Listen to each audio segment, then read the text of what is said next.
60.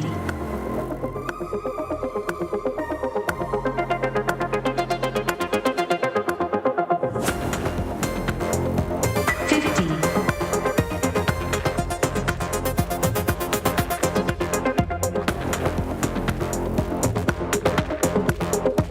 40.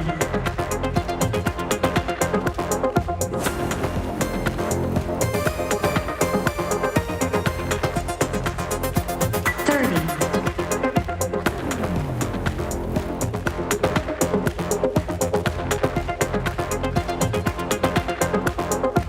20.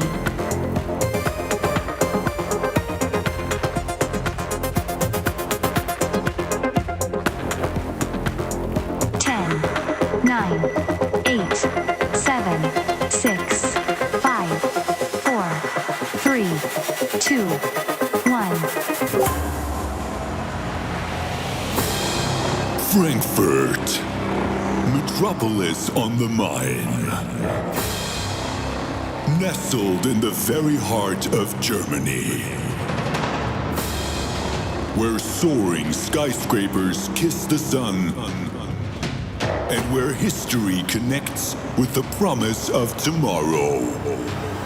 Well, that's almost where we are. Bad Vilbel. A tranquil oasis where time seems to stand still. But not today. For today, Bad Vilbel is transformed. Today, it becomes the epicenter of gaming glory. As it proudly hosts the Nintendo European Championships 2023.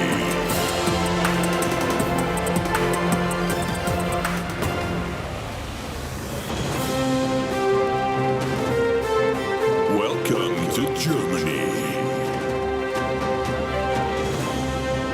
Gamers of Europe, brace yourselves. The arena is set, and he is ready. Please welcome your host, Nims. Hello, hello.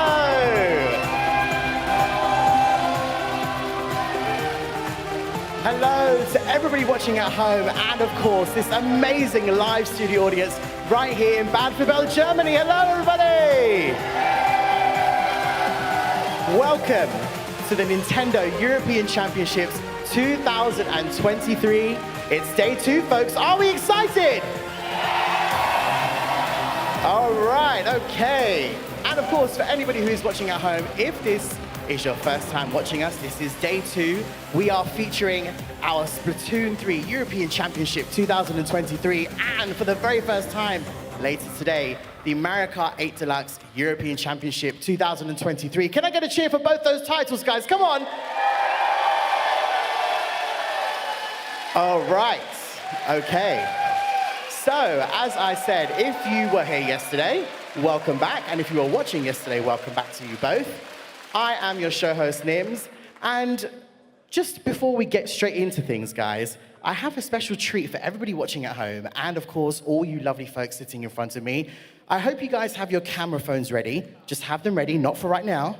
Just have them ready, because later today we will be revealing a special QR code on the big screen where we will give you guys a special splash tag for Splatoon 3 for you guys to use in your own game. Yes, indeed. Oh, yes. So make sure you have your phones ready. Everybody watching at home, same thing. There will be a big QR code that appears on the screen. Don't worry, I will let you know when that happens. But just have your phones ready. Make sure they're charged, okay? All right, I, of course, am not going to be alone on this main stage. Absolutely not. You saw them yesterday, but if you didn't see them yesterday, these are our 2 illustrious commentators. They are absolutely amazing. They took us through some incredible games yesterday. Yes, I'm sorry. The puns have already started. Forgive me. But please welcome to the stage, go absolutely crazy for Bowie and Charlie. Hello, guys. Hello, hello. I know. That's a lot of people. They are definitely awake today, guys. Hi, guys. How are you doing? Tired. Tired. Amazing. Amazing. Yesterday was a lot. Yes. So, Bowie and Charlie, yesterday we saw quite the spectacle on this stage. There was some immense gaming. Talk us a little bit about what stood out for you guys yesterday, Bowie. The heart palpitations I got from Group D. Incredible matches across the board. Like every single team in that group just were played fantastically, and they all deserve to be here today. But unfortunately, two of those teams had to, duck out of the competition. But it was just an amazing play, and that was really my highlight. Absolutely. And for you, Charlie, you, of course, are our queen analyst. You know everything there is to know about all these amazing teams that are here this weekend. What stood out for you yesterday? What really surprised you yesterday? Was there any sort of like, oh my God, these guys, what are they doing? This is insane. Yeah, I mean, we had so many amazing plays. I think we had a lot of good charger moments. We had some good blaster moments and just incredible play all around. Amazing stuff. But of course, today is our semifinals. And then from our semifinals, we will go into the grand final where we will be crowning our team champions for Splatoon 3's European Championship 2023. I think it's safe to say, maybe remind everybody watching at home and the audience what these guys will be winning today. Should we take a look? Of course. All right. Bowie, let's lead the way. Okay, this, for anybody that did not see yesterday, is, of course, our fantastic Nintendo European Championship Splatoon locker. Ooh. Exactly. So, Charlie, you've got the honors. You know what to do. Let's see what our grand team champion are going to win. Can I get it? Ooh. Oh, look at that. Oh, yes. This is our team champion trophy. Bowie, it's beautiful, isn't it? It's gorgeous. It's shining gold. It's wonderful. I wonder if it's also an amiibo. Just tap it on the switch.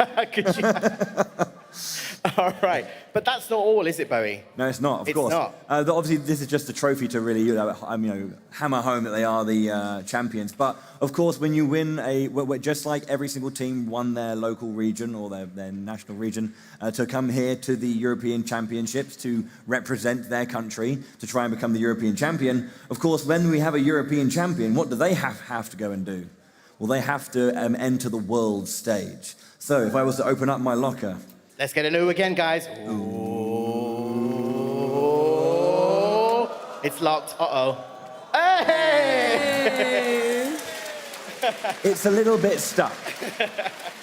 But thanks to our vanguard here, they've been looking after this absolutely stunning boarding pass for the European Championships to attend Nintendo Live 2024 in Tokyo on January the 20th to the 21st to compete in the World Championships of Splatoon 3. Absolutely. So not only will our grand team champions be, of course, our European champions, but they will go ahead next year to represent the entirety of Europe in the World Championship at Nintendo Live 2024 in Tokyo. What an amazing prize. It's such an amazing prize. In fact, I feel like these tickets should say our names on it because we really want to go. Yeah. I want to be there because that is going to be an insane show. Yeah, I can't believe it. I mean, of course, it's fantastic to be able to win Europe, but then to again compete against the best of the best of the best. So, it's going to be quite an experience for our teams.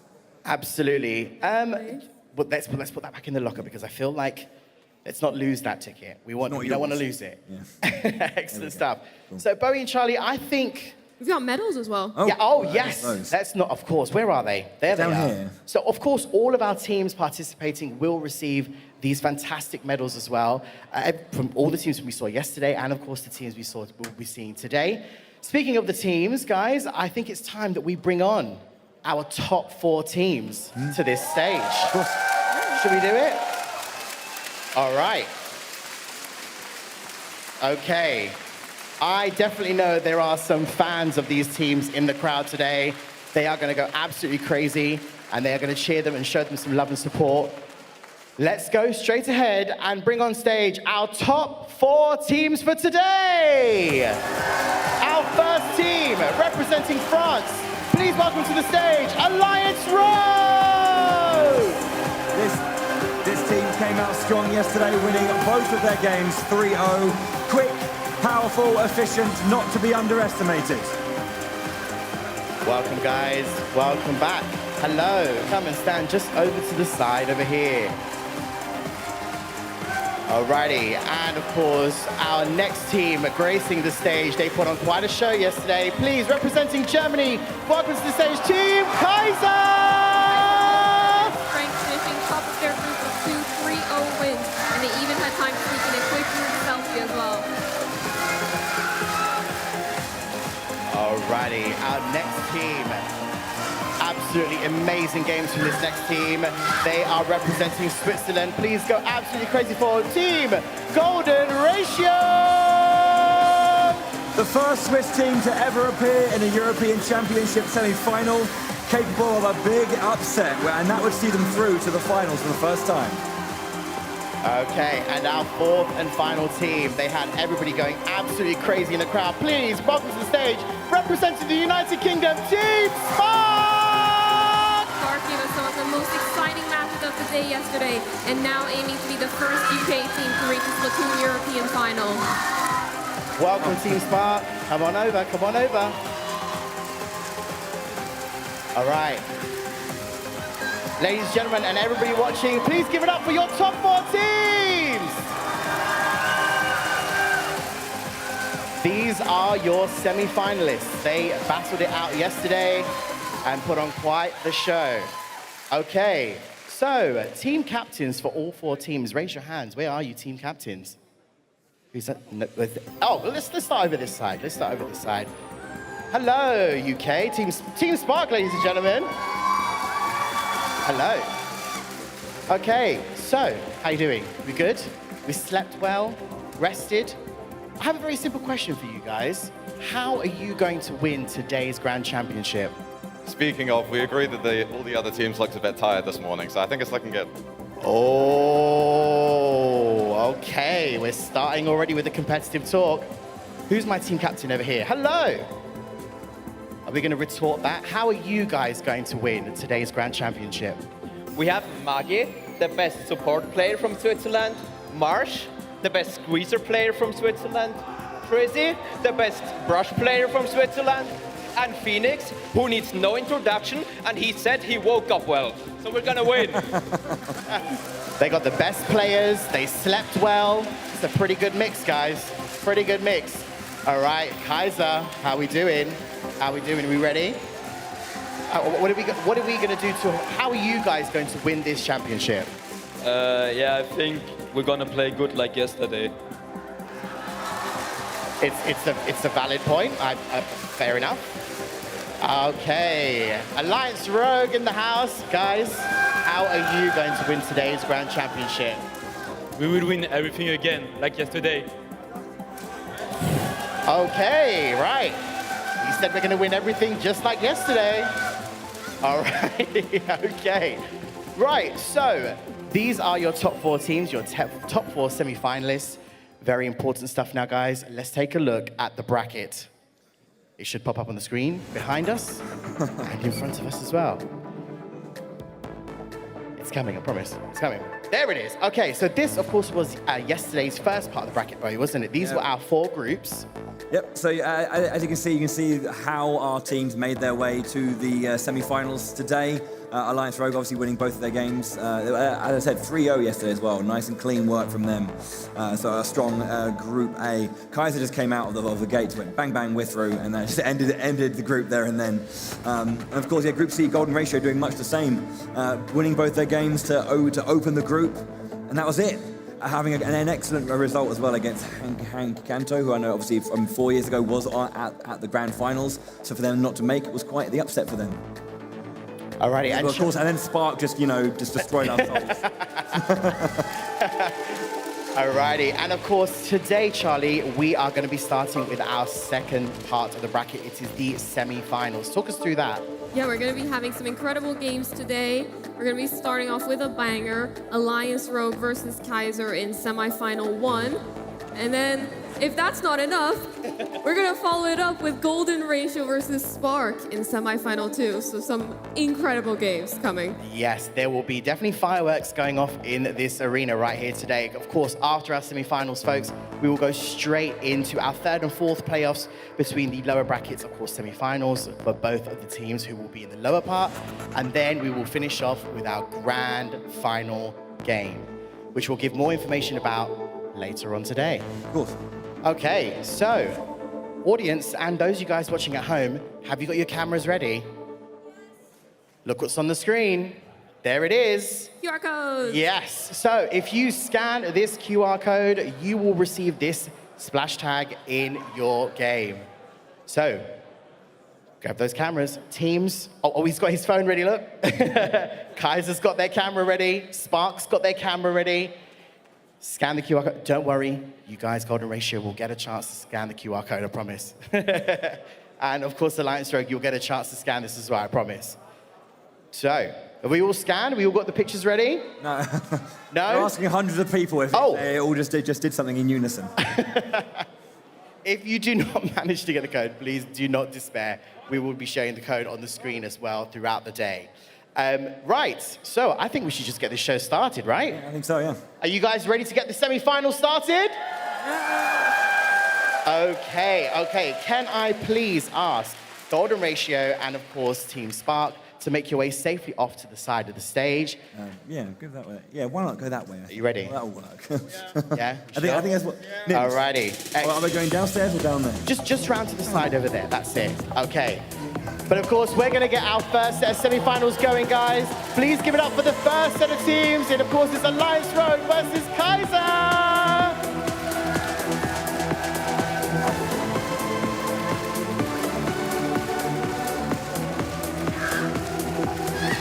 Okay. So as our first two teams get ready, Bowie and Charlie, you know what to do. It's time to take seats in your grand commentary area. Grand commentary area. Yes. I like the name. It's a good name, I think. Stick. Oh, All right. good idea. So, of course, it's a new day. It's a new part of the bracket. Of course, we need to go through all the new modes, the new maps that we're going to see in these first sets of games. Of course, the format will remain the same. Bowie, we're going to be seeing, of course, Turf War, a best of three first again. I've also realised something. I'm just not sure why I haven't done it yet. But like, which one? Green? I think the pink. I think pink. Who says green? Not many people. I think it's the Who pink says one. pink? Pink. Go. I think pink. The important part of my day. Very important part of my day. Okay. So make sure I'm on camera doing it as well. We're just holding up the entire semi-final for Bowie to put on his bandana.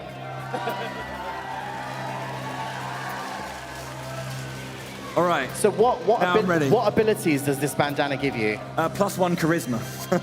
+1 charisma. -5 dexterity. Right, okay. So let's get into this format. So, Bo, we're going to be first, of course, going into Turf War. What maps and modes are we going to be seeing? Of course, yeah. So we're going to be mixing it up, of course, from yesterday's games. So Turf War will be a best of 3, as we have always seen. But we're going to be going to Museum d'Alfonsino and Eel Tail Alley to begin with. And that could be the end of it.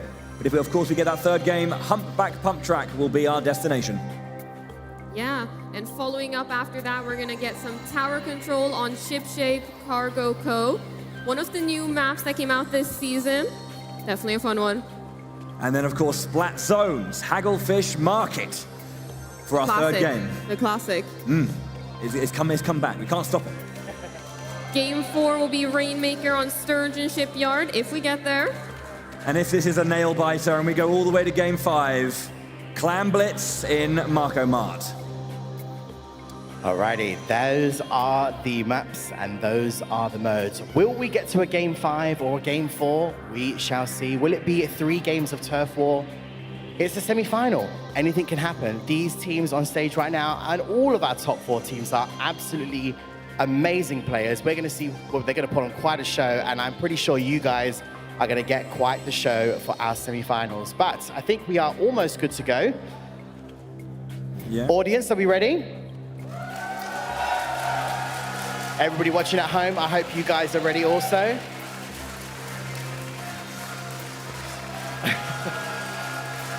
All right, we are almost there, folks. But just really quickly, in fact, Bowie and Charlie, now, this isn't the first time that we've seen France versus Germany in a Splatoon championship, have we? Correct. This is a kind of repeat of 4 years ago with France versus Germany as the grand finals back in 2019.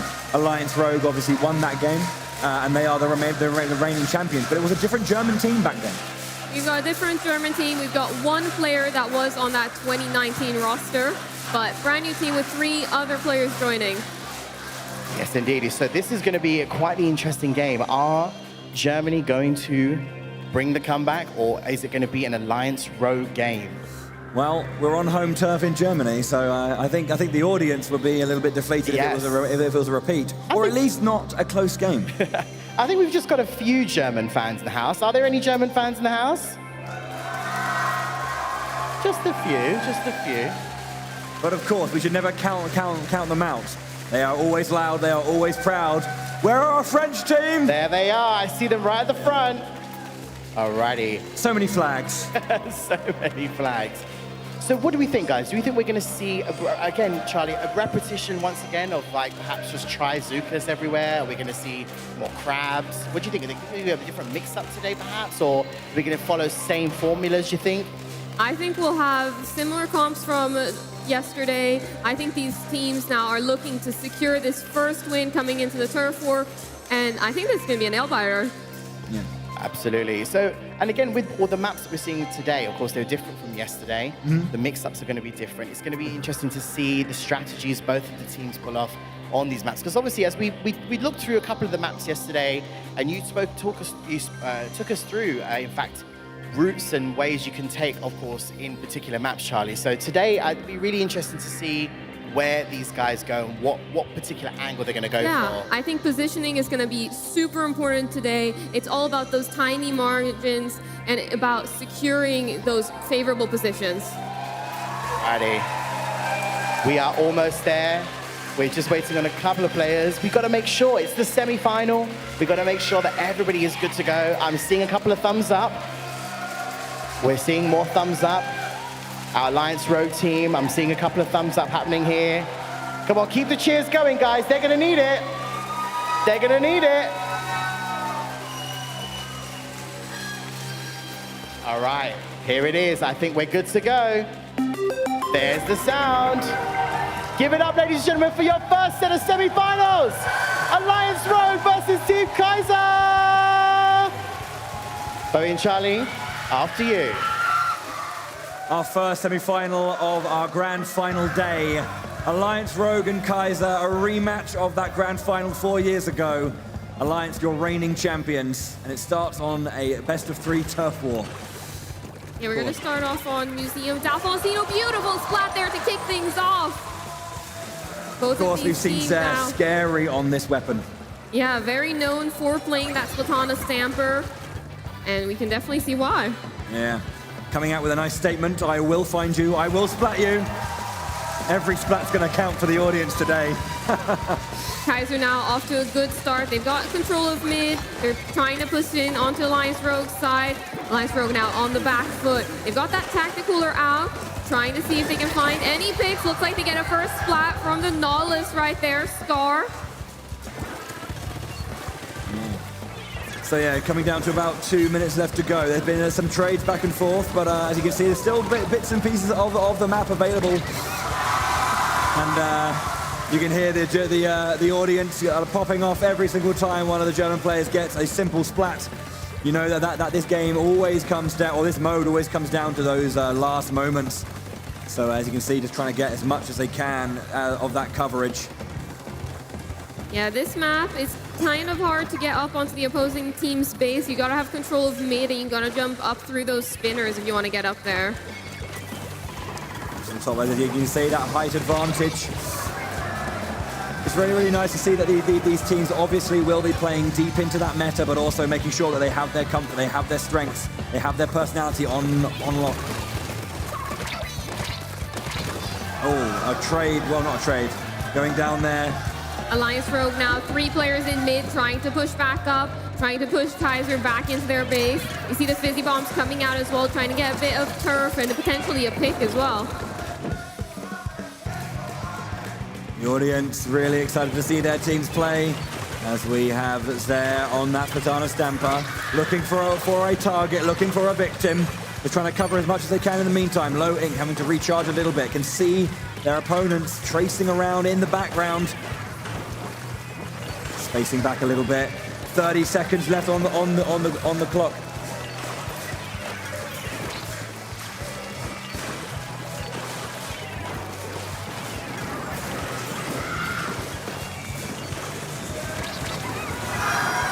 On that on high, the spin again taken down. Gray with a long-range shot. Nice snipe there from afar. Good coverage, taking him down. Last 15 seconds of this game, and right now, Alliance Rogue seem to have central control. Can Kaiser find anything in the last 10 seconds, or is that going to be it for this first game? It looks like Alliance Rogue with the upper hand in these final seconds. This is going to be a close one. You can see the Alliance Rogue members fist bumping. They know that they won when it mattered most. Strong first game for them. Alliance Rogue taking the first match of Turf War. The cool, calm, collected Kiva. Just one game at a time. Beautiful fist bump as well. That was a very close match, very contested middle area. Water bottles coming into the players, feeling super tense. We've got to do our scores, of course. 1 second. Not 0, but in fact...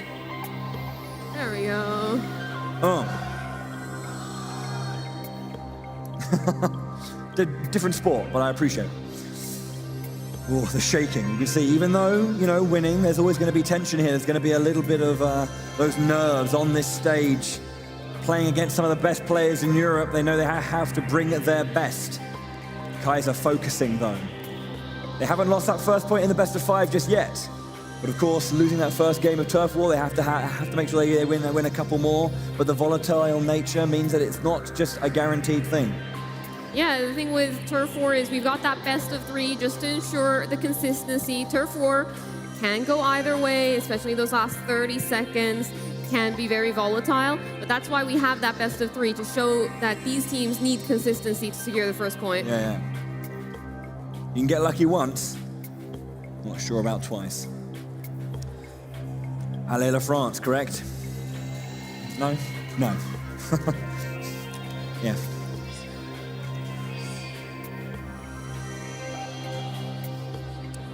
Just readying up right now, making sure everyone's okay. Just communicating, checking loadouts, it seems like. But as soon as they're readied up, obviously you'll hear that sound and you'll know the game is about to begin. But yeah. Yeah, I think this match was very close. We saw Kaiser with an early lead in the Turf War. But those final seconds, Alliance Rogue really were able to push the line and push Kaiser back. Yeah. I think they just had to focus and find their way into it, kind of feel out feel out the approach that Kaiser were taking. Alliance Rogue noticing some game plans and responding, adapting to the situation and playing, you know, a nice counter game.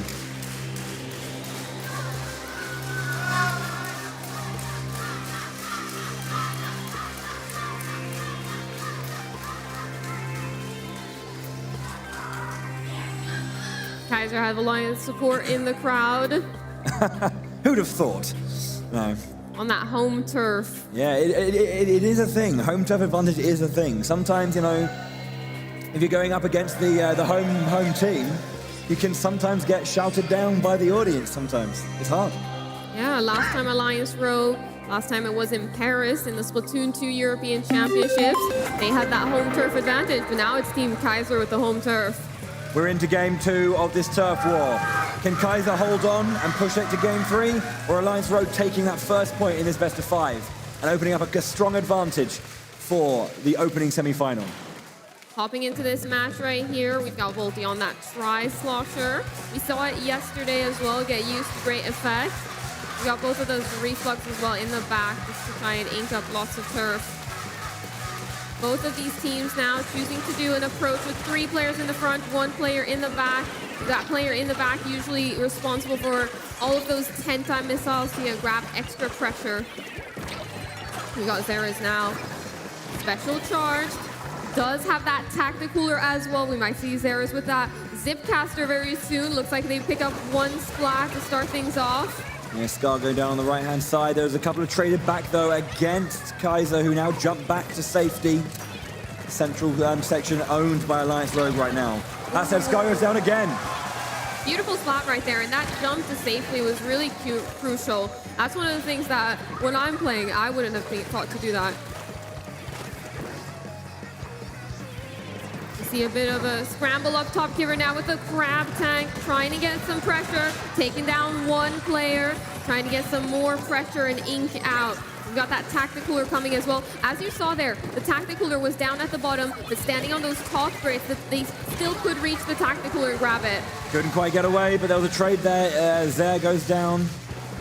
You see Scar now in the center, Inkjet out, looking for those backline KOs if they can, long range, pushing back their opponent. They can see them jumping around. Can they get the pressure they need? No, having to re-land, and they're safe. Ballpoint splatling here, trying to get some pressure out onto the opposing side. Seems like Alliance Rogue are trying to secure this mid-control. Kaiser now a little bit on the back foot, trying to push in, seeing if they can pick up any splats. The fizzy bombs coming out, the burst bombs as well, trying to weaken some opponents. Yeah, basically a minute left to go. You can see Alliance Rogue have held on to this mid-top section for quite a while. Kaiser looking to maybe find a way in. It's very, very even right here. Nice and clean 50-50, basically. We'll see how it goes. So Zare looking to push forward with that Stamper. Kaiser now trying to push in. Seems like they have an opportunity right here. A couple splats go their way.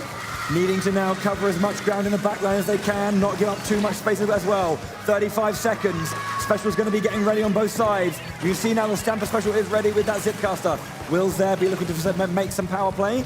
Or is he going to try and keep this nice and clean, keep it calm, and just do what he needs to do from that midline? 20 seconds to go. Special's starting to build up as well on Alliance Rogue.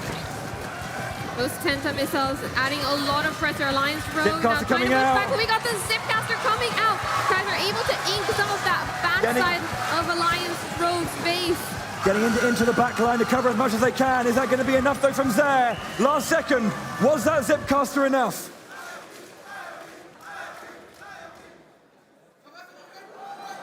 It looks like maybe Alliance Rogue will be taking it, and Judd confirms. Alliance Rogue with a strong end regardless. Nice attempt there from Zare, but there was too much pressure from Alliance Rogue on that back line as well. Meaning that in the end, Alliance Rogue win that best of 3 turf war. They go 1-0 up in our best of 5. That first point on Team Alliance Rogue's side.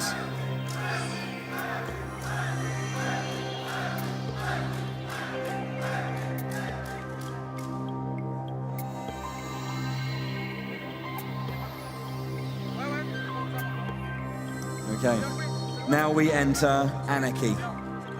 Yeah, hopping into these anarchy modes now. We'll have to see how Kaiser are able to adapt. Are they going to be bringing out the same weapon comps? Are we going to see some switch-ups coming into these anarchy modes? Okay. The focus and the concentration. Kaiser have lost the first few games that they've lost this tournament, so they need to now find a way back in.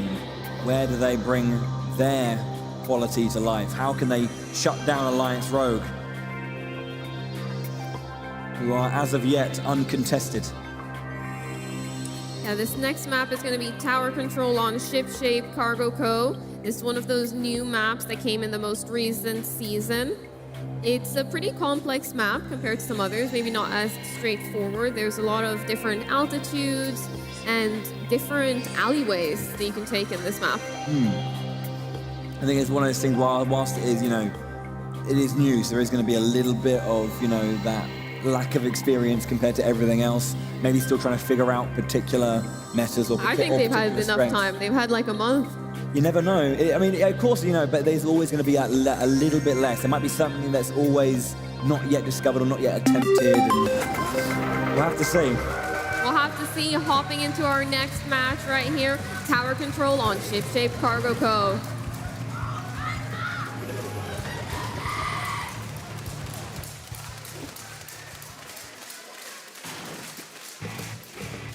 Off we go. So now again, it's not about waiting until the time runs out. It's all about that objective play. We've got an early inkjet coming out about 10 seconds in, but they get splatted mid-air. Beautiful job here from Kaiser, being able to take control. Looking for a fourth. Can they get it? That's a virtual white. This is some early control here for Kaiser as they push that tower towards that first checkpoint. Lots of pressure. Alliance Rogue now on the back foot, trying to get back in. Fly Zero with that Trizuka, trying to put some pressure onto the opposing squad. And you can see so much control there as well with that killer whale, keeping so many members at bay. These high shot Trizukas going in. They have point of their opponents here, keeping it pushing. Halfway down already. Tactical cooler out in an offensive position, looking for their way in. Can they get rid of the inkjet? Jump away, safe. Another one down. Volty falls. But a trade there in the end. And the pressure is relieved. Just for a moment. The tower back in control of Kaiser yet again. Alliance Rogue on the back foot. Alliance Rogue now trying to secure some control. They're being pushed back very far now by Kaiser. The Trizuka coming out. They're picking up that splat. Another couple of splats here. Doesn't get the trade though. That was if Kiva had gone down, that would have been huge. But 18, they're still pushing it. Kaiser, they're so close to ending it. As Zero pushes forward, nice shot from Scar. Excellent catch on the back line. Single digits, but Alliance Rogue end the push. That was a beautiful push right there. All the way to 9 points remaining, pushing through both of those checkpoints. Gonna be a very tough start here for Alliance Rogue. If they want to pick this up, they've got to go very far with that tower. Lots of pressure coming out here, though. This might be a chance for them to start their first push towards that first checkpoint. But Kaiser, not having any of it, activating some of their specials, trying to make sure Alliance Rogue is on the back foot. Kaiser losing 2 for 2 right now. As this mid is contested. Tacticula out in a nice, strong position there on the side. Just behind it all, but a Trizuka coming out from the back line. Trizuka play right there. Fly Zero now trying to push up. Another Trizuka happening right there. Ooh, manages to pick up a splat on the inkjet mid-air. Beautiful shot right there. Once again, we have the Germans pushing in really far. They want to end this game now, put themselves on the board. One of those things you should know is I do believe that Zero has put away the Stamper for now. Going away from that comfort pick to maybe something a little bit more strong and more meta. That was a smart suction bomb placement on that little pillar right there, but Kaiser saw it. Didn't want to take the risk of going up onto that tower, getting splatted. Kaiser now with quite a bit of pressure. Alliance Rogue gaining their footing. We've got a Scar on that inkjet. Ooh, beautiful shot hitting Fly Zero right there. Couple of splats down, yes, leaving on the back row. We now have a strong Alliance Rogue taking down 2 splats into the center. They're now going to start their approach, finally getting points on the board with 1:40 left. Alliance Rogue now starting their push. We got that ball point splat lane on the tower. They're pushing towards that first checkpoint. Gotta make sure to push that tower and stay on that tower. Got a lot of pressure. The long range from that ball point as well, making sure they can keep their enemies at bay. Fizzy bomb to the left-hand side. Covering. They've got a teammate already in there, so they're going to try Inkjet out as well. Safely started as well. What can they do in that back line? Trying to pressurize a little bit there. A lot of pressure onto them, but they get taken down at the last minute. The Inkjet, they're unable to make any plays happen. Kaiser shutting that down perfectly. I think that Inkjet just had too many targets to aim at. Trizuka trades going in there, but no actual splat. With 1 minute left, you can still see that Alliance Rogue have not yet given up that tower completely. It's not over yet. These suction bombs getting used very effectively on both teams, just being able to zone out particular areas, forcing opponents to go around. Beautiful spot right here, and we've got another one. Alliance Rogue are back in this as they push the tower even further. Yeah, although the tower is slowly moving back, they've got one more checkpoint to go through though still, so they are going to have to be static for just a little moment. Double suction bomb to keep the tower safe for a little bit. Alliance Rogue need to find a couple of picks here if they can. 2 suction bombs, just taken down from the back line. Isik keeps the defense up. Can they take down the Inkjet as well? Scar goes down. Managed to get the spot right there. Got another trade-off right here, and it looks like Kaiser's going to come out on top. Last 10 seconds now. Kaiser just got to hold on to this tower. Alliance Rogue, they need a massive push. They need to go really far. It's over. It has to be. There it is. barely getting on that tower too late. Up on their feet already, 1-1 in this semi-final. They knew that was hard fought. They knew even though they had got a 9, a knockout is not an immediate victory. Alliance Rogue fought back, but they managed to hold at that final checkpoint. Yeah, it all came down to that first initial push, pushing it down past both of those checkpoints. Very crucial play.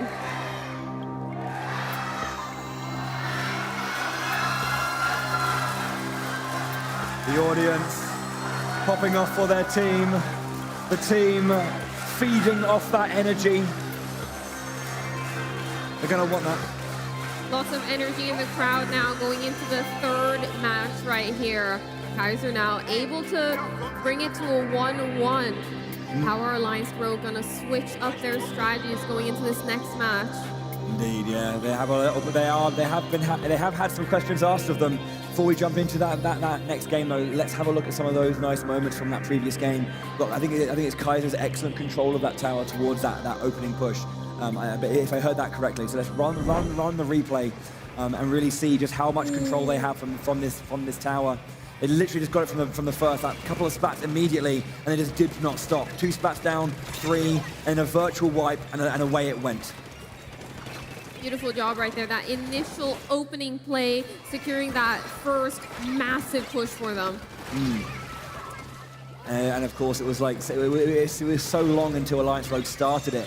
When they started it, it was so scary. But yeah, great positioning and movement for the most part, and just finding their way through. You know, it was just they spent a lot of time in Alliance Rogue's side.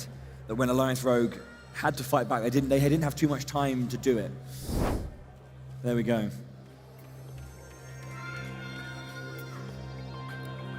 Looking at the next map here, we've got Splat Zones on Hagglefish Market. It's the classic combo. We saw it a little bit yesterday, but this is one that teams are very familiar with. Yeah, indeed. A strong one that's often seen. It's going to be a lot of confidence, a lot of experience on both sides. We do have another replay as well. A lovely moment, double splat in our previous match. Let's roll the clip once again and just see how that goes. I think this was. As Alliance Rogue were pushing in here,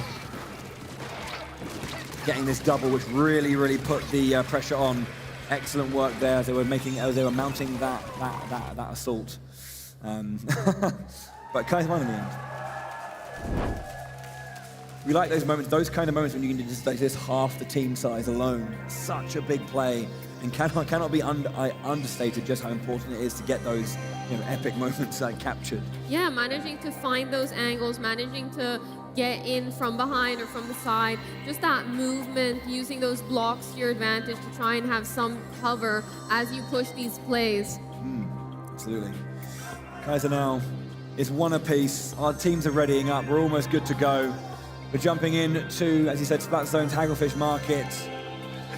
A little bit more about turf control and I guess zone control as well. Obviously with that Splat Zone, that timer has to tick down. That's the sound. Gonna be hopping into our next match right here. Splat Zone's Hagglefish Market. The winner of this will be on match point. So that's why these 1-1s are scary. It's a best of 3 from here on out. Both of these teams now making their way towards that zone in the middle, trying to get some early control. We see a couple of flanks on that bottom side as well. Beautiful job charging up that Trizuka already. Fly Zero, unable to get any picks. That was a great play right there. Yeah, very close here. It's not taken just yet. Kaiser lose 2 members, so Alliance Rogue take control of the space. Another splat down again. Looking for another one here if they can, but the timer has begun. And now Kaiser have to fight back. They can't just wait here. Yeah, another Trizuka coming out there. Also being able to mark players is very key to making sure you have that awareness, knowing where everybody is, and that communication factor as well. We got the Tactical now coming out. Looking like Alliance Rogue want to try and push up a little bit, but not too far, making sure to stay safe. Kaiser, though, is being able to pick up a splat, trying to push in towards that zone now. They managed to take control. Kaiser with a beautiful push right there to take back control. Yeah, Zer back on that Splatana Stamper as well, using that Zip Caster, displacing the enemy lines. getting behind and then starting to push now. Timer ticking down. They've got 46 penalty points that they have as a buffer for Alliance Rogue. Nice double splat there as well. Trying to push up. They've got the tacticooler. It's a great opportunity for them to push up. Gray now coming out from the side. Manages to pick up that splat as well. Excellent work there from Isik. Isik denying the flank. That's super important there. Kaiser managing to take the lead right there. Alliance Rogue now on the back foot, but we've got 3 players trying to jump it back into the zone. Barely avoiding those Trizuka shots right there. Kaiser staying in control. We've got the sucker bombs coming out, trying to get a little bit of zone pressure. They're back in control. Yet again, Alliance Rogue keeps contesting this zone. And there comes that beautiful Zipcaster play into the splat. 3 seconds left. Kaiser remaining in control of that zone. Kaiser holding that zone for the longest time. Alliance Rogue contesting it, but never being able to grab control of the zone and put on those penalty points. At the end there, Zoe, the Zipcaster back line, taking out a player with that wonderful turnaround horizontal slice. You can see what it means to the German team. 4 years ago, it was not forgotten what happened. And you can see just how much it means to be in this position. Match point for Kaiser to upset the current reigning European champions. Excellent play. Alliance Rogue had such a strong start. Like 60% of the work was done. And then Kaiser just took control and never let go. Yeah, being able to take control and stay in control of that zone got contested. Kaiser back in control, contested, back in control. Being able to not let it go over into the Alliance Rogue side, being able to avoid those penalty points. Yeah, absolutely. Let's just have a look at the ending of that game again, just to see that control being held and that last play as well from Zare getting behind. As you were saying, they were just fighting it, but they kept getting it back, Yeah, Alliance Rogue here trying to push in, trying to get those suction bombs in. But we see here, Zara's doing a great job with that Zipcaster to go behind and also just lob lots of shots over. Yeah, it was so close. Alliance Rogue was so close to at least stopping the timer on that one. That's all they needed. But yeah, you can see it means so much to this team. One more. But Alliance Rogue aren't done yet. They are the European champions. They are that. They have that title for a reason. They are not going to go quietly into the night, even though it's still the morning. Beautiful play right there now. Alliance Rogue on the back foot. They've lost both Anarchy modes. They won the turf 2-0 decisively, but they've lost now twice in Anarchy. Are they going to be able to bring this back going into Rainmaker next?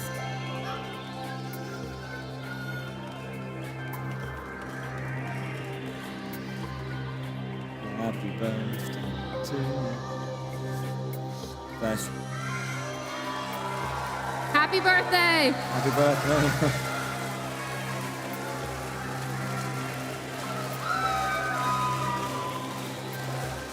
Bless. What a wonderful way to spend your birthday, eh? Coming to the European Championships and having a good old time. Okay. Alliance Rogue, backs against the wall. They've shown their quality throughout this tournament, and they need to just do a little bit more to hold the line. Seems like one of our players just had a quick moment. So I think whilst we're just getting ready, why don't we head over to our trusty tablet and let's have a look at this next match and this next mode, and let's have a look at the win conditions for our teams. Yeah, our next mode here is going to be Rainmaker on Sturgeon Shipyard. Okay. I think it's going to be important to make sure we grab these different alleys. We've got 2 paths, one zone here that we can push up towards. Making sure to shut down those alleys. To get up to that top checkpoint, you've got to jump from this block onto here. That's usually the path players will choose. This spinner will then spin down so that you have a clean path all the way to the end. If you do get splatted there, however, there's a chance that spinner goes up again and you'll have to go around the other direction if you want that path to victory. You can also take a little block jump over here to skip out going around all the way to that final podium. Excellent, yeah. So 2 very, very simple lines, but of course it's not going to be quite as simple as just, obviously you want it to be as simple, just run straight down that line. Timing will matter for that higher ground, The lower angle, you have to be a little bit more finicky, a bit more about control. Those power plays again to to get a team wipe and just push straight through. So it's going to be quite an intense one for Game 4. Rainmaker's very aggressive, very, very fast-paced, and so far we've seen Kaiser be very strong in those moments, taking good splats and moving forward. Alliance Rogue are all about that control and that slow pace and that just consistent march through. So we'll have to see how those two styles will play out here. Yeah, most definitely. It's all about grabbing control, getting that initial Rainmaker pop, getting that barrier out, and getting ink, your color ink from that barrier. Afterwards, it's all about control, getting up, usually onto this snipe area. If you have control of that area, you have good pressure onto this area right here where you're able to just push the opposing team back. Yeah. I think it's very fascinating as well, I think, in general, just having Rainmaker as a Game 4. I don't know why. I think it's just because of that aggressive nature. It puts all of the onus on, on that 2-1 side team to really play aggressive. So for Alliance Rogue here, as you say, they have this easier way down, but maybe being 2-1 down was going to change their mentality going into it. Do they want to go for the more generally consistent but harder route, or go for a more, I guess inconsistent route, but is that faster way through? What do you think our players are thinking at this point? Do they want to go for consistency within strategy, or consistency within their, or for the map, or consistency for the think team? what we're going to see in this map is, I think whoever is able to get control of mid, if we see some early splats there, if we see one team going down to maybe 3 players, I think we're going to see a quick push up to that top part, taking this jump up here and then all the way to that podium over here. I think that's going to be our initial start, the initial route, if we are able to get control, if one team is able to splat maybe 2-3 players and get huge control of mid. Yeah. Let's just quickly wipe that again, just to kind of have a look. Rather, let's just give it a quick clear. You clear it up, clear it. I can't. You can't clean it? Okay, that's weird. No worries. So outside of the lines of victory that our players are looking for, they're going for certain ways. Where are kind of those more utility or auxiliary locations that are going to be key to hold on to allow these to succeed? Where are I think definitely we'll see some players try to anchor up on that middle bridge over here, trying to get lots of pressure. As usually we'll see some tacticals maybe being put down over there. Maybe we've got a ball point, trying to put down a lot of pressure. If you're able to get onto your opposing team's snipe right here, that's going to be a lot of pressure raining down onto that court in front of them. Also, these spinners are key. These spinners right here, if you're able to take control of that opposing squad to get up to that snipe area really fast, you're going to have lots of control. But if we're further on into the match and we're further more up towards the base, we're going to have to see players take control of this area right here as they try to secure that final push out in towards that last podium. Sure, excellent. Nice, well there you have it. That is a general overview of what we're going to be looking at in our next match for Rainmaker Surgeon Shipyard. It's Game 4 currently in our first semi-final. So yeah, as it stands, as you can see on the top right of the far screen, Alliance Rogue is currently 1-2 down, or 2-1 down rather, against Kaiser. This is a repeat of that 2019 Grand Final. France versus Germany. Alliance Rogue, the current European champions, having beaten Germany, albeit a slightly different German team, but there are obviously members of Backsquids here who are looking for revenge. Excellent time to do this as well, whilst our players are getting ready. If you haven't yet already done it, get your phone out and scan that QR code for a unique splash tag that you can use in... That's going to be my new splash tag. Is it going to be yours? It's pretty nice. It's very nice. We have some strawberries there. We've got some traditional baked goods from the region. have we just got... Well, sorry, was that a baguette in the audience? Did I see a baguette in the audience? Raise the baguette aloft. Where is it? There it is. There it is, right in the center. I like how it's half eaten as well.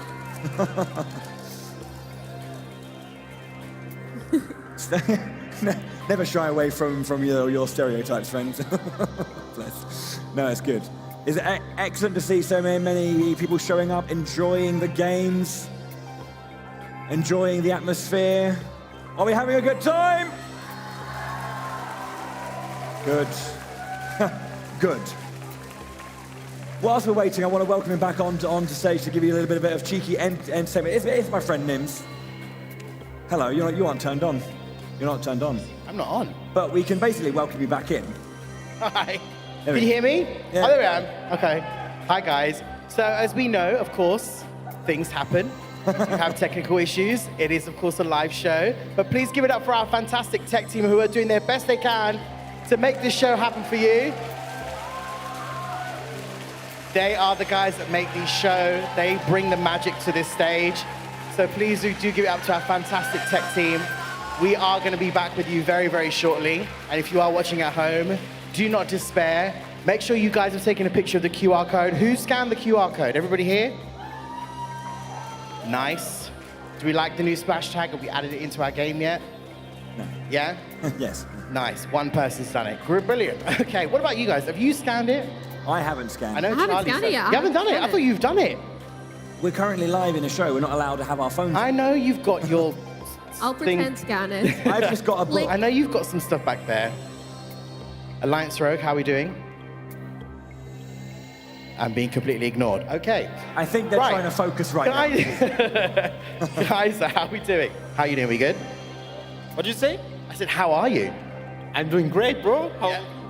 That was an insane last match, right? Give it up for Kaiser one more time. That was brilliant. So I don't want to disturb, you guys are kind of practicing, you're kind of doing some strategies at the moment. But how long have you guys been working together? How long have you guys been a team? How long? I think we have been a team since, I don't know, how long have we been a team?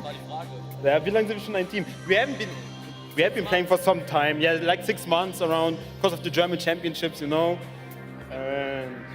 yeah, we were practicing pretty much, not every day, but as much as we could. Okay, nice, good times. So what would you say your favorite mode? As a team, what's your favorite mode in Splatoon 3? What's your favorite mode? If you had to pick between any of the Anarchy modes, or what would you say your favorite is? I think our favorite is Tower Control, since we have a blaster main, that's me, which just favors the mode, And yeah, I mean, you have just seen the match. It was crazy dominance. That's confident talk there. Okay, nice. So we will be back with you shortly. I'll let you get back to I'll let you get back to your team. You guys can focus. Hopefully, Alliance Rogue won't ignore me this time. Should we try again? Alliance Rogue, how are we doing? I'd say they are focused. I'll let them focus. They are going through some strategies right now. I'll let them focus. We'll come back to them very shortly. But audience, are you guys having a good time? Yeah? Awesome stuff. We've got of course amazing people who were here yesterday as well. We've got some fantastic teams. We've definitely got some Kaiser fans in the house. Alliance Rogue fans, I see you at the front. And of course, after this first set of semi-finals, folks, we're going to have our second set. We, of course, got Team Spark coming to the stage soon. And Golden Ratio will be here as well for our second set of semi-finals. So do not go anywhere. I think we're almost there. Bowie, Charlie, are we all good? Yeah, I'm still breathing, so it's a great start, I think. Right. It's been some great games so far, obviously, and it's fascinating to see, Alliance Rogue on the back foot like this. We haven't seen them, on the receiving end of a deficit. So, yeah. Good stuff. Yeah, it's going to be interesting to see how they choose to adapt now coming into these Anarchy modes. They haven't been able to pick up an Anarchy win yet against Kaiser, so we'll have to see if they're able to do that and keep this series alive. Alrighty, we're just, of course, waiting for the go-ahead so we can continue the show. And of course, once again, we do apologize. Of course, technical difficulties do happen during live shows, but we will get there. I promise you, we'll be there very, very shortly. It's definitely our fantastic tech team are on it. They are fixing it as we speak. We've got to make sure everything works. Yeah, I mean, it's obviously not the best time for Alliance Rogue to experience a technical difficulty. I think we just got everything sorted over there for them. But it's kind of you're on the back foot. You're trying to formulate and trying to stay focused, and you kind of get pulled out of it for tech issues. it's tricky, but you know they're a strong team. They have that mental fortitude. They'll hopefully be able to hold the line. Absolutely. So while we just finish up with the finalizing of making sure everything works, we're going to take a quick look at the bracket once again on the big screen.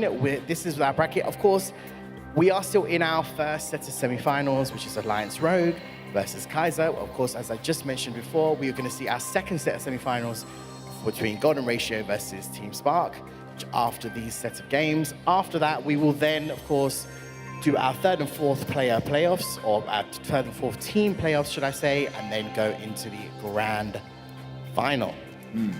Yes, indeed. Which is interesting, actually. We should mention that there is a little bit of a change-up, isn't there, in the grand final? There is. It's one of those things where when it becomes the grand final, we need to have a grand spectacle. So why not just add in a game or two? Game or two. It also has to show that consistency, that this is really the best team. Absolutely. So we will be talking a bit more about that as we get to the grand final. I think we're just doing our final checks here. Give it up for our tech team one more time, guys. Give them a cheer. Come on. They are doing their absolute best to make sure that everything is in working order. As we did mention, we do apologize, but these kind of things do happen on live show days. Alrighty. Remember, of course, that our teams are not only fighting for the coveted golden trophy, but also for a flight to Tokyo, Japan in 2024 to compete on the world stage at Nintendo Live. Absolutely. So that's obviously, speaking of the golden trophy, there it is, glistening in the light. That thing is beautiful. It's beautiful. I left the Vanguard out. I was meant to put the Vanguard back in the locker. He's guarding the big trophy on top now. It's just, I like his eye, like the Vanguard. I'm calling the little plushie the Vanguard. His eyes are just like peeking just out from the bottom of the camera. And of course, yes, I should remind everybody watching at home, and of course you guys sitting in front of us, that after our Splatoon 3 European Championship 2023, the show is not done. We then move swiftly on for the very first time ever, a Mario Kart 8 Deluxe European Championship 2023 very as well. exciting, yeah. We will be gracing some amazing Mario Kart players on the stage after our Splatoon 3 European Championship 2023. Indeed, whilst we are also waiting, I would like to quickly run a replay from that tower control game, just to have a look at how Kaiser got to this position. Let's do it. 2-1 up. So this is how Alliance Rogue held that line during the push that Kaiser made to get that winning score of 9, or 91. But you can see here it was such a strong push. They just kept on like holding on, just taking that little bit there, that extra bit from Fly Zero, just managing to squid jump onto the tower and hold it. Go ahead. Alliance Rogue, they had some beautiful try to pressuring back their Kaiser with those suction bombs, the Trizuka coming out, some beautiful attempts there, but Kaiser doing a good job at maneuvering around that and managing to step on the tower, step off the tower, to dodge all of those and push it as far as they could.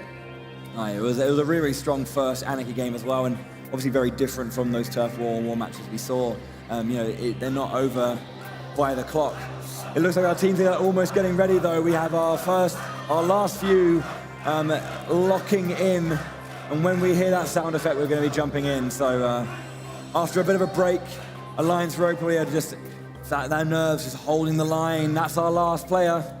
Bowie, Charlie, there's the sound. Thank you so much for being patient for us, guys. Please give it up one more time for your teams. Alliance Rogue versus Team Kaiser. Owen, Charlie, take it away. The long-awaited Rainmaker on Sturgeon Shipyard. Here we are, Game 4. Kaiser now on match point, trying to take this win.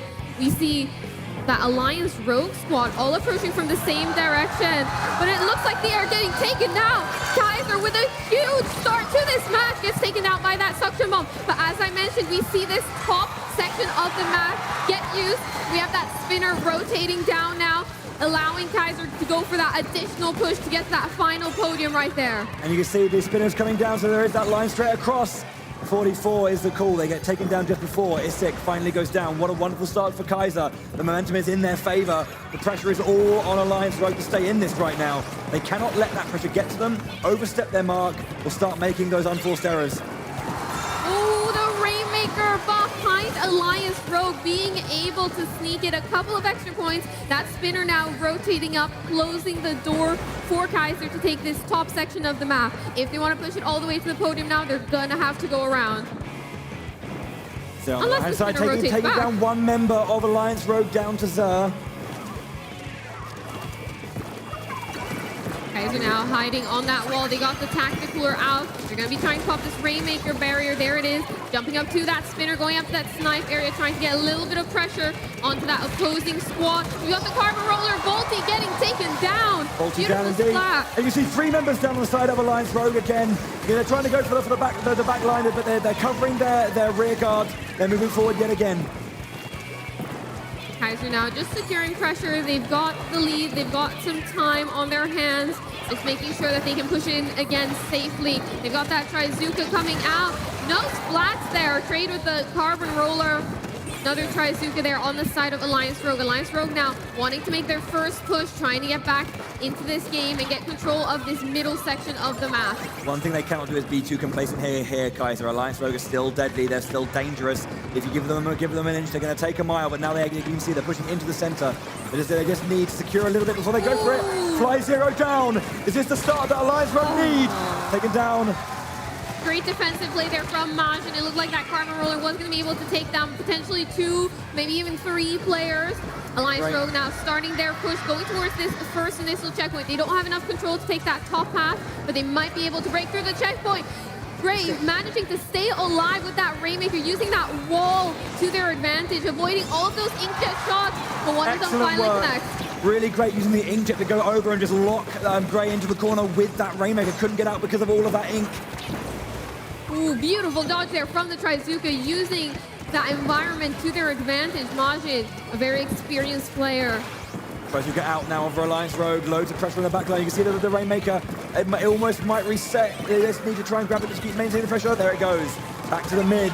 But you can see Alliance Rogue in the back lines, trying to take down their opponents. Ooh, looking like a beautiful splat right there. Double splat as well for the team. This is a chance for them to push through that first checkpoint. First checkpoint has been broken through now. Alliance Rogue gonna want to take this lead. Bray now on that Rainmaker manages to take the lead and push it all the way to 30 remaining points. Alliance Rogue not done yet. As they said, they can see they have the control into the front. They're making their way all the way up top. Just a little bit more to go. There's loads of pressure, but they lose it in the end. 9 points remaining for the distance. As you can see once again, Alliance Rogue get the shield, but there's no one there to capitalize. Managing to pop that Rainmaker barrier, get that spot as well. Isaac now choosing to reset this. The Rainmaker being in such a dangerous position. 9 points remaining, just like we saw in the previous match as well, when Kaiser had a 9-point remaining lead as well. This is going to be a tough one to fight back now for Kaiser. Yeah, they are far back into their own map. They need to push forward, find this mid control if they can. You can see they are just ducking and diving or along the back line. Volty in there, taking one down. Volty goes down eventually, though. A lot of pressure added in. We've got one of our members on the right-hand side here. Tries we could just finish with. Trying to throw out as much as they can. Bit of pressure here and there. They have the viewpoint on one of their opponent's positionings. Yeah. As we saw earlier as well, suction bombs are very good at breaking that Rainmaker barrier fast. Mounting yet another push. It's now Alliance Rogue. Gray's got that Rainmaker, carrying it across to this wall, trying to stay as safe as possible. They've got that tacticooler buff as well, trying to push it up even further. If they hold control, they have done enough.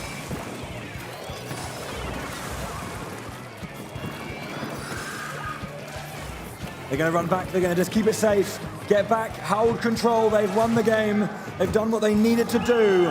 Alliance Rogue equal it out 2 apiece. We are going to game 5. Alliance Rogue keeping that Rainmaker safe in those final seconds, making sure the clock just runs down, getting that win. Game 5 now. Yeah, a wonderful opening from Kaiser. A lot of confidence, a lot of control, but as soon as Alliance Rogue dug their heels in, it was just consistent pressure all the time. That's what I'm talking about, rather than these fast moments. It's just like, I wouldn't say slow, but this consistent trudge and this push forward. It won't be stopped, and it's so hard to fight back against that. It's choking gameplay, I guess. It's really, really hard play style to fight against, especially when it's executed so well, like Alliance Rogue are doing right now. 2 apiece is I mean, what else do you want from a finals day, you know? Top teams like this taking it to the wire. Yeah, definitely very close matches here. But this is what we were expecting. We were expecting these teams to fight and these teams to be super evenly matched. The audience are here are live for their teams, really enjoying play from both sides. It's going to be exciting.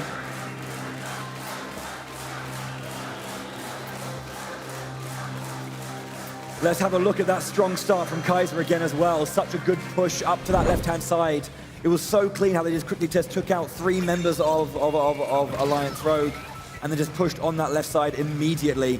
And here it almost felt, you just think, you know, 2-1 up. This is the position they're in. You'd have to, you know, probably thinking maybe this is it already. Would it be over? But, you know, they just couldn't quite get over this line. It is a clear option, so it's going to be heavily defended. Yeah, this is what I mentioned here when we were looking at the map analysis. That top section usually gets used just because of how difficult it can be to get back up there. Teams can get stuck on that bottom section, unable to defend. So when you get an early wipe, that's usually where teams look to push. Yeah, speaking of unable to defend, let's have a look at that Alliance Rogue push as well and their checkpoint steal. I think it was a lovely, they got all the way into this like back line, getting these double splats so far back into Kaiser's base, which allowed that checkpoint to be taken and then immediately into a further push. It was such a lovely play. Yeah, definitely beautiful job here, grabbing lots of control, trying to push that Rainmaker up as far as possible.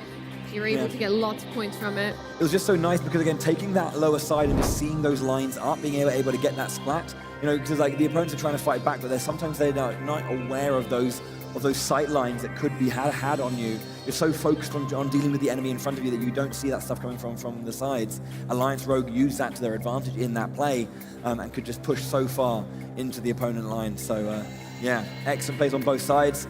Alliance Rogue equal it out. And as mentioned, we are going to Game 5. Our players are readying up now. The last game of our first semi-final is about to begin. Yeah, we're going to be seeing Clamblitz on Macomart. It's a classic combo. Clamblitz usually paired up with Macomart, Manta Maria, but this is a classic combination. We've got that Clamblitz barrier over there. It's actually above an area called Freezer, or what the community likes to call Freezer. I like the community names for certain segments of... We've also got a call out called Melons on this map. Yeah. The community comes up with the best names. They are fun. Oh, well, never mind. It doesn't matter. The signal has started. The lights have been lit. Let's jump into our final game. Whoever wins this will be in the grand finals with a chance to represent Europe on the world stage at Nintendo Live in 2024. It's Clam Blitz to close out. This is a very impactful game right here. We got that Carbon Roller coming out there from Volti, very experienced Carbon Roller player, very feared Carbon Roller player as well. Nola's coming out, gets taken down. Trades here and there. It's straight in nice and quick. Sarah's now on that Nautilus. Fly Zero getting a nice splat there, has one good one, trying to get into the back line just to see if they can push back their opponent from that shield, from the basket. The Trizuka's right here, trading a little bit. Trying to get that splat, but Fly Zero avoiding it on that wall. You see how close they are to the Power Clam here. Going to be looking to make that play soon-ish. There is a Power Clam on Kaiser's side. They're going to want to make their way forward if they can. But as you can see, Kiva holding on with 7 clams. He's trying to find. You can see the line in and punishes quickly. Yeah. Little scramble in the middle area here. Fly Zero is actually a newcomer to comp, has only played for about 9 months competitively, but already at this top level. Isic trades there, getting rid of a big bunch of clams on Alliance Rogue side. Good trade. Chilling on this stack. Now might get caught out from behind. Looks like we've got a couple of players there pushing up, but Fly Zero doing a good job at dodging, but does get taken down, punished for their efforts. We've got clams now on both teams. Gonna be looking at seeing who's gonna take this push. Alliance Rogue now with that Tacticooler. It looks like this is it. First points going over to Alliance Rogue. No one could find that line onto the Power Clam holder, but it seems like that's gonna be enough for now. That was a very smart push there, using that block to be able to get closer to the basket safely, not having to swim as far, being able to dodge a lot further. You see once again Alliance Rogue pushing in already again. Kibble on the left-hand side with another power clam. Can he find the line he wants? Gets it in. More points. And just, yeah, slow and steady. Being able to break this basket yet again. It looks like they won't be... Oh, there comes a couple clams in. Kaiser now trying to shut this down. Scar hiding in the ink, getting taken out there. Kaiser seems to have this basket under control now, trying to mount their own push. They've got the clams for it. They just need an opening. That carbon roller, Volty now, managing to pick up one splat before getting taken down. 2 down on Alliance Rogue, 3 down. There might be a moment here if they can just get enough space and enough speed. It's like, is this going in? Have they got both of them in? They need one more to take the lead.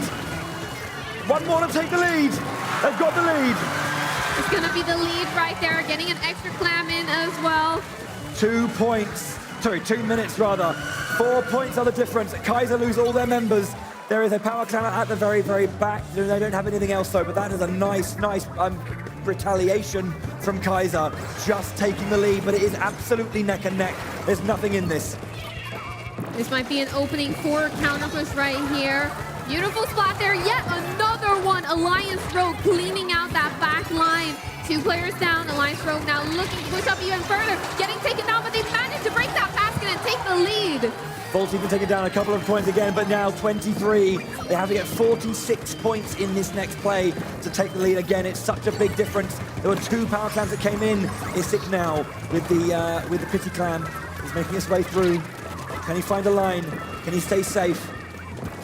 Inside. Kaiser need to push this now, need to break the basket again. It looks like there's going to be an opening to break the basket. The basket has been broken. Still a couple clams need to get sent in if they want to take that lead. They managed to break through all of those penalty points. Yeah, just a minute to go. Remaining, but it looks like Alliance Rogue is shutting down this play. Kaiser now on the back foot. They've got to break that barrier yet again. 50 seconds left in the match. Yeah, there's not much time left to go. As you can see, there's also a lot of position strength right now for Alliance Rogue. They lose one member, though. This is the moment that we need Kaiser to see something come alive if they want to stay in this one. Alliance Rogue, it's all on them. Well, it's all on Kaiser to do something now. Alliance Rogue need to hold. Kivers down. This might be the push that they're looking for. 30 seconds left in the match now. Kaiser have to break this barrier. They have to break this barrier if they want to win this matchup. Gets taken down there. Volty training gets taken down as well. This has to be it. They've got to start mounting towards that power clam. They've got to start building a power clam. Looks like they have been able to get a power clam, so this will go to overtime. As soon as this is gone, it's over. Is it going to be the power play they need to take the lead and win the game, or are Alliance Rogue going to see themselves through to the finals? It's all on this player here to stay alive. Can they do it? The overtime is slowly ticking down. They need to find their line. That was so close. This might be the opening that they need. They need to break this basket. They get in. Can they get the lead they need? They got it. Kaiser win. The German audience on their feet. They do it. They can't believe it. Alliance Rogue, the European champions. Fight just beaten in the dying seconds of the game. That overtime push to take the win. Alliance Rogue, absolute heartbreaker for them, but you see the respect. These two played 4 years ago. They know what it means. Kiva heartbroken, but he cannot be happier for his friends at the same time, but an absolutely excellent game of Splatoon 3 at the European Championships. Oh my goodness. Oh man. Ladies and gentlemen, and everybody watching right now, please give it up for both of these teams. Please go absolutely crazy. Cheer them both on. That was quite the show. Okay.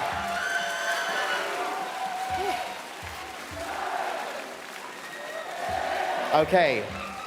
Team Kaiser and Team Alliance Rogue, Can I get you guys to make your way to the side of the stage? Thank you so much.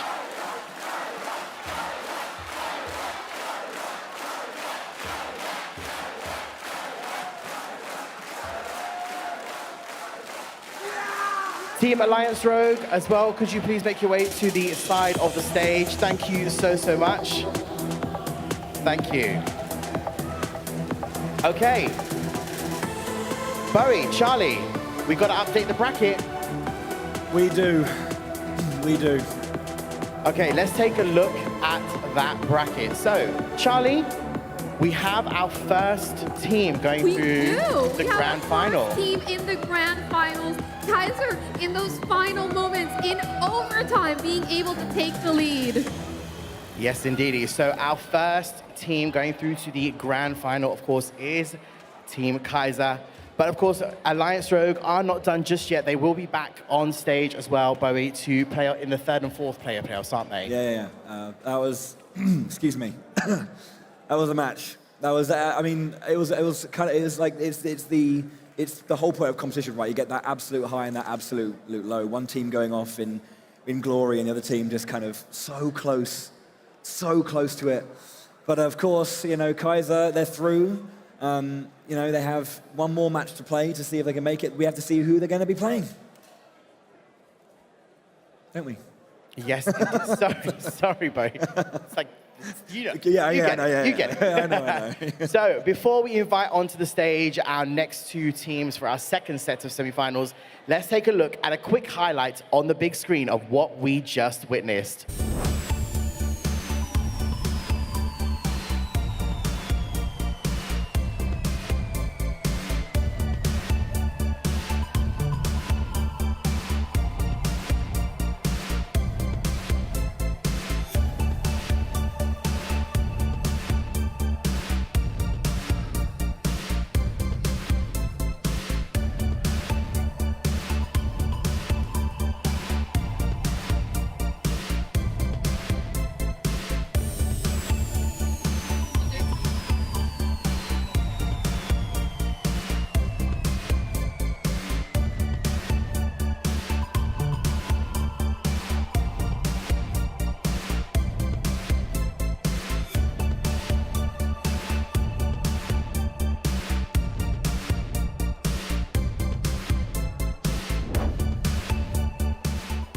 Alrighty, you just saw an absolutely amazing set of games on this stage. But folks, we're not done yet. There's still more to come to this stage. Are you guys ready for our next set of semi-finalists?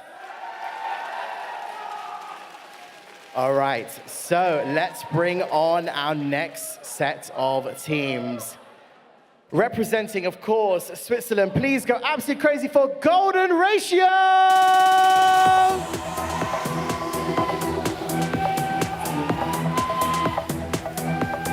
Hello, Golden Ratio. Welcome back.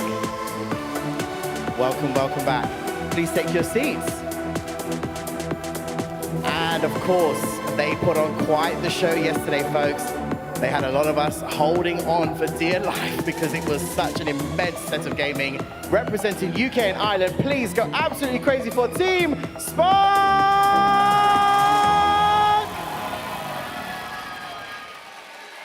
Welcome back, Spark. Welcome back. Take your seats and let's get you set up for this second set of semi-finals. Now, Bowie, Charlie. Second set of semi-finals. Yeah. Are you guys ready? I mean, I guess I have to be, right? All right, so once again, for, of course, everybody watching at home and for our live audience, we're going to go through, of course, the maps and modes. It's the same format as we all said before. Bowie, we're going to go back to Turf War, a best of 3 again. Where are we going? Well, we're going to be starting again on the old Museum d'Alfonsino.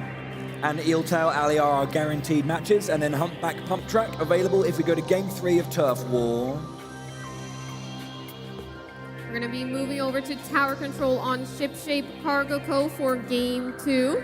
And then Splat Zone Hagglefish Market, that fan favorite for Game 3. On Game 4, potentially Rainmaker on Sturgeon Shipyard. And of course, as we just saw, Clan Blitz in Mako Mart for our for our final if we go to Game 5 again. Gosh, be quite exciting. Alrighty, so as we saw in that last set of semifinals, we did go all the way. We saw 5 games from both Alliance Rogue and of course Team Kaiser. They went all the way through. Will we see that again? Who knows? But we shall find out very shortly as our both teams get set and ready to go for this second set of semifinals. After this, we will then move into our third and fourth playoffs, or for the third and fourth position, should I say, and then, and then we shall see, of course, our grand final battle on this stage. I can't wait. I honestly can't wait. I mean, we started off this grand final day as just in the best way possible.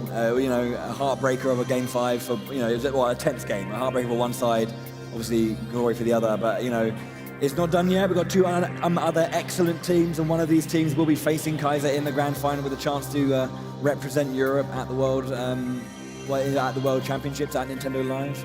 But yeah, I mean, yesterday these teams had, Spark had 2 nail-biting Game 5s again. And of course, Golden Ratio just came out and just you know, put on a masterclass in their group. Absolutely. And Charlie, we saw, as Bowie just said, Golden Ratio really surprised a lot of people yesterday. Yeah. What should I say? The strats, should I say? The strats, should we call it that, were just immense from the team. It was great teamwork between even just all the different modes. I mean, sometimes you see familiar gameplay in Turf War, very different gameplay in the Anarchy battles. I could see you were really surprised. Yeah, I think Golden Ratio, one of those teams that we maybe didn't expect to make it all the way to day 2, really showing up and playing well, showing that they deserve to be here. There were lots of incredible plays. We got Phoenix on that Nautilus. We had Trizzy with the Ink Rush. So we had lots of incredible plays and incredible moments that led to them making it all the way to day 2. Alrighty, and I believe there is the sound. Ladies and gentlemen, those of you watching at home, please go absolutely crazy. Our second set of semifinals, Team Golden Ratio versus Team Spark. Bowie, Charlie, here we go. We'll get those names adjusted in just a mo, but yes, Spark in the purple, the lime green for Golden Ratio. Into our turf war yet again. See how much control we can find. Both of these teams now scrambling to try and get control of mid. Looks like we've got an early push here. Try and take control. Super jumping back in. We've got that Splatana Stamper with the Zipcaster now making their way up into the base. Museum Dalfonsina is that great map, has those great lines you can take with that Zipcaster to get lots of height and be such a difficult target to spot. Yeah, so looking at the teams right here, that Splatana Snapper utilizing that height, utilizing that wall to try and get some shots above, get some damage up onto the map. We got both of these teams now still fighting for control of this middle section. Spark now 3 players down. It's looking like Golden Ratio is going to be able to take control here early on as they push up into that opposing side. Phoenix there with those beautiful Splatana shots, trying to take out a member of Spark right here. Spark on the back foot, having to try and jump back into this matchup. We see 1 splat down. This might be an opening for Spark. The Tenta missiles coming through as well. All players are spread out, so just deciding which target, but also being a great recon point, being able to shout out to your team where everyone is located right now. Yeah, 1 minute and 17 to go. It's been a pretty back and forth one, as always, with Turf War. Again, nice to see another Splatana Stamper as well. But yeah, we got in this last minute, it's all about what we can do when it matters most. Yeah, again, another Zipcaster right there. Getting punished for it, though. Spark now still on the back foot, picking up 2 splashes. This might be an opening for them to try and take control of mid. Golden Ratio still, though, fighting really strong here, getting pushed. You see a player cornered here from Spark. Golden Ratio have this control. Golden Ratio have secured control of mid and maintained it for most of the match. 40 seconds left now. Spark trying to get in on the back foot now. still trying to make their way, and 2 players down yet again. They have to group up and get this push in. It's not over yet, but 25 seconds. This is the time that matters. Indeed, here we go. Dude going down there to one of the members of the Golden Ratio. He gets a double. Shano as well. 17 seconds. Maggie doing a great job staying alive. We're going to be pushing into the center. A little bit, 10 seconds to go. Is there anything that Spark can do to hold on? Or will this first game go over to Golden Ratio? It's looking pretty good as Spark lose 2 members again. Looks very much to be a Golden Ratio turf wall victory. Beautiful game there from Golden Ratio. Massive control of mid, going up towards that spinner on Spark's side as well, being able to take control and just hold it for the entire match. This is a great first game now for Golden Ratio. Excellent, yeah, Start definitely saying we are definitely here to play. Let's update the scoreboard. Oh yes, it's that side, isn't it? It's my side. You ready? You ready? First point over now to Golden Ratio. Are they going to be able to take the next one? We'll have to see. One more point and they have that first point in the best of 5. Yeah, they are playing very strong today. Spark didn't have the strongest start there, mostly being pushed out towards the back end of that game and completely at the very end. But I think there are times sometimes you just kind of think, don't put too much effort into this, just try and play around it, see what happens. Perhaps not wanting to bring out their best just yet. You never know what the team plans are. Golden Ratio though, really strong. They're quite almost unassuming, very quiet, very calm, but on the map they are deadly. Yeah, they're picking up these splats when needed. It's nothing fancy. It's just picking up 1 splat, 2 splats, always keeping Spark, having a numbers advantage over Spark, keeping them down a player, even 2 players sometimes, and just keeping them at bay. We have to see now the adaptation from Spark going into this next match. In this first match, we didn't really see much from them. We'll have to see some adaptations now.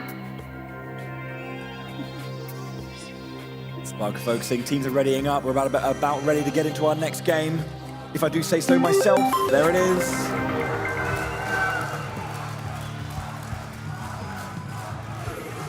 Hopping into this next match right here. Both of these teams ready to go into it, ready to fight. We'll have to see some new spark from Spark, hopefully. Spark of life in them, indeed. Right then, here we go. This midline, this higher track that kind of cuts through the very center, important to hold on to as well. We've seen in the past some great lines to find as well. Golden Ratio have that stamper with that zip caster to get into the back line that we saw Zare do. It didn't quite work out for Zare, but those line-breaking specials are quite fascinating and used in very particular ways. Spark now with the early control. Looks like they've shifted up a gear from last match. Oh. Beautiful pick there from the Trizuka, angling it over that top section over there. Trying to push forward now. Golden Ratio have secured their footing a little bit. Smart zipcaster movement right here. Maneuvering around the stage, making sure they cannot be hit. Unable to get any picks from it, but staying safe-ish. It's safe-ish, yeah. Landed for a bit, but couldn't quite get away. Close though, almost did. Right there. Now trying to ink that back line with that to try and charge up that special, those Tenta missiles that will give additional control to the rest of the team, supporting them in all of these games. It looks like we've got an inkjet coming out right here. Trying to find those shots, trying to thread the needle there underneath the sign. It was very close to getting that direct over there, but it opened up space, but they still were able to take down Spark's members right there. It is height advantage though, you can see just firing underneath that overpass, but yeah, pressure from the right-hand side, with the left-hand side rather, with that zipcaster. Stamper coming through, Nebula stays alive. Nebula there with some beautiful movement. They were able to avoid that zipcaster when they were coming at them so aggressively, and even manages to get the splat onto Phoenix right there. Yeah, the last sole member of Spark alive for a little bit there. Does get a couple as well. Last minute down once again. Of course, the next 25 seconds are going to be imperative for that last final push. Are they going to have plenty of specials ready? Big power plays from these special plays. And maybe try and take a couple of key splats and then push through that center. But right now, Golden Ratio are looking clean, are looking strong in this center. This game has been a shuffle back and forth. We've seen Spark having some advantageous positions, but it looks like Golden Ratio now having control of that mid. But as I say that, Spark charging up a bunch of their specials. We got the Zip Caster coming out from Golden Ratio. Managing to pick up a splat there onto Kimi. But landed straight into the way of Dude, who took them down. As you know, that backline does need to be covered, though. Golden Ratio losing members in the last 15 seconds. Is this something that Spark can hold on to and take it to a game 3 of Turf War? Don't know how good that middle section is looking, though. It's just being so pushed far back and forth. I don't know, it's hard to say. Spark losing a couple of members in the backline. This map is looking really contested right here. Ooh. It could go either way. As we see, both of the teams have inked their spawn really well, and it looks like Golden Ratio takes yet another win in this Turf War. They do indeed. They get the 2-0 in Turf War. That first point going to Golden Ratio. 1 point in that step of 3 to be meeting Kaiser in the grand finals. Oof. Okay, time for some tower control then, as our first Anarchy battle. We got some Swiss fans in the audience. Excellent stuff right now. We've got checking Twitter. Okay. Moving into the Anarchy modes now, we need to see an adaptation from Spark if they want to be able to take this. Golden Ratio looking really strong in their matches so far. Looking like a very strong contender for this finals, unless Spark are able to step up their gameplay. Yeah, let's have a look at that Dude Trizuka shot as well, because we were talking about these things like power plays and how powerful the Trizuka is. Accuracy is super important, these arcing shots. So let's run this one. As you're saying, firing it over the signage and the overpass. Wonderful shot here. Bang, straight into that back line at the back, wonderful. And very unassuming Marsh. Just like hum-de-dum-de-dum. Absolutely beautiful shot there, just arcing those Trizuka shots. That's what we're seeing a lot now with the meta, with these Trizukas. We're seeing players try and arc up against the walls, arc up those shots to go around walls, above things that make them very hard to read and very unpredictable to avoid.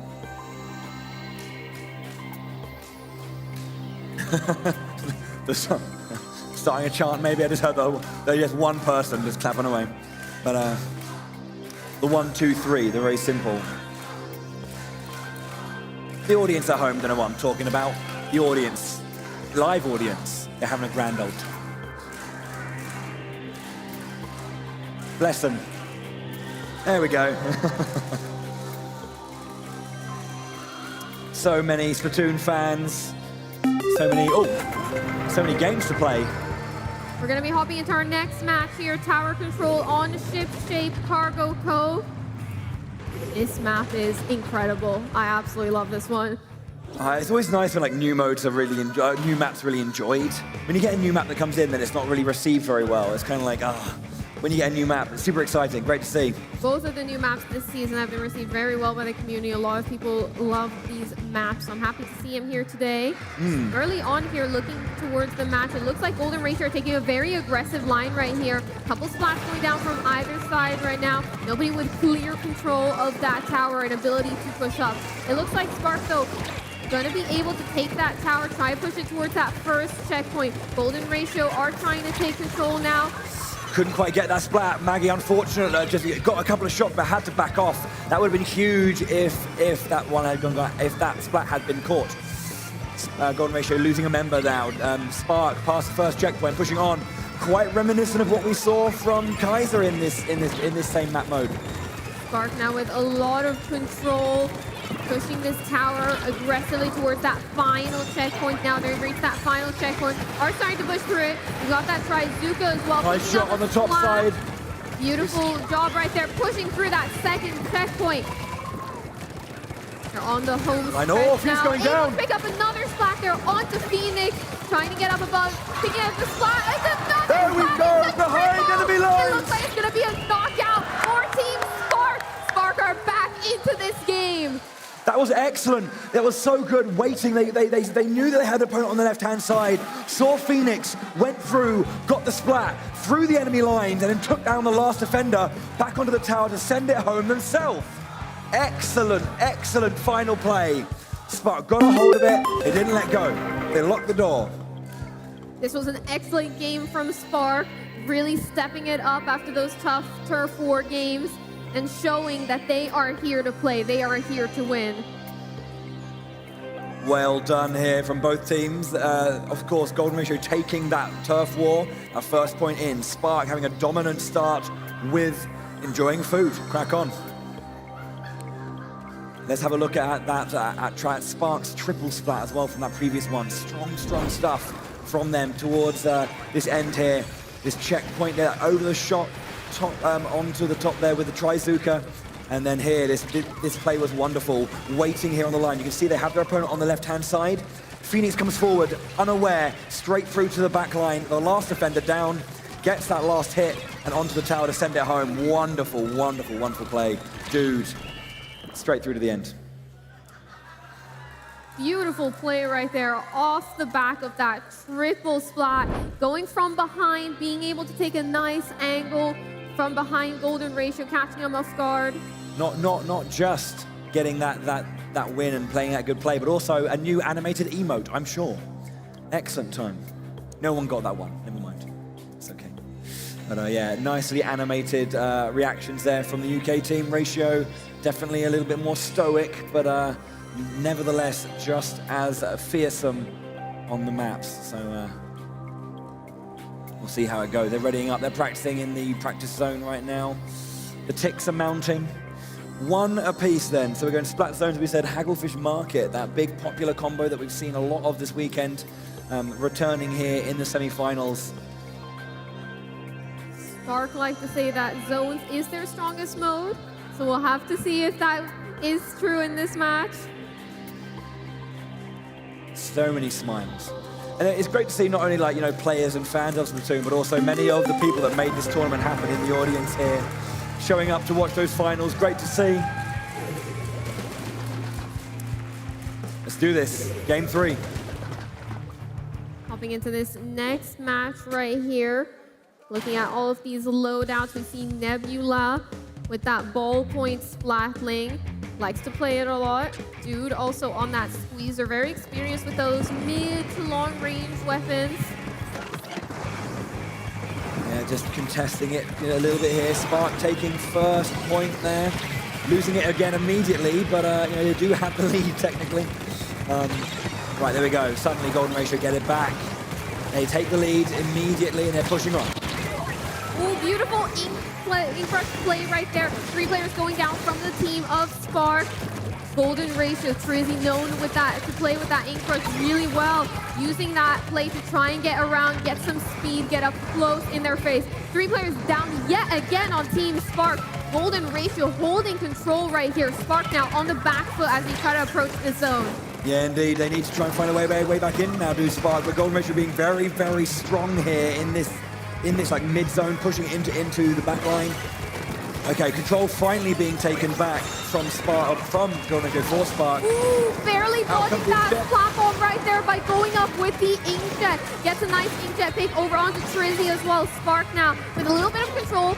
Zone is now contested as they drop back in. Spark yet again with control. This is the push that they were looking for. That was really, really lucky as well. When the inkjet was landing, there was a suction bomb that just went off as they were about to land. Quite lucky there, but the Spark losing a couple of members. Is this enough for the Golden Ratio to regain control? No, not yet. Anyway, Spark back in control. They haven't got those penalty points added on. This is really helpful for them, mounting this comeback. They don't want to lose control completely. It makes it a lot harder to get back into the game. Inkjet away. Inkjet coming out, using that additional height around the zone. You see that often on Hagglefish Market, that additional height, protecting that Inkjet user. Being able to pick up a couple of spots. There's the lead. There's the lead. Now they just need to hold. They worked hard. Golden Ratio need to take back this control. They already have penalty points to work through, but they need to put those penalty points onto Spark to stop this push. Golden Ratio now on the back foot. 10 points remaining. They are able to contest the zone. Are they able to take control? They take control and put on a huge penalty onto Team Spark.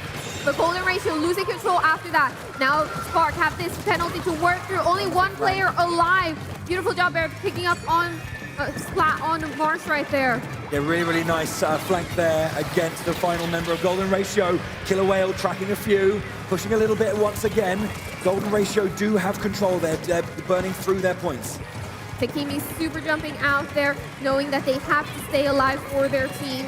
Usually Takimi on that 52 gal, but we haven't seen it so far. We'll have to see if that's something they'll bring into future matches if they win this one.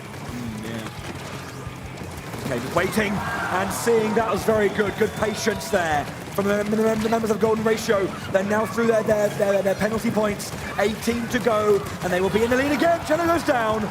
Good stuff from Golden Ratio. They're just 10 points away. Can they keep this up? Spark on the back foot. The tactical is pushing him around. Dude goes down. Still alive. Oh my word! Absolutely huge from Golden Ratio. They close the door. Golden Ratio with the full team wipe to take the win in those final moments of the game. It was looking really good for Spark there, but Golden Ratio taking that zone, taking all of those splats. That's exactly the end game play you want. Immaculately executed. They just got into the back lines and did not go down. They hold the control, pushed forward, and wouldn't let Spark back in, taking key splat after key splat. Yeah, that just goes to show, even if it looks like the team has a massive advantage, there will always be a way to come back. We saw that now with Golden Ratio. Let's have a look at the at Spark taking that zone in the earlier point when they were trying to get back into the control here. This fight back here once again. But yeah, this back and forth is so important. Holding on to the zone here, this wonderful flank, as I was mentioning earlier, getting that one. But that was the moment before Golden Ratio really turned up the heat.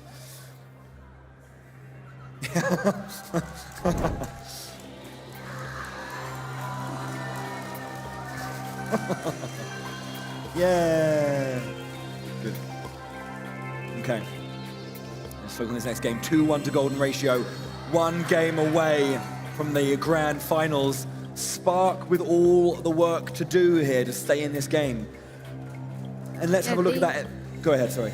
They've got to bring this back now. They have to win this next match if they want to bring it to a game 5. Yeah, and it's going to be on Rainmaker, of course. But before we jump into that game, let's quickly have a look once more at the finale to that last game, because that was expertly done by Golden Ratio. What a shutdown they were after here.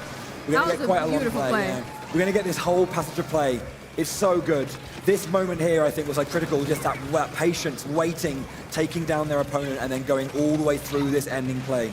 Usually players like to hide in the ink, but just hiding far back towards that wall, not getting spotted so they could get the jump. Yeah, but yeah, this was the moment, the back line. So much pressure and patience. You can see that they're just darting around. One splat, darting around and waiting. Double splat coming out there with the Trizuka. Excellent, excellent stuff. And that was it. Ooh. And still so stoic. Okay, so let's have a look then. As I was saying, we've got Rainmaker on Sturgeon Shipyard. Yeah, we've had a look at this map. We went through it a little bit earlier, but it's yeah, definitely got some interesting stuff going down. So yeah, as you were saying earlier, you've got that higher line with the spinner to allow you in that quick entry, but going to be heavily guarded.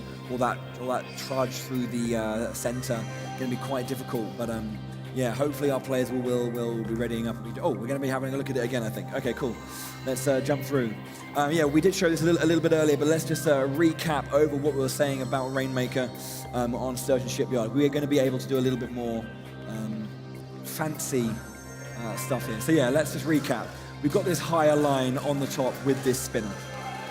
Yeah, we've got, as we mentioned earlier, we've got this top section here. If you're able to get an early wipe, like taking this block to jump all the way up to get this checkpoint. Once that has happened, you're going to have this spinner rotate down, and this will allow your team to just be able to push up right towards that final checkpoint. If you're not able to get that early wipe, that's usually when we see teams push up here, then usually we'll see players try and go round here to try and get that other checkpoint. Usually we'll see the Rainmaker user fastly against this wall right here to try and have as much defense as possible. Yeah. got to find those slight lines, or those sight lines rather, that you need. It's going to be fascinating. We had a very, very exciting game here where Alliance Rogue managed to hold their line, and Spark looking to do, they're in the same position Alliance Rogue were in just a few minutes ago. So, yeah. I think some of those key spots as well for the defensive end will be able to not lose control of this area. If the opposing team is trying to push towards that final checkpoint, say they've broken through right here and they're trying to push up, it's all about keeping control of this bottom square right here, keeping control to not let that opposing team get a really strong push. Of course, yeah. And hopefully, well, I mean, I say hopefully, one of our teams are going to hopefully do that. And what will we see Golden Ratio entering the grand finals as well? Or will Spark keep their hopes alive to win that championship? The game is ready to go. Rainmaker now on Sturgeon Shipyard. This is a very fun math mode combination. Here we go. Here we go, hopping into this match right here. Spark need to win this if they want to keep themselves alive in this tournament. Spark, as we said, in orange there, Golden Ratio in the blue. Early doors, the shield goes over to Spark, but you can see that there's a couple of splats down on the side of Spark. 3, Golden Ratio so fast into this game, making a beeline for that first checkpoint already. Golden Ratio now able to break through that first checkpoint. The reason they went that bottom path was because the final player of Spark was guarding that top path that we usually see players break through. This is a great early start for Golden Ratio. Yeah, and more splats coming through. Golden Ratio being absolutely surgical with their shots here. Trizooka out, pressure going around. Spark need to hold. You see this squeezer on both squads. Squeezer is one of the best weapons to charge up that Trizooka with in the painting mode. This looks like an opportunity for Spark though. A couple players down on Golden Ratio's side. Takimi as well with that Trizooka, trying to open up some space. It looks like they're going to be taking this top path over here, jumping up towards that first checkpoint. And it looks like all of Golden Ratio's players are stuck down at the bottom. Nice evasion as well. The killer whale does eventually take them. Shield goes down on that top side. Couple of splats on the both sides. Takimi now trying to find their way through. They have the lead already. They do have the point advantage. They're now just trying to evade. Play as heavy as they can, but they lose it in the end. A lot of pressure from Golden Ratio, well held. They were able to take the lead from that push. Golden Ratio now getting wiped. 3 players down, only Drizzy left. Drizzy able to stay alive for their team and stop the push from Team Spark. I just think everyone went down there in that play. Like everyone has got splat. Another trade. Drizzy there doing a very good job on the defensive end. It looks like Golden Ratio now are going to be able to pop this Rainmaker barrier and attempt at a push. They are currently about 10, 11 points below Team Spark, so they've got to get this push. Yeah, it's looking pretty good for Spark. They're trying to get that back. But of course, Golden Ratio, we've seen how quickly they can just turn a situation. Couple of splats down on Spark's side. Channel has to move back. Okay, firing some Trizooka shots over the spinners there. They have the Rainmaker, they're going to be moving through. Let's see what they can do. They get one down. They lose a member there as well. Maggie at the back with the Rainmaker, waiting to find a time to strike. This is a push now for Golden Ratio. Takimi, though, pushing up very aggressively. Teammates making sure that Rainmaker stays alive, but not for long. Chano trying to make something happen. Yeah, but they still have that slight lead right now, but it's very tenuous. It's not confirmed. They're going to be pushing forward now. You can see they're almost there at that line. We currently have a Golden Ratio in the back line. A couple go down. Can they get that lead? No, Maggie has to push back. This is that area I talked about. Upward channel is if the opposing squad, if Golden Ratio is able to take control of it, Spark will definitely be on the back foot here. Tracy gets taken down at the top there. Maggie now in a tough spot, does lose the Rainmaker. Takimi and Chano pushing up together. Just a little bit of trading back and forth here in the center. Another trade there. Players both are down on both sides. Marsh is phasing back, trying to just take control of that mid once again. That far right side, you can see Splash Ball defended. 1.5 minutes left now in this match. Looks like Takimi trying to take that fight, unable to get the splat right there. March gets taken down by Dude. Beautiful shots there from Dude on that Trizooka. Dude now putting down that splash wall, trying to pop that Rainmaker barrier, maybe get a splat there onto Trizzy. Does manage to get that splat, and Takimi follows it up as well. Dude now in a favorable position up on top of that spinner, putting down a lot of pressure, but does get taken taken down. We saw the squeezer on squeezer action right there. Okay, so Rainmaker now in control once again by Golden Ratio. Going to look to maybe look up the left-hand side. There's been a lot of pressure down on the right, so are they going to try and change it up? We've got members of Golden Ratio moving in. They're going to try and take the lead. It gets, A so couple of close. points away from taking the lead over there. Trizzy now, though, trying to pop this barrier, but it looks like those suction bumps are going to take it over to the Spark side.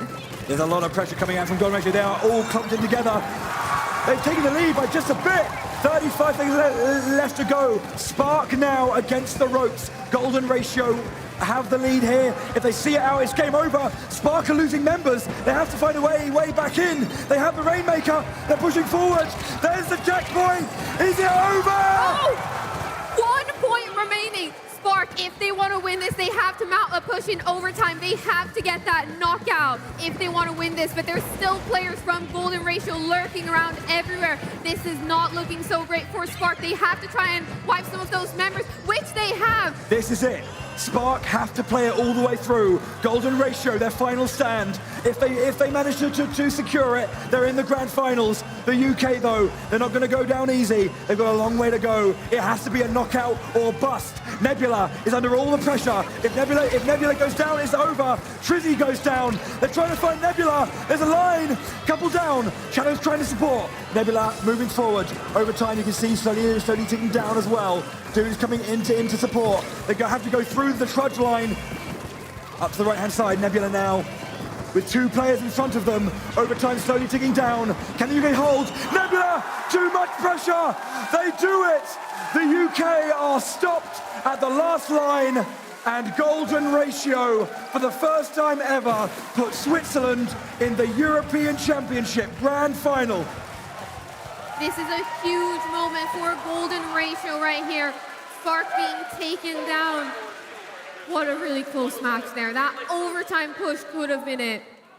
Yeah, excellent stuff from Golden Ratio. Spark with a really nice opening. They're going over. They're going to congratulate. Well done.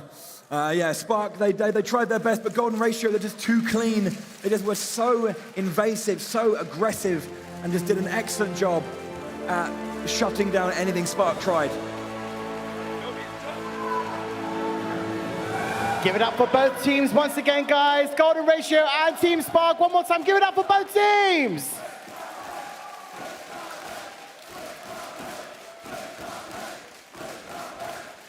Okay. Okay, Golden Ratio, just take a step to the front for us. And Spark, yeah, remain in your seats for me, please. Okay, yes. Come forward, don't be shy, don't be shy. Alrighty, guys. Come in front, come in front. Guys, you put on quite the show. You're one step closer. How are you feeling? Feeling amazing. Feeling amazing? Excellent stuff. Alrighty, guys. Let's take a look at some highlights of your games you just played.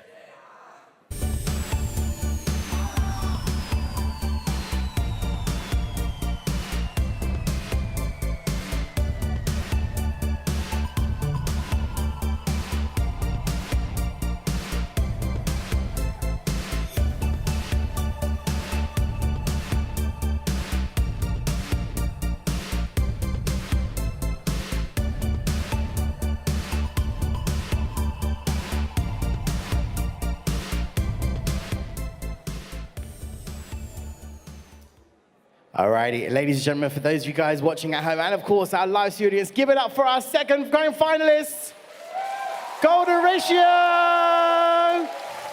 Guys, we will see you very, very shortly. If you'd like to make your way to the side of the stage. Thank you so much. Just head that way for me.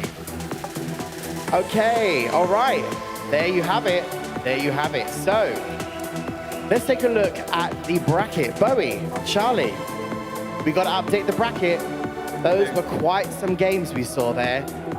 What's happened, Bowie? What have we updated? What are we seeing? We saw Golden Ratio beat Spark. So Golden Ratio put Switzerland into the grand finals for the first time ever against Kaiser. And the defending champions are now in the third-fourth playoff against Spark. So that's going to be an exciting third-fourth playoff and a really exciting grand final. Yes, and Charlie, we did say before, I mean, we were amazed by Golden Ratio's gameplay yesterday, and of course today. Yeah, Well, are they going to go all the way? Moments. Are they going to go all the way? Yeah, we saw so many impactful moments there. Golden Ratio, I think Trizzy on that ink brush multiple times were some of the reasons that this defensive line was able to stand up against Spark. Yeah, consistently just being like a menace and a thorn in their side. And those kinds of moments are kind of what, I guess dictate the results of games. But yeah, I don't know. Some good stuff. Kaiser are strong, but Golden Ratio have shown they are just as strong.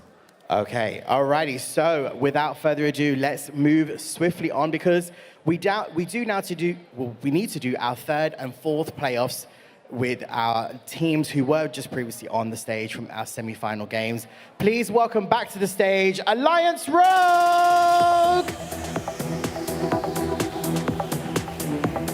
Welcome back, guys. Thank you so much.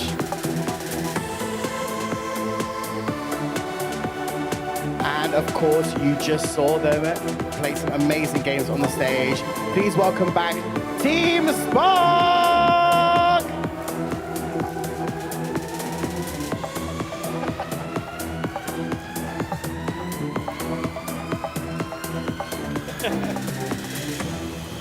Have you got enough? Have you got enough water? Got enough water with you? Righty. Okay, this, of course, ladies and gentlemen, and everybody watching, is our third position and fourth position playoffs. So at the end of this, we will know our team is third, and of course our team is fourth in this tournament. Bowie and Charlie, it's that time. We got to take a look once again at our maps and modes. Yes, of course. We're going into the third, fourth playoffs now. So yeah, this one's for a trophy. We're going to be changing it up a little bit once again. So best of 5, starting with a best of 3 turf war match. Flounder Heights to begin, with Mahi Mahi Resort to follow. And if we go to game 3, we're going to Hagglefish Market. We're going to follow that up with some Rainmaker on Undertow Spillway. Yeah, game 3, we're heading on over to the Scorch Gorge for a little bit of Clam Blitz. After that, we're going to see Splat Zones on Inkblot Art Academy. Big fan. And then game 5, if we get there, is going to be Tower Control on Wahoo World. So yeah, that'll be a nice finale. Okay, so those are the maps and modes in the particular order you are about to witness with both of our teams, Spark and, of course, Alliance Rogue. Once again, for everybody watching, this is for the third and fourth position playoff in our Splatoon 3 European Championship 2023. We already know who our 2 grand finalist teams are, but we now need to secure who is going to be our third place winner and our fourth place winner. So, ready? I think so. I mean, I think it's up to whether the players are ready, but I am. And I think Charlie is too. Are you sure? I'm definitely ready for this. She's definitely ready. Alrighty, so we're going to see quite an interesting play, I think, here.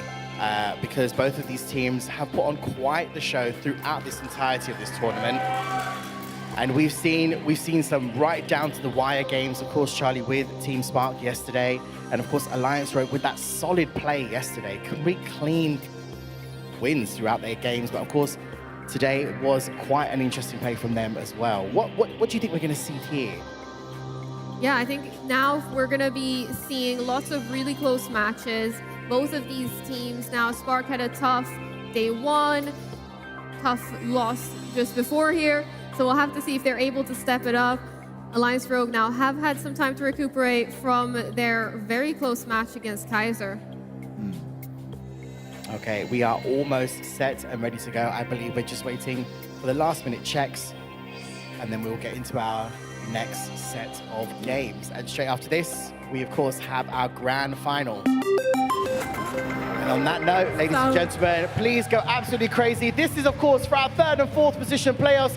Give it up for Alliance Rogue versus Team Spark! Bowie and Charlie, over to you. Thank you very much. Yeah, there is a trophy on the line here, of course. They have the bronze, silver, and golds. But yeah, I know it's tough to play this kind of game so close after losing those semi-finals, but there's still something to play for here. We're going Volty on that carbon roller as well, a weapon he's very well known for. Both of these teams now trying to get up onto that height of this map, seeing if they can make anything happen. Nice and simple stuff, obviously, in the early part of these turf wars. Just trying to trade blows a little bit, feel each other out, kind of get an idea of how it's going to go. But a bit of roller action there from Volti on the back line. 3 players down on Team Spark. Alliance Rogue with the early lead in this match. With the early control. That's a beautiful angle shot and another one. Beautiful angle shot to hit that first one. And another one just for the bonus. That was disgustingly good. Big fan of that. Really, really nice stuff. Nebula going down as well. See, there's still some nice plays to see. That Trizuka, it's doing its thing. Spark now on the back foot, trying to get in. That's one spot for them. Trizuka now. Unfortunately, the first shot goes into the wall. Another shot there. The third one goes out. Not going to connect with any players, but the players down on each side right now. This might be an opportunity for Spark to push in. Might be indeed. Let's see if they can take it. Just trading a little bit back. Burst bomb coming out. Nice drop down there today to keep themselves safe. Suction bomb if we're going out to try and hold a zone line for a little bit as there's pressure on the back line as well back in Spark's base. Yeah, Spark is seemingly unable to get back that tower just yet, so finding a line somewhere if they can. Dude now swimming up the top. Ooh, the grab tank coming in aggressively. Dude now trying to get the splat. Does manage to break that grab tank and get Kiver. Scar now backing off. Knows Dude will be able to get this spot otherwise. This is going to be the push that Spark needs to try and push Alliance Rogue out. Yeah, indeed, his last minute here now, so they're looking to maybe build up for that final play, get themselves a little bit of a footing, and then push forward. Alliance Rogue now on the back foot in this match, trying to get back on top. Both teams now contesting a side each. Manages to pick up that splat onto Chano. Alliance Rogue now in a decent spot. Looking forward towards these final 25 seconds. Yeah, indeed. It's no split second just yet, but as you say, very, very strong lead. Yeah, we're going to be painting as much as we can on that bottom side. Tactical goes out for the last few seconds. Big play to end it up. They're going to be getting as far into the back line as they can, covering up as whatever they can as well. 10 seconds looking good for Alliance Rogue. They do lose a member, though. Can Spark keep pushing, or will they lose their turf here? Looking like Alliance Rogue had a lot of control there in those final moments of the match. But it is a contested map. Lots of ink splotches on either side, and it looks like Spark takes the win. Those ink strikes in the very, very back, nice, and obviously you can see so much pushed into the like early part of those Alliance Rogue base. Excuse me. Make sure it's 1-0. Okay. Spark with the early lead there in the best of 3. Beautiful game there from Spark. All of the players playing really great. We got Chano, known as a solo queue warrior, one of the best players in the UK with over 3,000 points usually in X Battles. The audience is still cheering for these teams. There is something on the line, of course, so they're going to see if they can become the third place in Europe.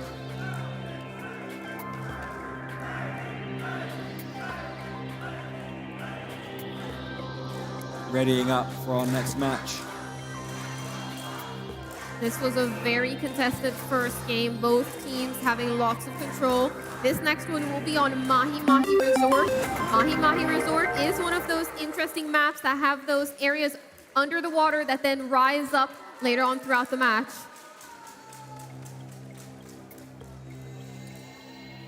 False alarm.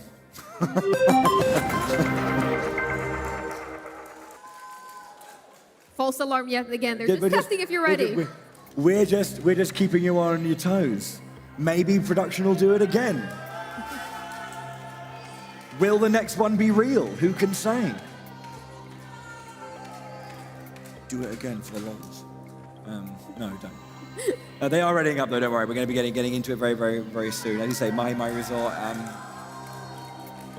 on the most classic of Splatoon modes, the Turf War, the OG, you know. Turf War is that classic. It's the mode that everyone starts with. It's the mode that just makes sure players got their basics nailed down, got that map control. Okay, last couple now. Everyone just make sure everything's good. Loadout chosen. Confidence going in. One player left to go. I see a few ticks. Hopping into our next match here, it's going to be Mahi Mahi Resort on Turf War. Okay. Yeah, Spark in green. Alliance Rogue dashing pink. Both of these teams now making their way towards that middle area. Yet again, we've got that strategy. 3 players forward, 1 player back. That back player, Takimi, we saw right there, trying to use those missiles coming out from both ends. Actually, Gray as well with those Penta missiles, giving additional pressure to help those teammates assure those splats in mid. Getting into the epic chaos that is my resort. Jude, just with that Trizuka, trying to fire off a couple of shots. Done now. Back to normal. Nice take on the top there against Sky, I believe. Trading back and forth, but no, Nebula goes down. It looks like Gray surviving there in the end. Ooh, the wipeout coming out right there. This is a strong start from Alliance Rogue, being able to push up into the spawn of Spark. Very aggressive start right there. But this map, it will change. We still don't have half of the map available to us. Trying to find what they can here. Spark just to get back into it, but Alliance Rogue, nice and strong, good position. Just punishing it whatever they can. Nice and quick reactions there. Trizuka coming out, forcing the retreat. It goes down regardless. Nebula as well on the Inkjet. Luckily, they were able to grab that tactical right before they got taken down. So they are going to be responding very quickly. Level dropping now, so we're having quite a little bit of a slight change here. Scar in position with that Nautilus on the lower side. Charging up, covering.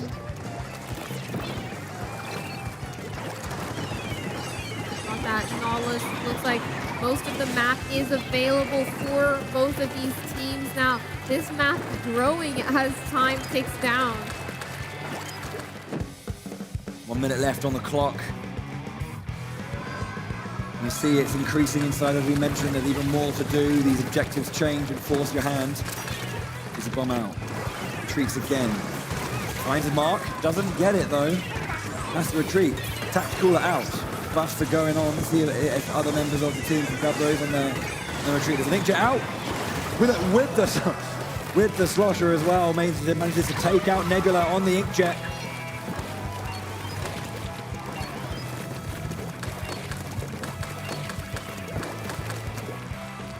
Holding a charge, but then opts to go for a bit of ground coverage here. Pushes back, tries to just recover the option thrown out by the Fizzy Bomb. Make sure all of their space is free. There's a lot of pink available. Last 10 seconds here. Spark won in the last 10 seconds last time. Can they do it again on their second game in Turf War? But looks like Spark have lost all of their members. Alliance Rogue running rings will win that second game. That was very close there at the end. Alliance Rogue able to take back a lot of turf. This might be a win from them, and it looks like it is. Alliance Rogue taking it. 7% difference, that's the one. Just that wipeout at the very end, or virtual wipeout at the very end, was enough to secure the 1-1. So Alliance Rogue get their point. And the next Turf War game will take the first point in our best of 5 and be one step closer to the bronze trophy, 3rd place in Europe. 3rd best team in the entire continent. That's very impressive. Both of these teams should be very proud of themselves. They've played amazing up until now. It's been some good games, excellent stuff on show. If you're just getting into Splatoon competitions or not quite sure how competitive Splatoon can look, this is what it roughly looks like. It's pretty sweet. Yeah. This is the second time we see Dude. We saw a top 4 in the Splatoon 2 European Championship 2017, 2018. Yet again, getting that top 4. Pretty sure that was with Team 4D. little while ago. Good old name, that, or Team 4D.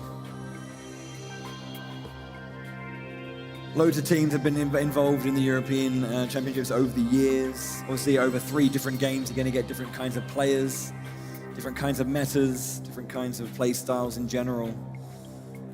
Yeah. That's what they're, well, not what these teams are playing for, but... I was going to say, they're playing for something similar in another color. Yeah. To be fair, bronze is a nice color. It is. It is.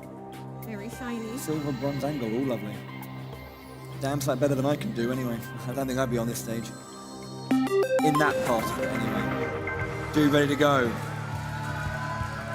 We're going to be seeing Turf War on Hagglefish Market now. We've seen this map earlier on in Splat Zones. Now we're seeing it in Turf War. It begins. We saw Spark have a bit of a tricky one here on this map earlier. Let's see if Turf was a little kinder to them. It looks like Alliance Rogue with a bit of early pressure right here. The inkjet shots are going to connect onto Nebula there. Looks like they might be able to pick up another one, but Chano barely avoids that shot. Kiver now on that crab tank, pushing up very aggressively. It's against Dude. Dude does get taken down by that crab tank. You see a ballpoint Splatling there trying to make something happen, but it's a beautiful spot onto Nebula with that burst bomb. Yeah, just catching as Nebula was retreating. Good catch here. Alliance Rogue in a strong position so far, supporting each other, and the all auxiliary positioning working really, really nicely for them, facilitating each other to get those splats.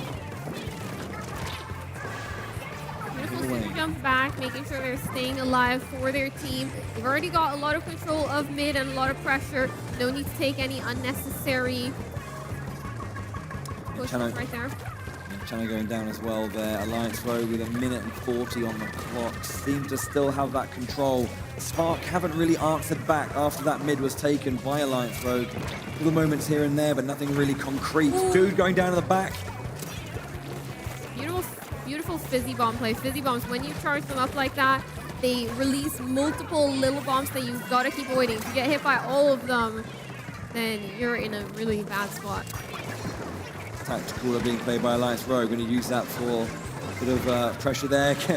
Jumping around with those squid rolls. Working really nicely. Beautiful job reading that jump of the inkjet and making sure that they were able to take them out as they dropped down. We saw that drop roller, but they were still able to get the splat. Alliance Rogue now with a lot of control, looking at the final minute of this match. Yeah, there's a lot of work for Spark to do here. They need to get something, something in the right moment. They need to at least get their foot back in the game right now, because currently they are really far back with no real semblance of pressure to push Alliance Rogue around, get them into those negative positions. Okay, then the missiles go out quickly. Dude now working on that flank. Spark now pushing up with all of these specials. 30 seconds remaining. That curling bomb flying right over their head, taking down Gray. The inkjet now able to pick up the splat. Alliance Rogue are still in this. Dude now hiding behind. We see another inkjet there on Team Spark. We see that beautiful drop roller play right there to stay alive for just an extra second. Dude now in a very tough spot, unable to pick up that splat. It's going to be Volty with the splat. Yeah, you see Chano going into the back lines, just trying to get rid of all of that orange, but it doesn't matter as Alliance Rogue take down the splats they need and cover whatever they can. Have to say, it looks like Alliance Rogue is going to be making it through, but... It looks like it might be a win to Spark, and it is!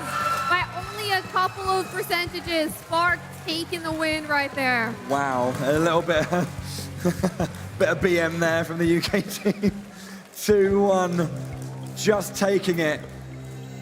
Chano running into the back lines, getting as much as they can, and just 1.9%. That was enough. You thought that after all the splats were taken, that Alliance Rogue would have it, but there was enough epic work done by Spark. Epic work? Why did that word come out of my mouth? Enough work done by Spark. There's a lot of S's and P's going on here. Yeah, they were able to make it work, able to pull through in those final moments of the match to secure that first point on the board. We're going to be moving towards Rainmaker on Undertow Spillway. One of those long, narrow maps, have those central positions. We'll have to see if this becomes a fast one. Rainmaker can go either way. Yeah, and Spark with that lead are going to be feeling a little bit confident as well. You know, they've got a game in hand. If they can get one more, then they are looking at a 2-0 lead. Maybe going to become, you know, the third place team in Europe. Alliance Rogue, obviously, as defending champions, we're going to have a brand new champion this year, but they can still, you know, walk home with a trophy and be proud of that. But they've got some work to do as Spark have the lead on them after a fairly volatile start to the set. An unpredictable start. All players now looking ahead at Rainmaker, Undertow Spillway. Going to be looking at these weapon comps as well. Are we going to see that Carbon again? Volti on that Carbon. Are we going to see that Tri-Slosher? Which weapons are we going to see coming into this next match? Yes, indeed. The audience are primed and ready. They are wanting to see more action. Are you ready for a little bit more Splatoon 3? Good. Because you're going to get it. We treat you well here. Look after you. Right, I should get rid of these actually as well.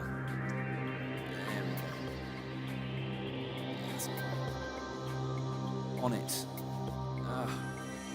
This scoreboard is silly. It's so far away from me. I'm like, Anyway. It's time. Game begins. Let's go.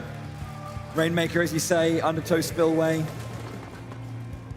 It's pretty okay. Ooh, Volti with that Carbon Roller.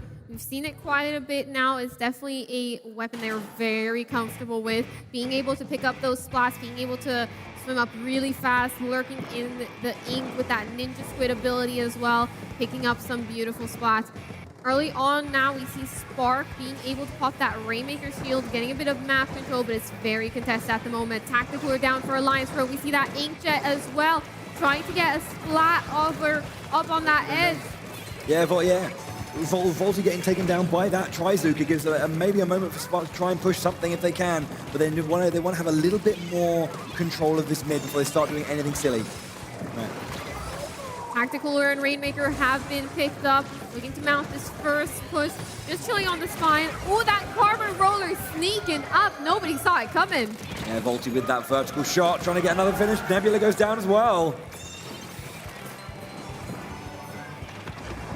And there is another one. It looks like Alliance Rogue now having a lot of space to be able to push forward. They take the lead, and it looks like they're going to be looking towards that first checkpoint. Looks like they broke through the first checkpoint. Aggressive push up right here, trying to secure that space to get over to that final podium at the end. Rainmaker currently uncontested, but it looks like Gray and Scar are going to be popping it now. They're going to be taking it through these uninkable grades, making sure to move alongside that wall to stay as protected as possible. They're through. Oh, they were through, but they got taken down just moments away from that pillar as well. So Spark can breathe a sigh of relief. Shield being left. Try and take down some members of Alliance Rogue and push back as much as they can. Regain control of that mid. That spine being very, very important on these sides. Spark now trying to take control of this Rainmaker. Gonna let it reset for the moment. A little bit risky considering how close it is to that final podium, but Takimi keeping a close eye on it, making sure nobody on Alliance Rogue is lurking around. Also on the side, does get taken down by a waiting member of Spark. Good stuff where they lose a member as well. Shield is going in the favor of Alliance Rogue, it looks like, although there's a pushback now. Okay, Spark once again with control in the center.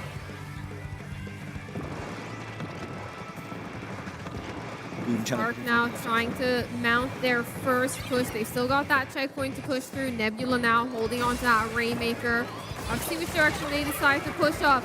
Looks like they get taken down by Alliance Rogue. Alliance Rogue managing to get 2 members, 3 members now. This is looking great for Alliance Rogue to be able to grab control of that Rainmaker yet again. It looks like they have it. They've got that Tactical down as well. Going to be pushing up towards this left side of the map. This is usually where players choose to go. It's a very safe spot to push up from. Volty getting taken down there as well. You can see the Rainmakers coming forward. Spark need to find something to push. If they can, they get that's close. Okay. Just push down into the center here. Takimi waiting, just seeing what they can do. Pushing a little bit of knowledge out for the teammates here. And Jet's gone. Getting a lot of hype with that Inja. We see Alliance Ooh. being able to get that splat, and the player super jumping out as well. Alliance Rogue with a lot of map control in these moments right here. Dude barely missing that Trizuka shot, trying to get up towards that middle section of the map. We see a Fizzy Bomb thrown in that direction, so they know. Scar moving back a little bit there. Again, Nebula once again with the Rainmaker on point, going to try and get into these checkpoint. Does connect it. Very, very nice. Shield coming back up. Nebula escapes.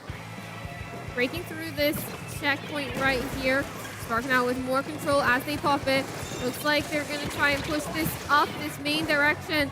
Nebula getting cornered by multiple players right there.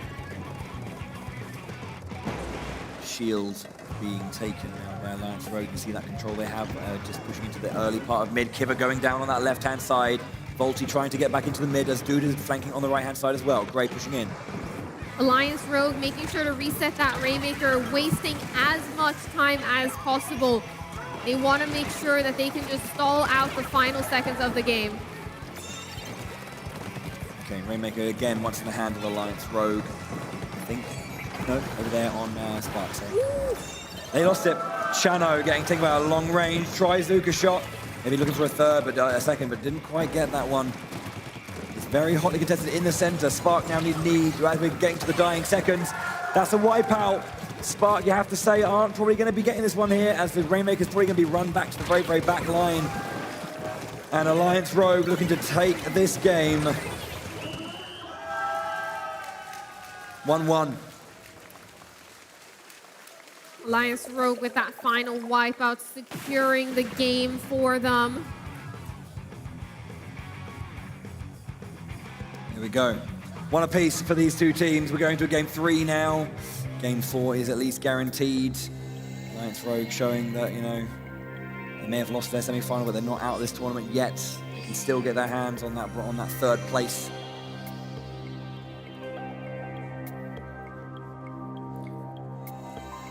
We're getting ready as well.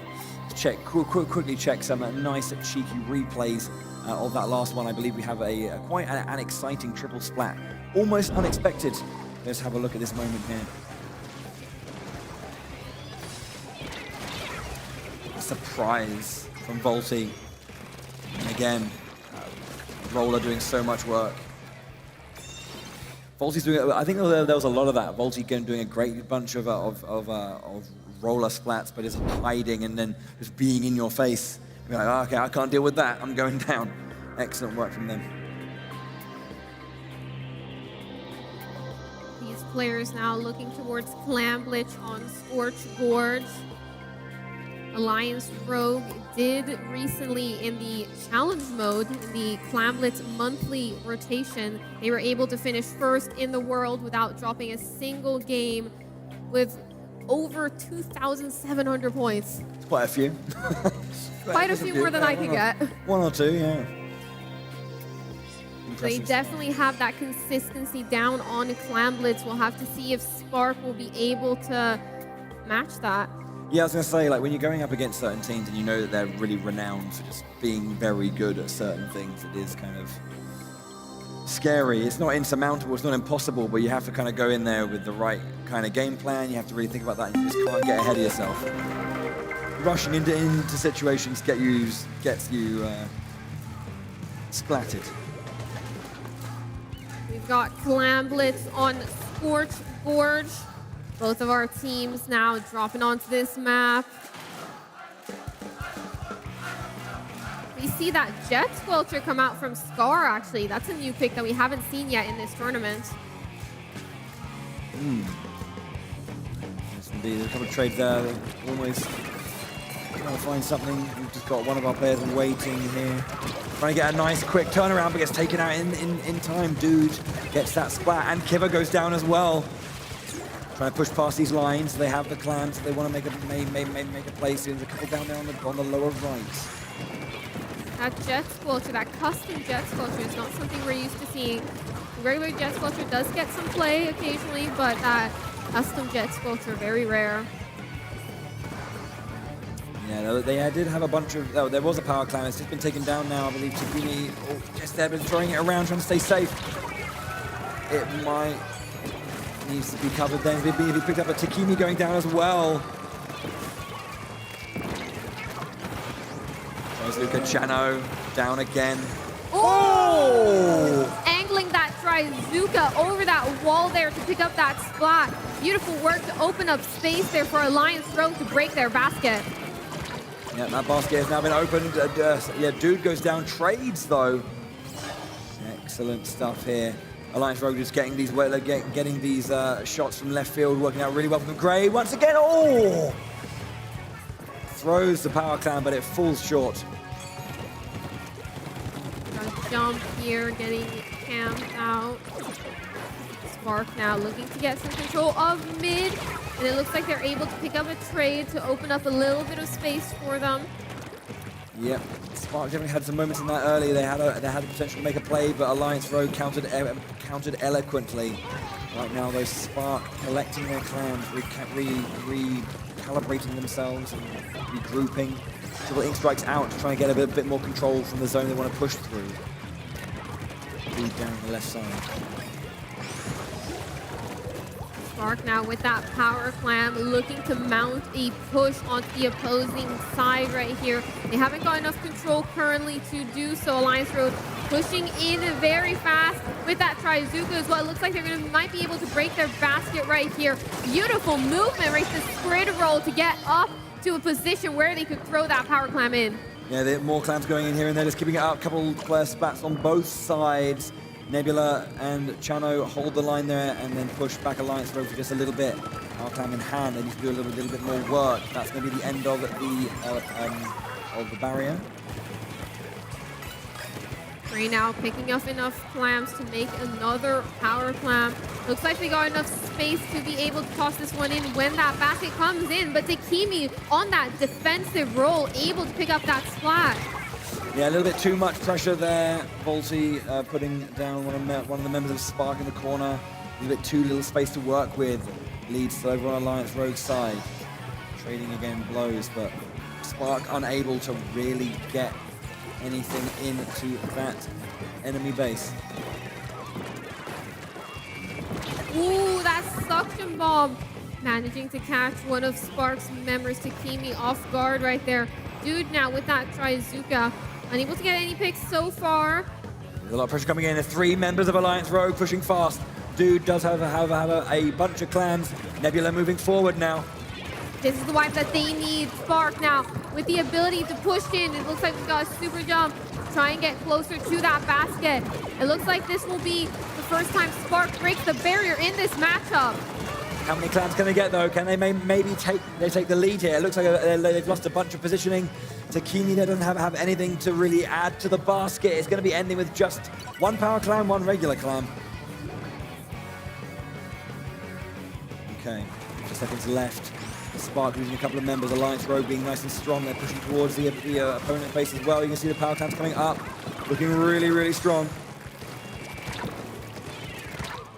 Ooh, that Slosher getting a little bit of damage onto Volty, it seems, here with that Ninja Squid Carbon Roller going in really aggressively, trying to make up some spots, but oh no! They've ran out of ink!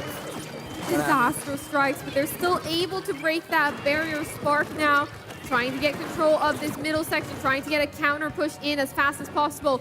All members of the team moving up pretty fast. We've got 10 seconds remaining. But Volty was waiting on that far side. You can see they were just hanging around this central point. They wouldn't let Spark in. And now this is the moment they have to try and get something going or it's going to be game over. Overtime is ticking away. They need to open that basket and get a good few clams in there, but their time is not on their side. Can they find something or will Alliance Rogue hold? We got a little bit of time left here. Nebula and Chano trying to get up towards that basket. They've got 2 clams to try and get it. The timer is running extremely low, and it looks like Alliance Rogue with the wipeout has the defensive stand. Alliance Rogue holds strong. 2-1 now. The Anarchy battles have been going very well in their favor after dropping the Turf Water Spark. Alliance Rogue showing up in the Anarchy battles. Nice and clean. Wasn't a wipeout, of course, but they just did enough work. That's why they are, you know, uncontested in Clan Blitz. That is why they won that last challenge mode in the game. Goes to show their expertise on this particular mode. Indeed. Now, yeah, let's check out some of those moments from that previous game as well, because there were some excellent shots from Alliance Rogue. You know, let's think about that overarching Trizuka catching Nebula. Brilliant, brilliant shot. So yeah, here, lovely. Beautiful shot right there. You cannot see that coming. Nice wiper in the crowd there. Audience still very much alive here. Of course, this is our second to last match at the European Championships. After we crown we just find out who is our third place, we are going to crown our European champion, and it will be a new European champion. So we have a lot of excitement to go. We're not done yet. Alliance Rogue looking to make sure that they can at least end up at third place here, remain in that top 3, remain in the medals, Olympic medals. We're going to be going to Splat Zones on Inkblot Art Academy. Splat Zones has that one central zone on Inkblot Art Academy with that middle pillar with a bit of height in the middle. That top part doesn't count towards the zone, it's only that bottom part, but it does make for some interesting movement options. Indeed. Let's see how it goes. They're readied up, they're going in. Splat zones for game 4. Can Spark bring it to a game 5? Can they hold on a little bit more? Will Alliance Rogue shut the door, take home third place, and call it for the day? Both of our teams now making their way as fast as possible towards that zone, trying to ink it up. You see that heavy splatling there coming out from the side of Alliance Rogue. We saw that Jet Squelcher in the last match. You see that heavy splatling trying to get an anchor down. But it looks like Spark's going to have the early control here. 3 splats. Nebula gets another one as well. Nebula now looking to push up really aggressively. Chooses to back off, making sure to support their team. NZAP, the role of NZAP is just to be that supporter. It's not to be aggressive up into their face all the time. It's to support your team, get those tacticals up. Beautiful job there for getting that splat onto Volty. Yeah, just putting a lot of pressure around from the flanks, making it hard for Volty to make a decision. Control lost, but not completely taken over. Looks like, it eventually does get it. Nice work from Alliance Rogue to hold the line. Spark lose 2. Alliance Rogue in control. Alliance Rogue now starting to mount their push. Manages to pick up a couple of splats, gets the number advantage against Spark right here. That splat bomb being a menace right there.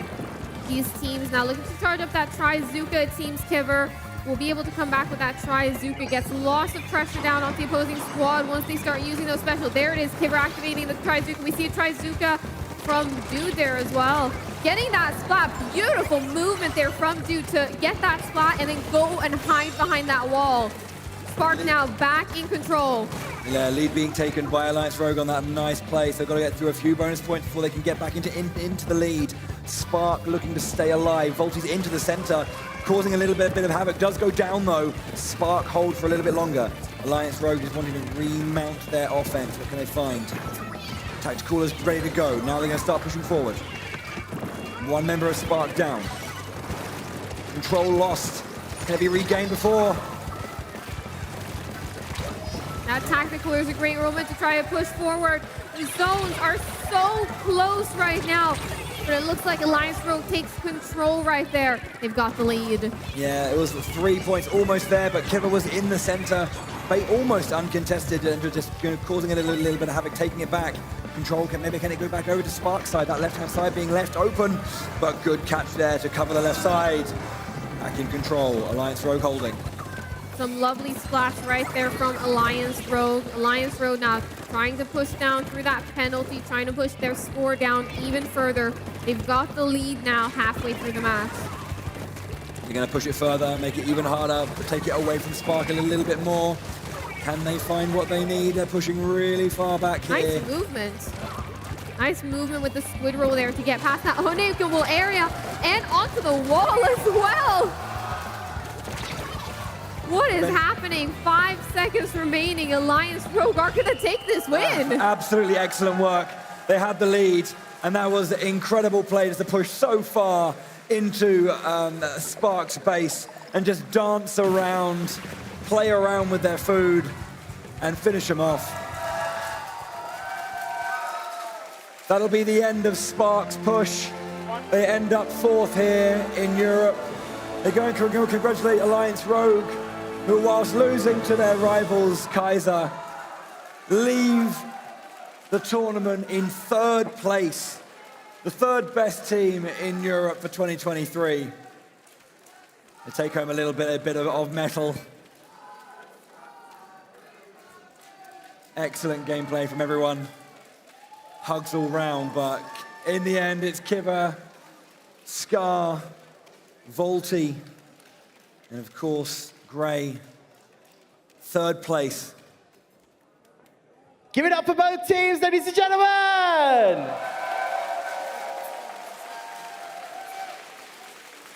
Alrighty, thank you so much to Spark. We will see you guys very shortly just at the side of the stage. Alliance Rogue, please come to the front with me.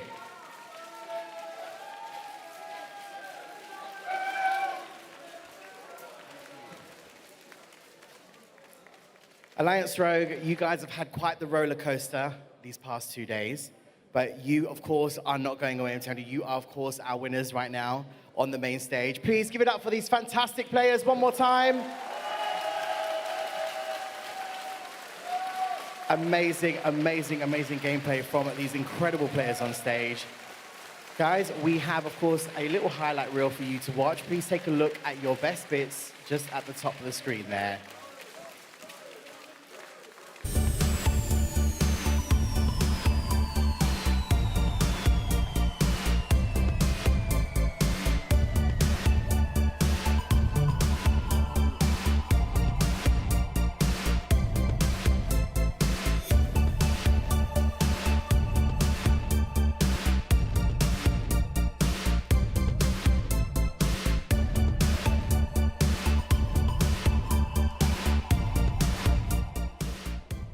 Okay, one more time, ladies and gentlemen. Please give it up for Alliance Rogue!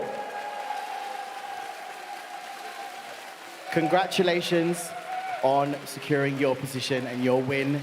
Thank you so, so much. We will see you guys very shortly. Just make your way to the side of the stage. Thank you. Okay, alrighty. So, this is it. This is it. Are we ready? Are we ready? No, come on, guys. Are we ready? This is what you guys have been waiting for. This is the moment. Charlie, we're going to take a look at this bracket real quick before we invite onto the stage our 2 teams. Let's take a look at this bracket here. Charlie, of course, we now have our 3rd and 4th placements in, of course, this tournament. Alliance Rogue taking 3rd, Spark taking 4th. And now we're going to see our 2 next teams coming to the stage. Now we're looking towards the grand finals, Kaiser versus Golden Ratio. This is going to be a very, very good match. Okay, alrighty. So without further ado, please, everybody watching and everybody sitting right in front of me, please go absolutely crazy for your grand finalist teams. Make some noise for Kaiser!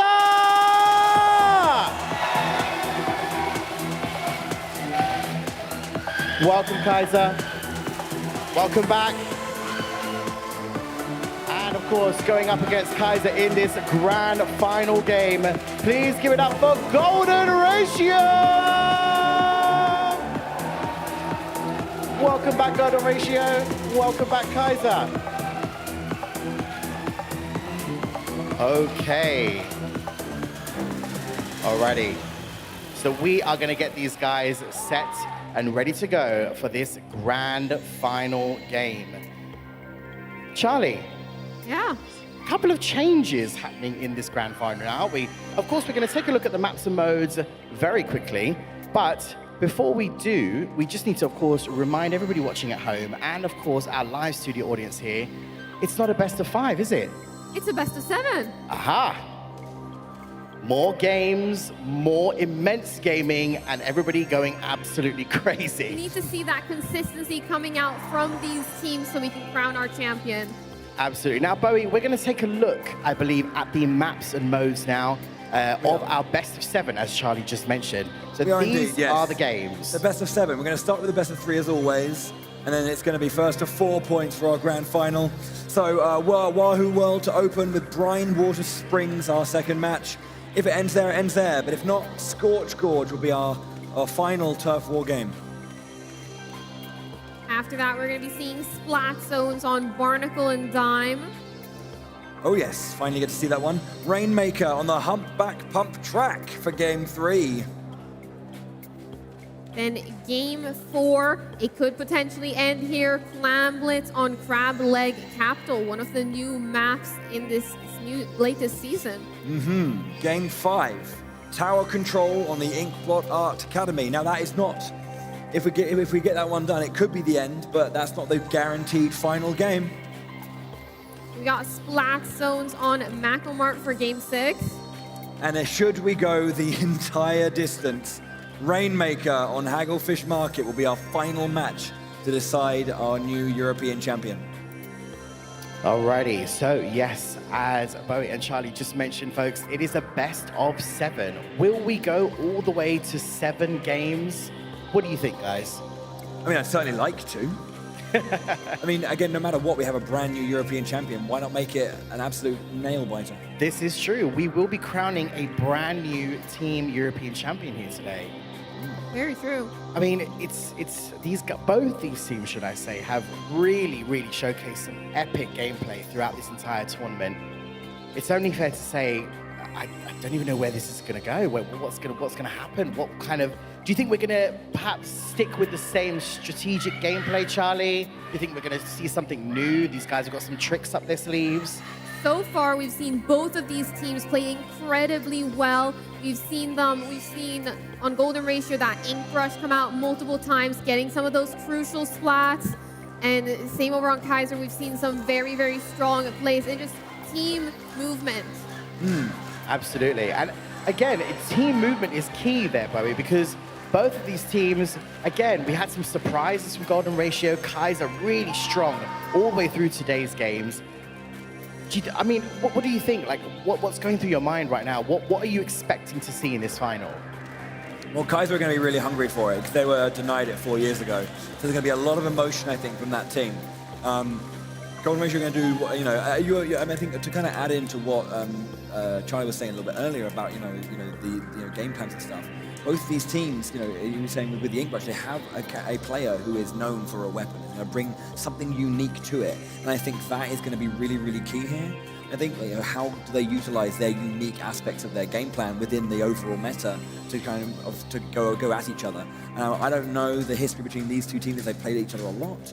Obviously the players individually know each other, but as teams, how do these two compare? It's going to be very exciting to see. Absolutely, exactly. Very valid points there, Bowie. Just to remind everybody watching at home, if you take a look at the screen just above you there, if you have not yet scanned this QR code, please do, because this is for everybody watching, of course, at home and our live studio audience. You can gain yourself a very special splash tag right here at our Nintendo European Championships 2023. This is, take out your phones, basically, and scan with your camera, and you can get yourself this incredible splash tag to use in your own game. I think we're almost there, Charlie and Bowie. We're almost there. It's definitely moving forward, yeah. Oh, just before the grand finals goes on, obviously, a thing to say that, again, if you are interested in competitive Splatoon, to make sure to reach out, to your local community and, find, people and try and just play the game competitively. There are definitely tournaments and communities out there who are willing to want to have you join and be part of the community. Just keep playing the game. Alrighty, we are just making sure that everything is set and ready to go. This is the grand final, So we do need to do double and triple checks for both players on each side of our teams.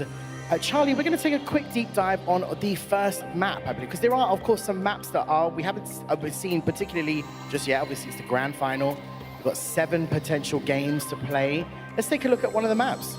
Yeah, let's take a look at this first map. We've got Turf War on Wahoo World.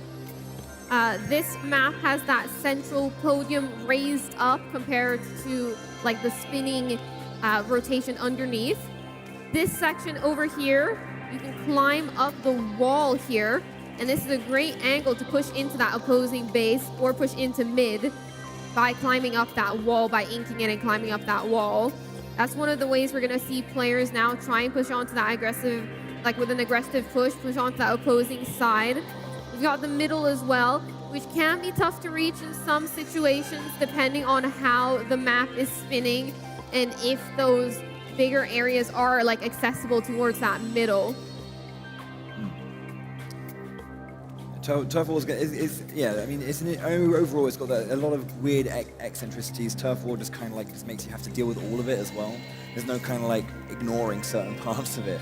I think that's kind of fascinating about Turf War as well. Like certain maps, you don't need to worry about it too much, but you don't really deal with it if you just ignore, like, especially in like Rainmaker, you can just choose a side to go down and focus on. You can, not ignore completely, but you can just kind of prioritize it less. Yeah, absolutely. Let's take a look at the next map, Charlie.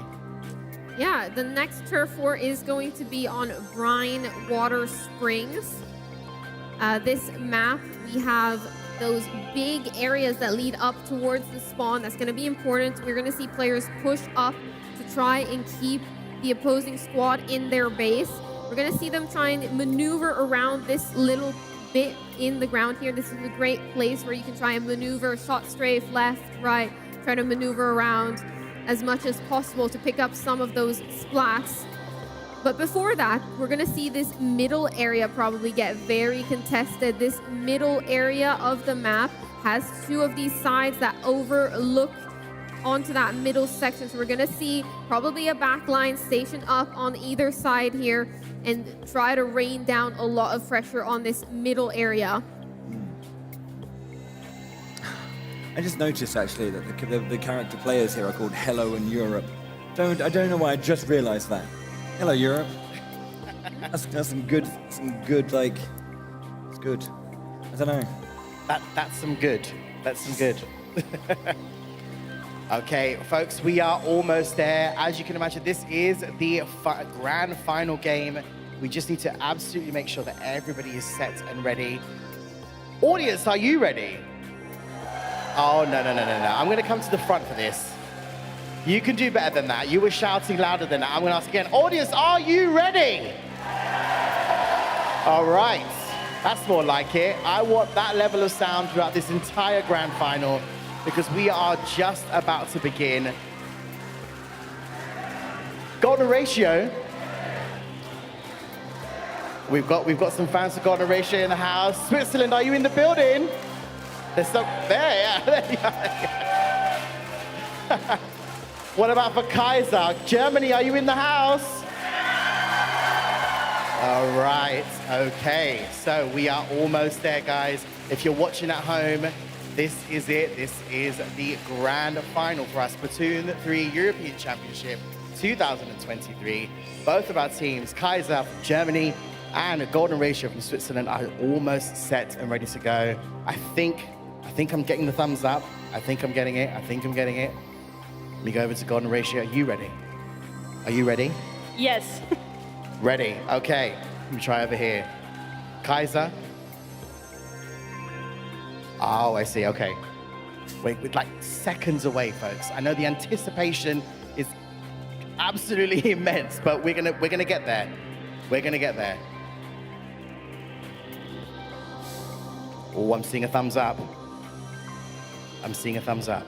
Yep. It's really important, Bowie and Charlie, isn't it? Because we've got to make sure that the teams feel comfortable, of course, playing these games. There's a bit of conversation going over there. I wish I could hear what they were saying, but I couldn't. But it looked like a very intense conversation.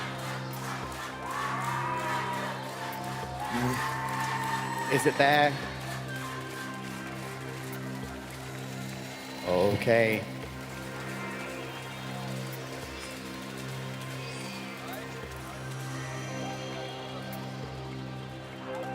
It's that silence, that immense silence. We're going to get there. We are going to get there. I promise you, folks.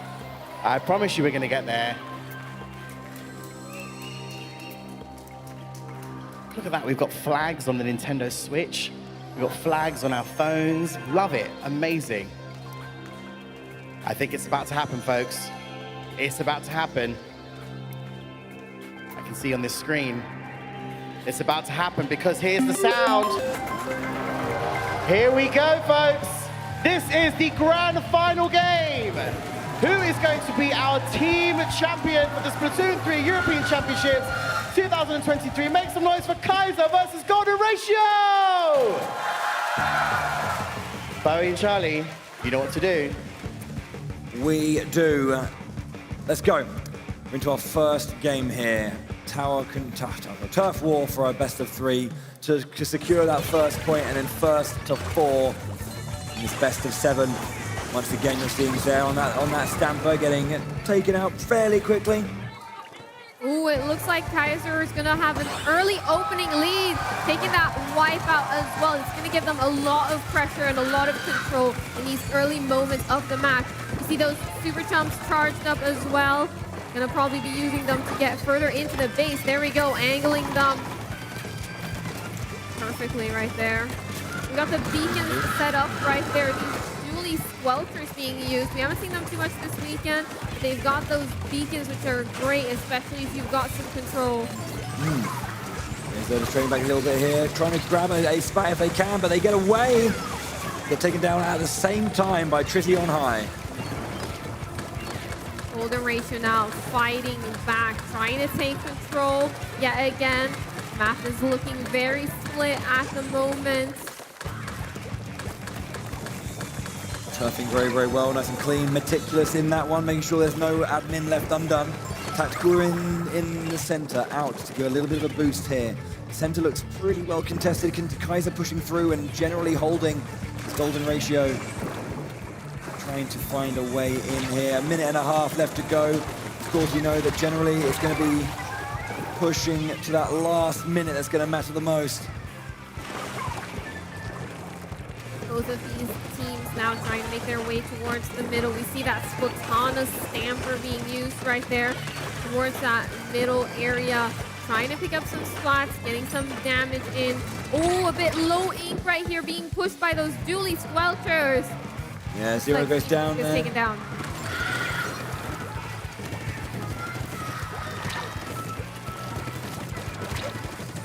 Just fighting back, yeah. Maggie going down there as Isik takes her splat. Pushing into the center of the last 43 seconds. This is where it starts to matter here, folks. Oh, the squeezer. Marsh going down. Isik strong. Just making sure to get this lower ground covered because of these rotating walls. It's very easy to lose control of one of your areas. You see right now he got the stamper in the corner, Zero. Maggie having to trace back there as the the zip cast is being thrown around. 10 seconds left. Kaiser lost 2 members. Can Golden Ratio do the heroic comeback at the back? A few seconds of the game, pushing into the back. Is that going to be enough for Golden Ratio? Golden Ratio able to push back and get a little bit of turf there at the end. Will it be enough? Oh, that's looking good for Golden Ratio. It's not enough, though. Kaiser hang on to the lead, able to take that first game of Turf War. Kaiser just holding enough of that line. Clean stuff. Let's update the score. Oh, yes, of course. We need not just the 0, but the 1. There we go. Just making sure, make sure everything's okay over there on the Team Kaiser side. Golden Ratio may have lost that particular round, but again, stoic as ever. Not giving too much away. Everyone readying up or trying to make sure everything's good.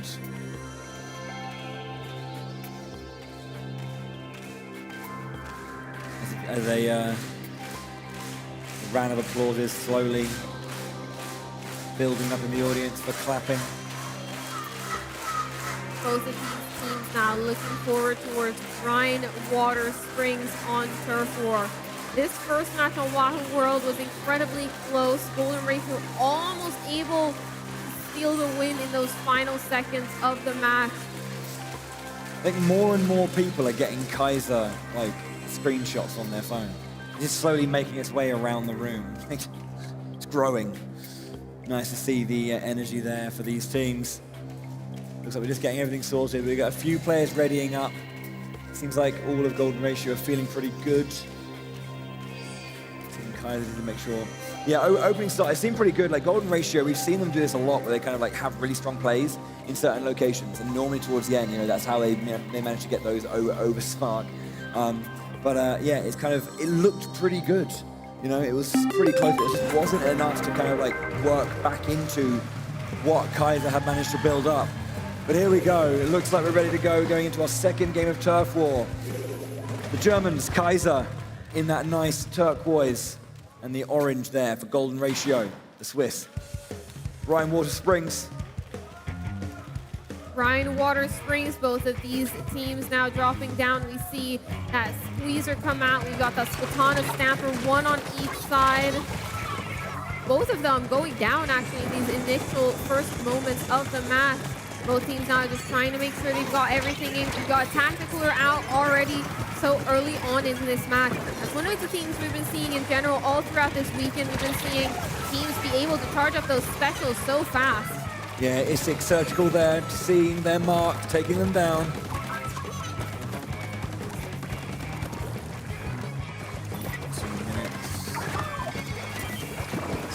Build sometimes you got to a couple of members of Kaiser jumping into the center as Isik goes down. Marsh is trying to evade, but gets taken down eventually. Not enough distance. Phoenix in the back line, using that zip castle to jump around, but couldn't quite get much done there. All the work put into that, taken away. The Tacticaler coming down there. Kaiser now looking to try and push up this ramp all the way up to Golden Ratio's base. This map is one of those maps that are kind of difficult. You gotta push upwards towards that base, so it can be difficult to pick up those splats on the way up there. Back a little bit here, Kaiser losing there. 5-0 going down for Golden Ratio. Again, a minute and a half there.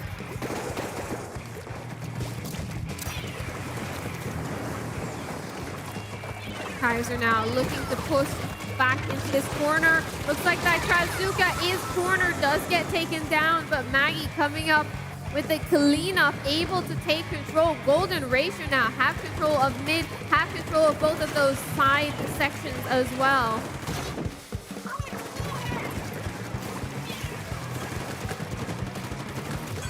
Yeah, 1 minute left to go. Kaiser loses a member. Golden Ratio also kind of losing a member, but getting back into it.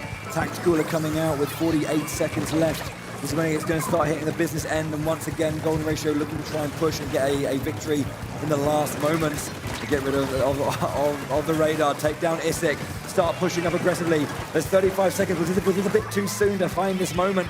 Is there enough time now for Kaiser to really fight back? They have to get back and start preparing. 5-0 goes down. Golden Ratio now, final 20 seconds. They've got control of mid. Can they hold on? Kaiser now with the super chump, looking to get a lot of pressure.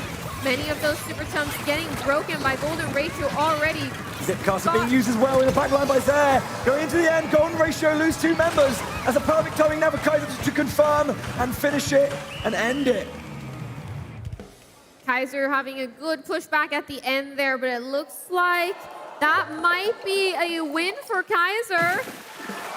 But Golden Ratio barely inching it out. 1.6%. It wasn't enough with Kaiser's final push. Golden Ratio did enough work. If Kaiser had a second more, they would have won. Okay then, the next game will confirm our first point in our grand final best of 7. It's close. It definitely is. both of these teams showing why they are here, why they are in the grand finals. Oh, yes, indeed. Golden Ratio has been this dark horse the entire time, you know. One that, you know, just surprised. It's been strong for so long, but have been playing so well throughout, consistently. It's excellent to see. Next match is going to be Turf War on Scorched Gorge. That's going to be the decider for that first Turf War point. Who do we think is taking this? This is impossible to predict. Yeah, I mean, like, yeah, well, question. Who's going to win? I don't know. I have no horse in this race. I mean, I feel like Golden Ratio are just really good at, like, finding their moments, you know, to collapse. They're really, really good at that. And I have to say that maybe that's why I'd say I'd probably put it in favor of Golden Ratio. But if Kaiser just do what they do best, and that's just play hard and fast and get those big power plays when they matter, you know, Kaiser will just be able to take it home. But, you know, the thing is, Kaiser in their semi-final they beat Alliance Rogue, their big rival, or you know, who was, you know, considered to be like the favorite for this. They cannot get complacent now. It's not over until they're raising that trophy above their head. 1-1 in the best of 3. Kaiser looking to put their mark on the history here with Splatoon. Golden Ratio looking to upset. You see that double Splatana stamper yet again on both of these squads right now. Yeah, Golden Ratio in that pink, Kaiser in that turquoise.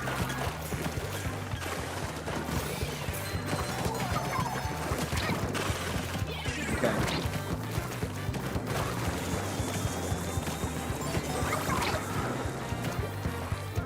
Movement begins. Marsh on high, trying to find a pick if possible. Is pressurized from the back line, into the black line. Phoenix has the Zipcaster out, going to cause a little bit of chaos in that back bit as well. Marsh is going to protect the spawn point. No, looks like Phoenix did go down during Zipcaster. Golden Ratio now trying to fight up this wall. Both of these teams scrambling to get some control. We see the Super Tongue come out right there. We see the Zipcaster as well. The Zipcaster finally able to pick up that splat. Is it able to make it happen? Ooh, it looks like almost another spot, but had to retreat for a second there. Kaiser gets a little bit of control here. Yeah, it was looking a little bit just neck and neck, but finally the dam breaks. Bit of a push here. Kaiser is looking strong still. We've got a minute and a half left to go. Halfway through the game, there's still plenty to happen. Forge, compare this Turf War match to the Rainmaker one we saw much earlier in the day. You can see that there's not that big ramp to get up towards the side. If you want to go into the opposing team's base, you've got to cross through those grates. And those grates can be very dangerous to walk across. Yeah, Phoenix being taken down. So does Marsh get taken down as well. Trizzy just trying to find something. Coverage here, so good. Both of these teams currently contesting mid, but it looks like it's going to be a splat there from the Splatana Stamper. Fly Zero now trying to pressure against Marsh there. Marsh in a tough spot, but manages to get out of it. Beautiful aim with that squeezer. Fly Zero goes down as well. So looking here, again, this 45-second mark. Is this where Golden Ratio want to turn up the heat? A few seconds left, 30 seconds to go. And here's where your power plays start mattering. What can Golden Ratio do? Will they be able to do what they do as always, or can Kaiser hold their line? Can they stay strong? Can they push Golden Ratio out of prime position? I'm a lot closer here, a little less leeway to work with. Final seconds now of the match. Who's going to be able to take this point in Turf War?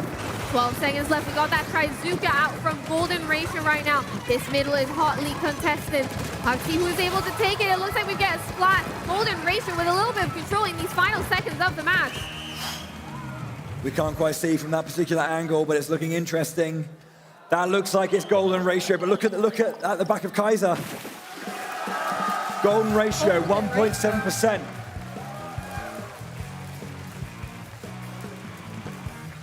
2-1 then to Golden Ratio, taking that first point in the best of 7. Ooh, up in the grand finals, 3 games away from that gold trophy and that trip to Japan and Nintendo Live. Whew.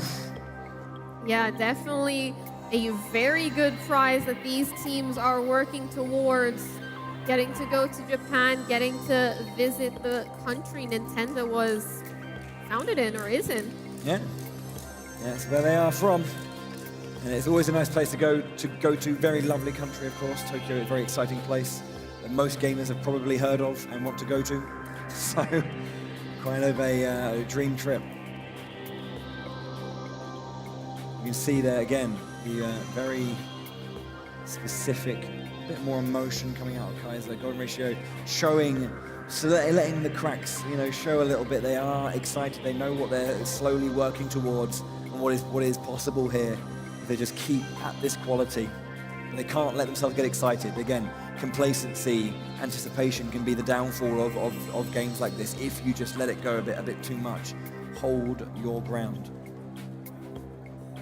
Splat zones on Barnacle and Dime is the next map mode combination. Yeah, whilst we're just preparing for it as well, let's quickly just run the end of that last game to see how close it was. It's hard to tell from that position, but Golden Ratio were getting key splats and covering ground. So let's just roll it once again. At this point here, there's 20 seconds to go. It was just so clean, just finding moments, pressure to the left, noticing that it's happening on the right-hand side here as well. That final try to Zuga shot hitting that tacticaler. Unfortunate. And you have to say that key splat there against Isik was definitely the reason it happened. The audience though, tense stuff here in the grand finals.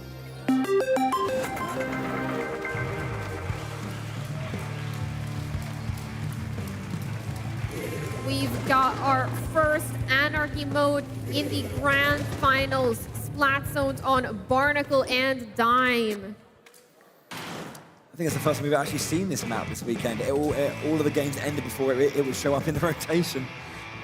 At long last. Okay. Ooh, early control there from Kaiser as they're able to pick up a splat right there.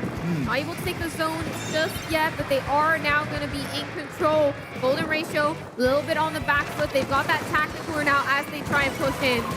Yeah, you see as well that it looks like Phoenix has stepped away from his Skatana Stamper, but they're staying on it. Change up in the loadouts here, different modes, you see. Kaiser now pushing forward, managing to line up their team, covering up all of the angles that Golden Ratio can take to get out of their base. Now towards that middle area, we got that Ink Rush. Trizzy getting taken down with the Ink Jet. Yeah, good stuff here as well against on that Zipcaster.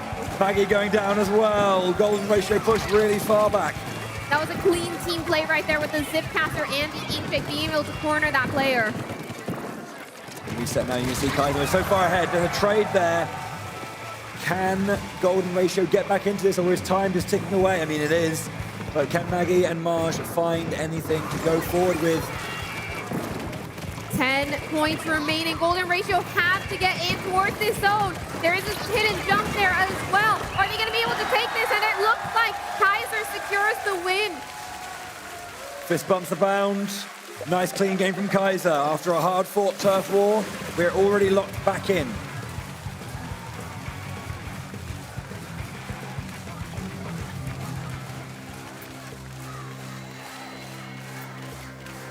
The audience erupt, of course, the home crowd.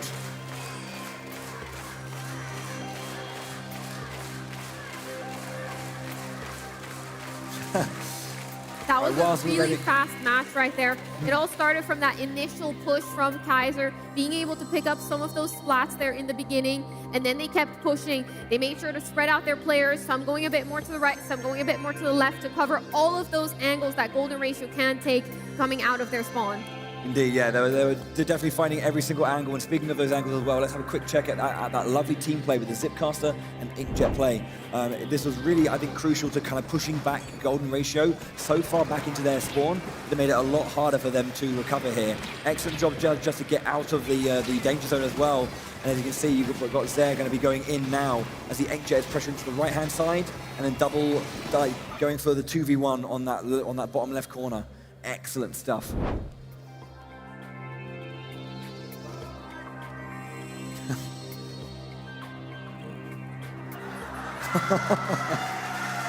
The memes are coming out.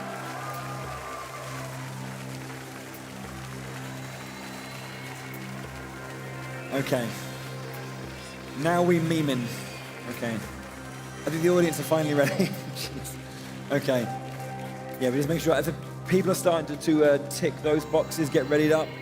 Game 3 then, locked in at 1 apiece. We're going to be moving over towards Rainmaker on Humpback Pump Track. Yeah. Humpback Pump Track has a lot of curvature, has a lot of different angles you can take going into this. You got to make sure you find those splats and those lines over these curves.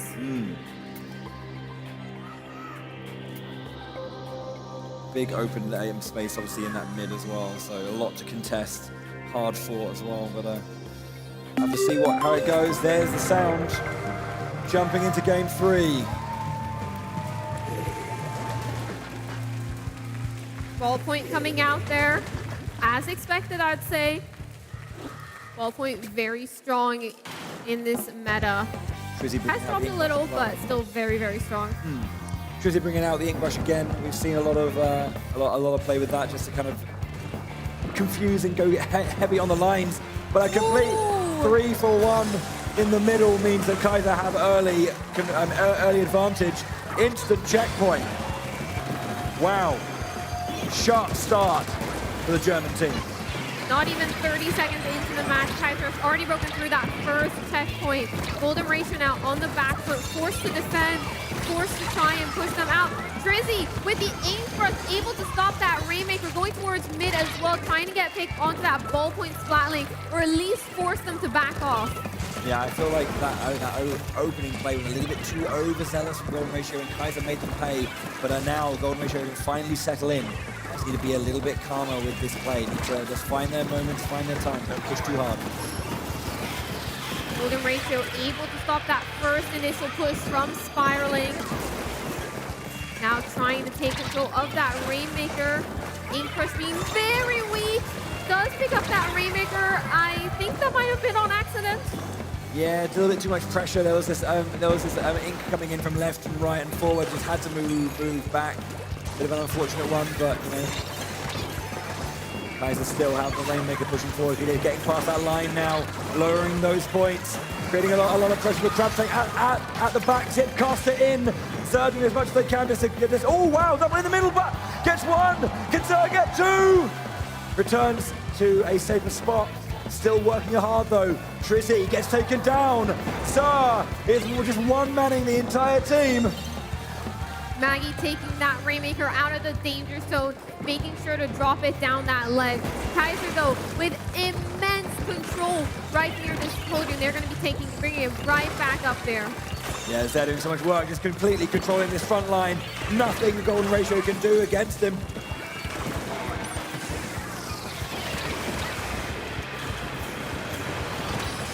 All Kilowell there pushing them back. They didn't quite lose all of their space, though. Look, Zers hasn't dropped yet. Maybe about 5 or 6 splats on this particular life here. In again with the Zipcaster! Zer! Just consistently pressurizing. Kaiser now get another one. Control. Another splat onto the podium. Now they're climbing up and knockout! Knockout! That pressure from Golden Ratio, able to get that knockout, climbing up that podium that was barely inked. Du bist eine Maschine, Junge! Incredible play there from Zer. Wonderful, wonderful work. Controlling that front line, that stamper, consistently in control. Splat after splat, zip casting around that map. just, I guess, confounding the opponent. So much control and pressure. Excellent work. Wow, what a game. What a game. What a game. Just having control throughout that entire match, not letting up pressure there on that opposing side. Constantly with that Zipcaster pressuring. It just didn't relent. That was such a good passage of play. It was one of those things where it wasn't just straight through, but it was just consistent. And it was holding, it was waiting, it was just biding its time, slowly but surely whistling down the defenses of Golden Ratio, who were just becoming more and more tired as that game went on, until they found their moment to just push straight through. There was so much pressure on the checkpoint as well, but they just couldn't take them down. Ooh. Yeah, speaking of Zare's excellent play, let's have a look at some of those Zipcaster moments from Zare. Excellent work. This is the kind of play that decides games, as you saw here. Just waited, bided their time, got a splat down there on Phoenix, straight back up, had everything ready, and then pulled the trigger. Straight in, one. Pressures another one. And then down to the back line again, but it's just, and then they just continued it, just kept going. It was just so much, paved the way. Able to climb up that podium despite multiple players shooting at them there. Everyone going home and saying, that was sick. What did I just do? What did we just do? Golden Ratio now on the back foot. They've lost 2 Anarchy modes in a row. How are they going to adapt, going into Clan Blitz on Crab Leg Capital? Yeah, they need to definitely just compose themselves, as I've said. Kaiser have a lot of momentum here. They're a very momentum-based team, I feel. You know, you can see the emotion on their faces, how much they use that to kind of drive them and to just focus themselves. Golden Ratio, though, they have those moments. They do let themselves, just enjoy that quality, but they need to find it again if they want to have a chance of winning this match.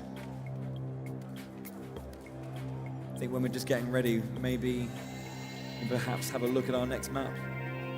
Let's have a look at Clan Blitz Crab Leg Capital. Let's have a look at the map a little bit. This is one of those maps that came out earlier on this season. It's one of those newer maps. It's only been around for about a month, and it's definitely a little more complex than some other maps. You've got a lot of grades happening. You've got this top section over here, all connected with those grades. Those are definitely going to be a very vulnerable position for you to be standing on, especially as, for example, a wiper or that type of weapon. You're very, very vulnerable standing on these grades. I think Splatlings do a little better up on those grades. What players are going to be doing is they're going to be approaching the basket probably in this direction with the help of that block to get up towards the basket over here. Rarely, I think we will see players cross up over towards these grates over here, considering how vulnerable you are on those grates. That's how players are going to be approaching in this. Indeed, yeah, it's looking like a pretty interesting map. It's nice to see how Clan Blitz affects this particular one. But yeah, we're going to see how many people, take control of that lower point and go up, and if they can, whilst vulnerable, control that mid and top side. But yeah, players are readying up. Looks like we're going to be jumping into it. This is what they're playing for: the Golden Inkling Trophy for Splatoon 3 at the European Championships 2023. Kaiser 2-1 up, 2 games away from that trophy. It's a long way to go. It's a lot longer than you think. Golden Ratio looking to make it 2-2 and lock us into a dead heat.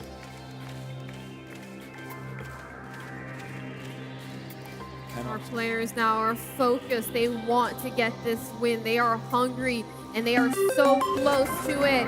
Hopping into our next match here, Clan Blitz on Crab Leg Capital. Okay, the game is set. We've got the Germans in the pink, and we've got the Swiss. Ooh, the green. sloshing machine coming out. Yo, okay. Stand usuals, yeah. Nice quick change, we're going into it. Clan Blitz. As you know, 8 clans, power clan into the basket. 100 points to go. Already got the Killer Whale 5.1 on on deck.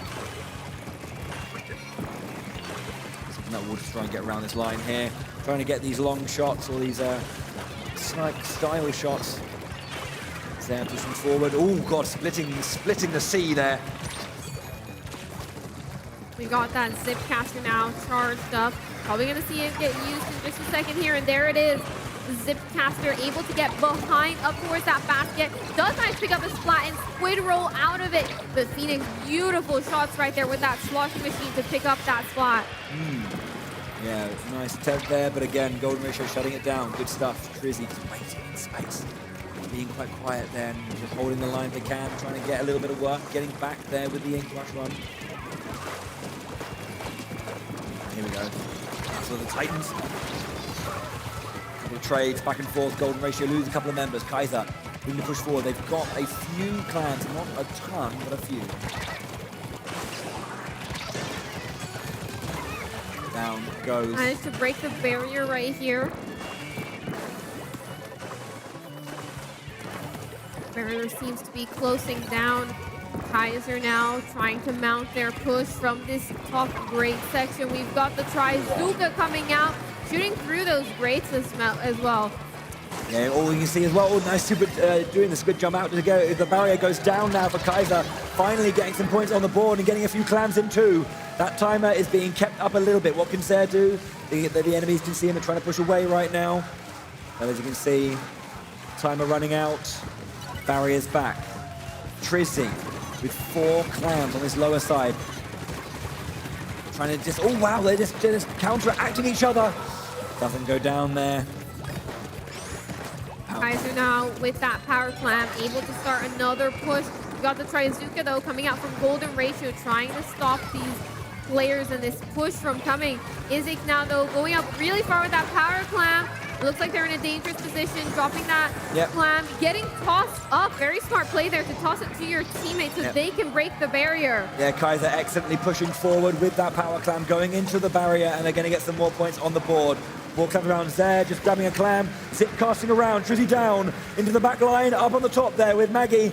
Can go, and Zare gets taken down by Maggie. They protect their base a little bit longer. So the Kaiser lose all of their members now. Golden Ratio want to push forward. They have their power clam as well. Can they get some points back in there? They can. The barrier is open. What can they get here? Can they take the lead? They need just 6 clams in. Ooh, beautiful splat right there. That wipeout into that counter push. Oh, wow. A couple of clams away now from Maggie taking there. that lead. Maggie But comes take up the in, lead. and that's the lead. Maggie finding enough space there, and Kaiser couldn't take them down. Golden Ratio with the lead with 1 minute and 40 on the clock. Excellent work from Golden Ratio to hold it. Kaiser were looking like they could have just run away with that, but they aren't now. Kaiser now trying to mount this push. Golden Ratio having a lot of pressure. Gonna try and maybe sneak up that block, but Kaiser spots it out. Golden Ratio yet again with another power clam, trying to mount the push. But that Trizuka coming out. 3 players down, and it's a wipeout. Team Kaiser have a chance to push up and break that barrier. Yeah, 2 power clams are going to get rid of their penalty points. They take the lead once again. Maggie here with the penalty with another clam in the back. 1 minute left.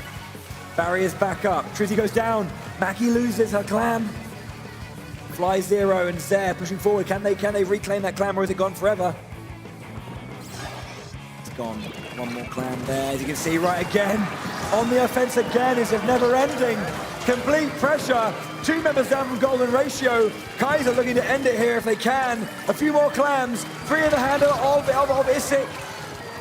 Can they end it before the time is down? 10, 7. 3 more clams, but Kaiser lose their members, making it even harder and harder for Golden Ratio. Golden Ratio staying alive, preventing that knockout in those final 20 seconds. Now this is their chance to push back, try to take the lead yet again. They've got a power clamp. They've only got a couple seconds remaining. This is going to be an overtime push. Here we go. This is it. Can Golden Ratio hold it? Can they stay in this match? Make it 2-2. They got 2 members down of Kaiser. They lose a member though. Can they hold on?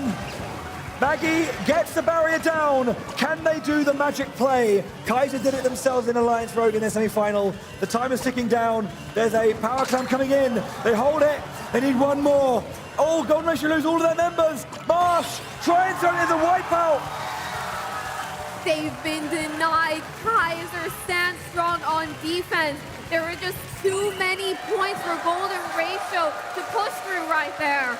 Kaiser as well with the little group selfie. Kaiser can breathe a sigh of relief. Golden Ratio had the two power clams in, made it so close, but it wasn't to be. 3-1 now to Kaiser. One game stands between them and Nintendo Live in Tokyo 2024.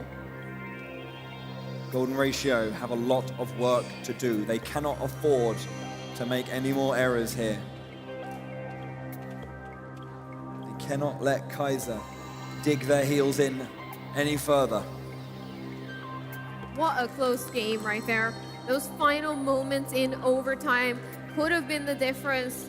Golden Ratio were so close right here.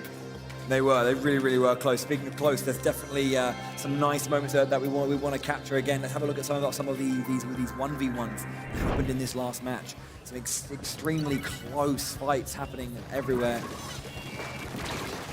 This back and forth here, just couldn't find a shot. Trading blows, and then eventually the flank comes in to support. That kind of team play is nice to see. They're enjoying themselves.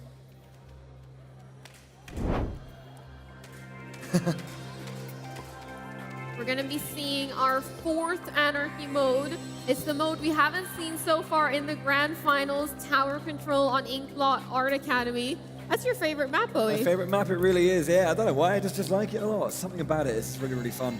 I guess I just played it a lot when it first came out and just kind of enjoyed that moment.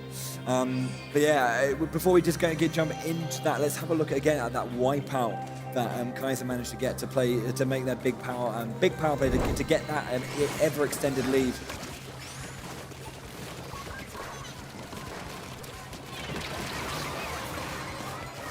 Tryzuka coming out once again, and of course the wipeout and play. How quickly you can push down that line, you know, get the lead once again. Thumbs up emoji. Ooh, but yeah, looking forward, Tower Control, as you say, on Inkblot. We've seen some exciting games here. I think back to 2019, there was quite an exciting finish on this very map and very mode. Between, I believe it was, I think it was at the time Team 4D and Team Mako, I think it was, where Mako would 2-0 up and they were looking to close it out, but Team 4D stayed alive because of this particular map. I liked it. It was a good match. Maybe we can get some more excitement looking forward.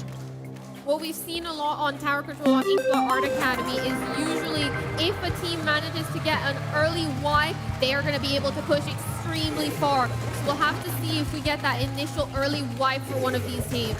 This could be the final game of your European Championships here. Kaiser looking to shut the door, claim victory, and be crowned the new European champions.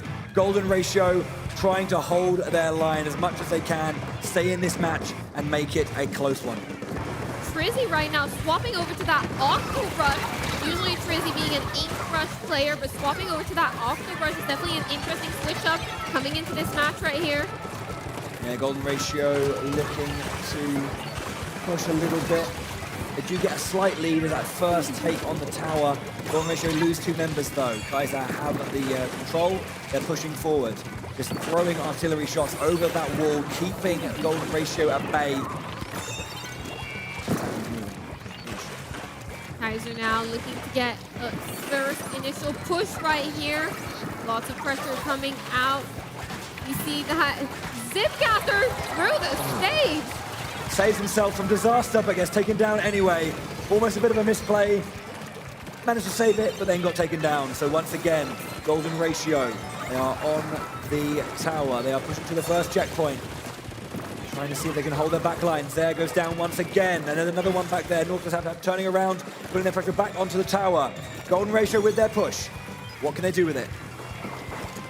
storing that Nautilus charge up that ink rail, storing it even further yet again here, making sure it's fully charged, making sure the first person that they spot will get a barrage of ink towards their direction. Almost all of Golden Ratio taken down though. There's the wipeout. Kaiser stopped the push. Great defensive stand there from Kaiser, able to get the wipeout and able to take back control of the tower as they start their push. They haven't yet gone past that first checkpoint, so they're still waiting to do that.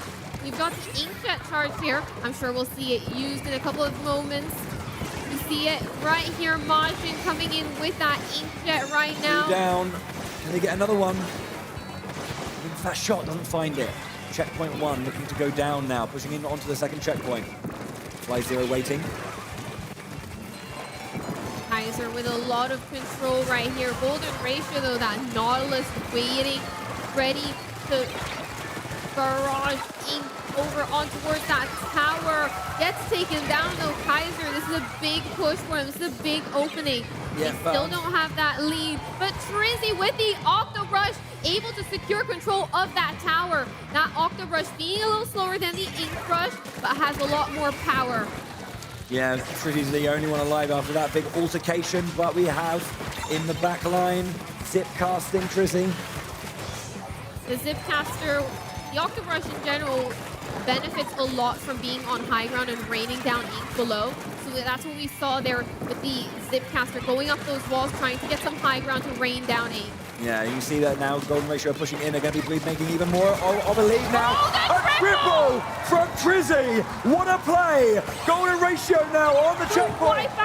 That's what they're looking for. That's what they need. The last checkpoint down. Can they push and end the game? Zed coming in. Fly0 coming in. They can't be too aggressive here. They need to play it safe. Single digit, but that is the kind of play you need. They have the tower once again, not letting it fall back, but Golden Ratio lose their entire team almost. What an insane push right there off the back of that triple. Trizzy with the Octobrush putting in a lot of work right here. That Octobrush push and that Octobrush changed weapon there seems to have really paid off. 1 minute 15 left on the clock. We are entering the dying minute. You normally say that about seconds, but you know what I mean. We're in it. We're in endgame. Kaiser with the control. It's definitely not over yet. Golden Ratio cannot get complacent. They cannot relax. Kaiser now mounting their push. They still have that second checkpoint to try and push through. Currently at the second checkpoint, starting to push through it again. And now they pushed as far as they did last time. Now they're starting to gain a couple more points, and it looks like they're past checkpoint 2. They're going for it. The zip caster out again from Zed, getting onto the back line on high as well. Oh, but Golden Ratio lose there to complete wipeout. Kaiser looking for that push. Can Golden Ratio hold it? Again, these moments are very key. Can we stop it? 10, 7, 6, 5. There's the stop. And Golden Ratio lose again. They lose the lead. And there it is. Kaiser are your European champions. An epic, heroic play ends the game for Golden Ratio. They had such a good tower control game. They had everything in their hand. And Kaiser turned the screws. They kept pushing. And they did what they could not do 4 years ago. Reign supreme over Europe. Kaiser taking it in those final moments right there, following that wipeout. Your European champions.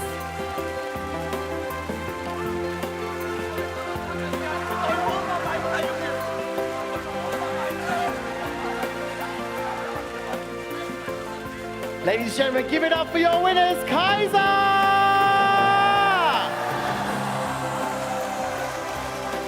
Okay, there you have it. We have our winning team. Amazing stuff. Thank you, thank you, thank you. Okay. Whew. That was some immense gameplay we just saw there on the main stage right here. And now, ladies and gentlemen, and to everybody watching at home, we would like to invite back to the stage all of our incredible teams that you have seen this weekend. Please give it up for our top 12 teams. You, of course, heard from Austria, Team Schranz, Flossenbachchen. From Belgium, Overtime. From Italy, Cotoletta.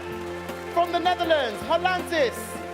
Representing the Nordics region, you of course had Hanky Kanto. From Poland, Hydrowski. From Portugal, Mafarikos. From Spain, Zenit. From the UK, Team Spark.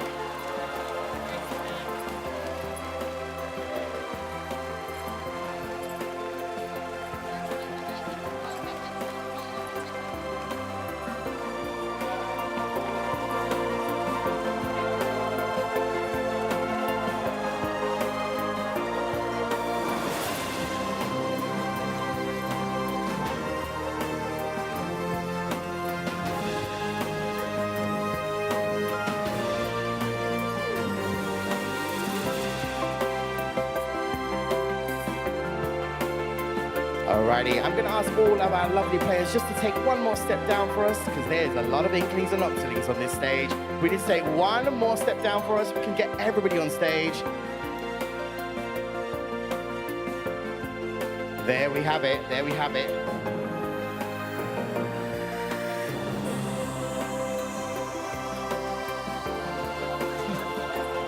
Okay, these were, of course, your fantastic teams that we saw throughout the weekend.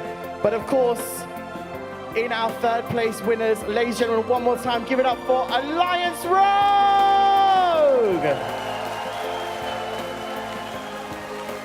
Alliance Rogue, congratulations on your third place victory in our Splatoon 3 European Championship. We, of course, are going to be handing you guys some incredible medals. Yes. These are for you guys over here. GG's. Given to you by our illustrious caster, Bowie. And this, of course, is their trophy. Please give it up one more time for Alliance Rogue!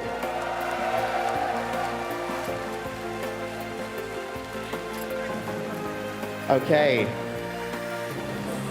You amazing people over here. Of course, we have not forgotten about the amazing games that you have played over here. Ladies and gentlemen, and to everybody watching at home, your second place winners, give it up for Golden Ratio!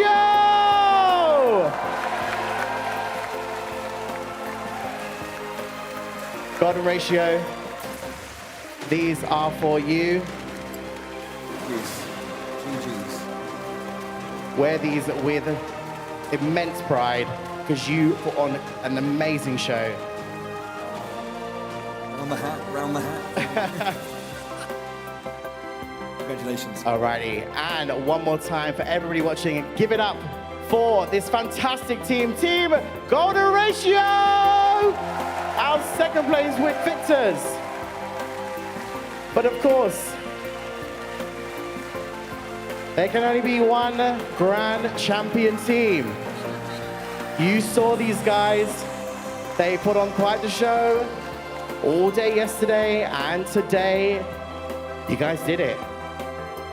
You did it. Yes, sir, you guys did it. These, of course, are your medals. Please wear these with pride. As these medals are being given to them, please give them a round of applause. Once again. Congratulations. There we go. Brilliant stuff.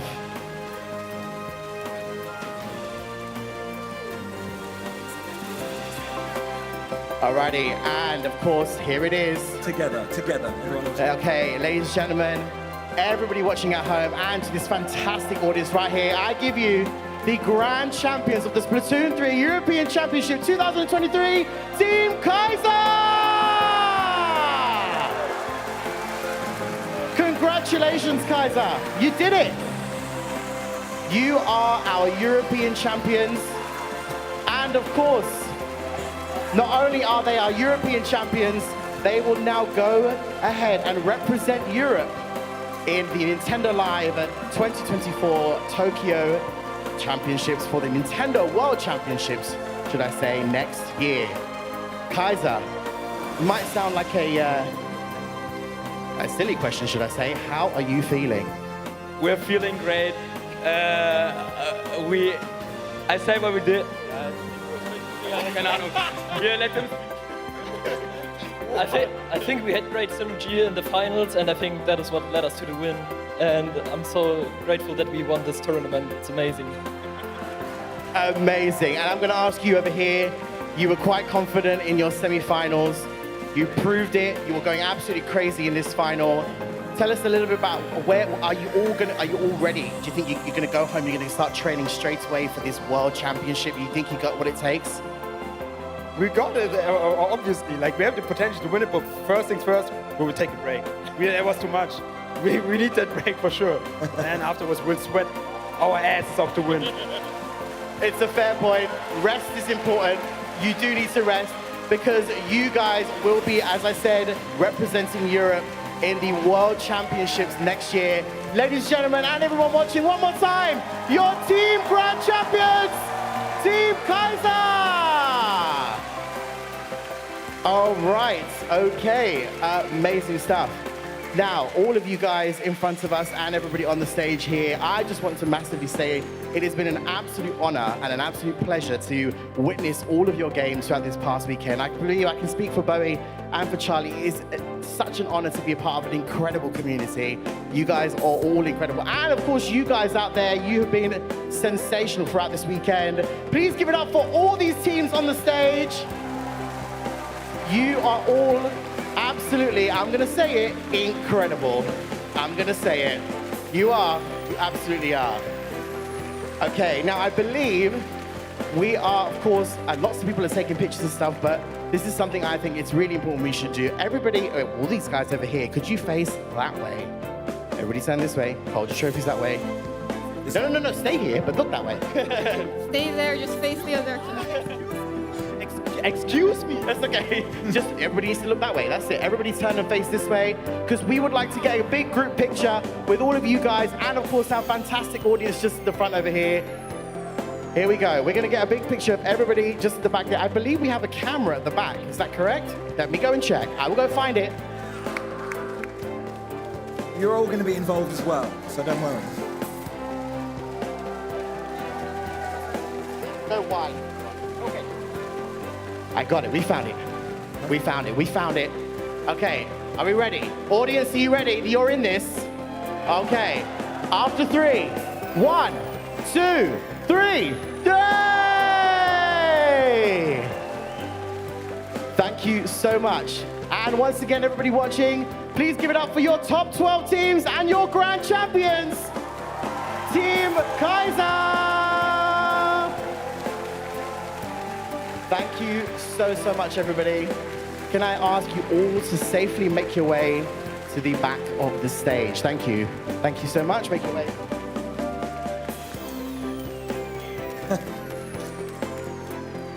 Thank you so much, folks. Okay. Audience, how are we doing? We had a good day so far? Amazing stuff? Excellent stuff. Thank you so much to everybody, of course, watching at home. And of course, our fantastic audience. But we're not done just yet. We'll be back very shortly because for the very first time ever, we will have our Mario Kart 8 Deluxe Championship 2023 on this very stage. So do not go anywhere. We'll be back very shortly. Thank you so much again to everybody involved. You've been awesome. My name is Nims. These were my fantastic shoutcasters, Bowie and Charlie. Give it up for those guys. We will see you very shortly. Do not go anywhere. Take care. See you in a bit.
60.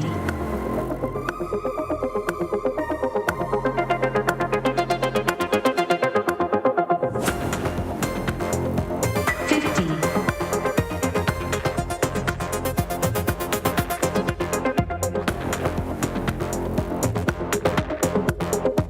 40.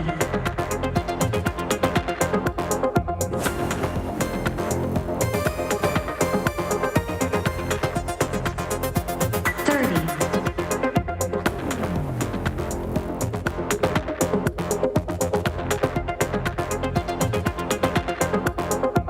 20.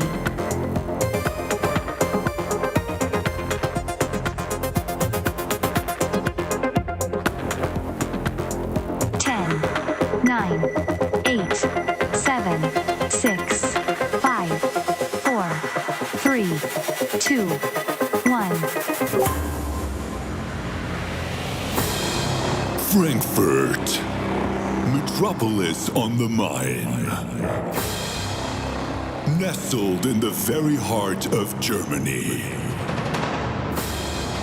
Where soaring skyscrapers kiss the sun. And where history connects with the promise of tomorrow. Well, that's almost where we are.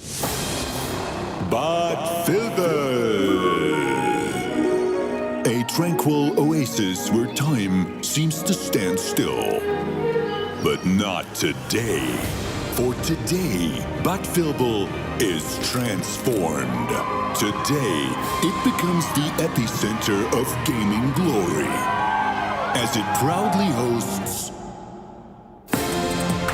the Nintendo European Championships 2023.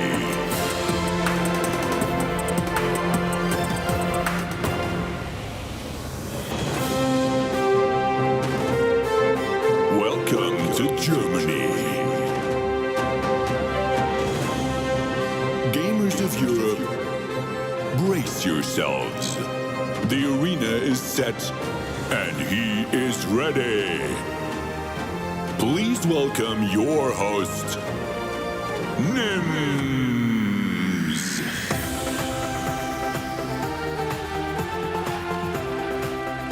Hello, hello, hello.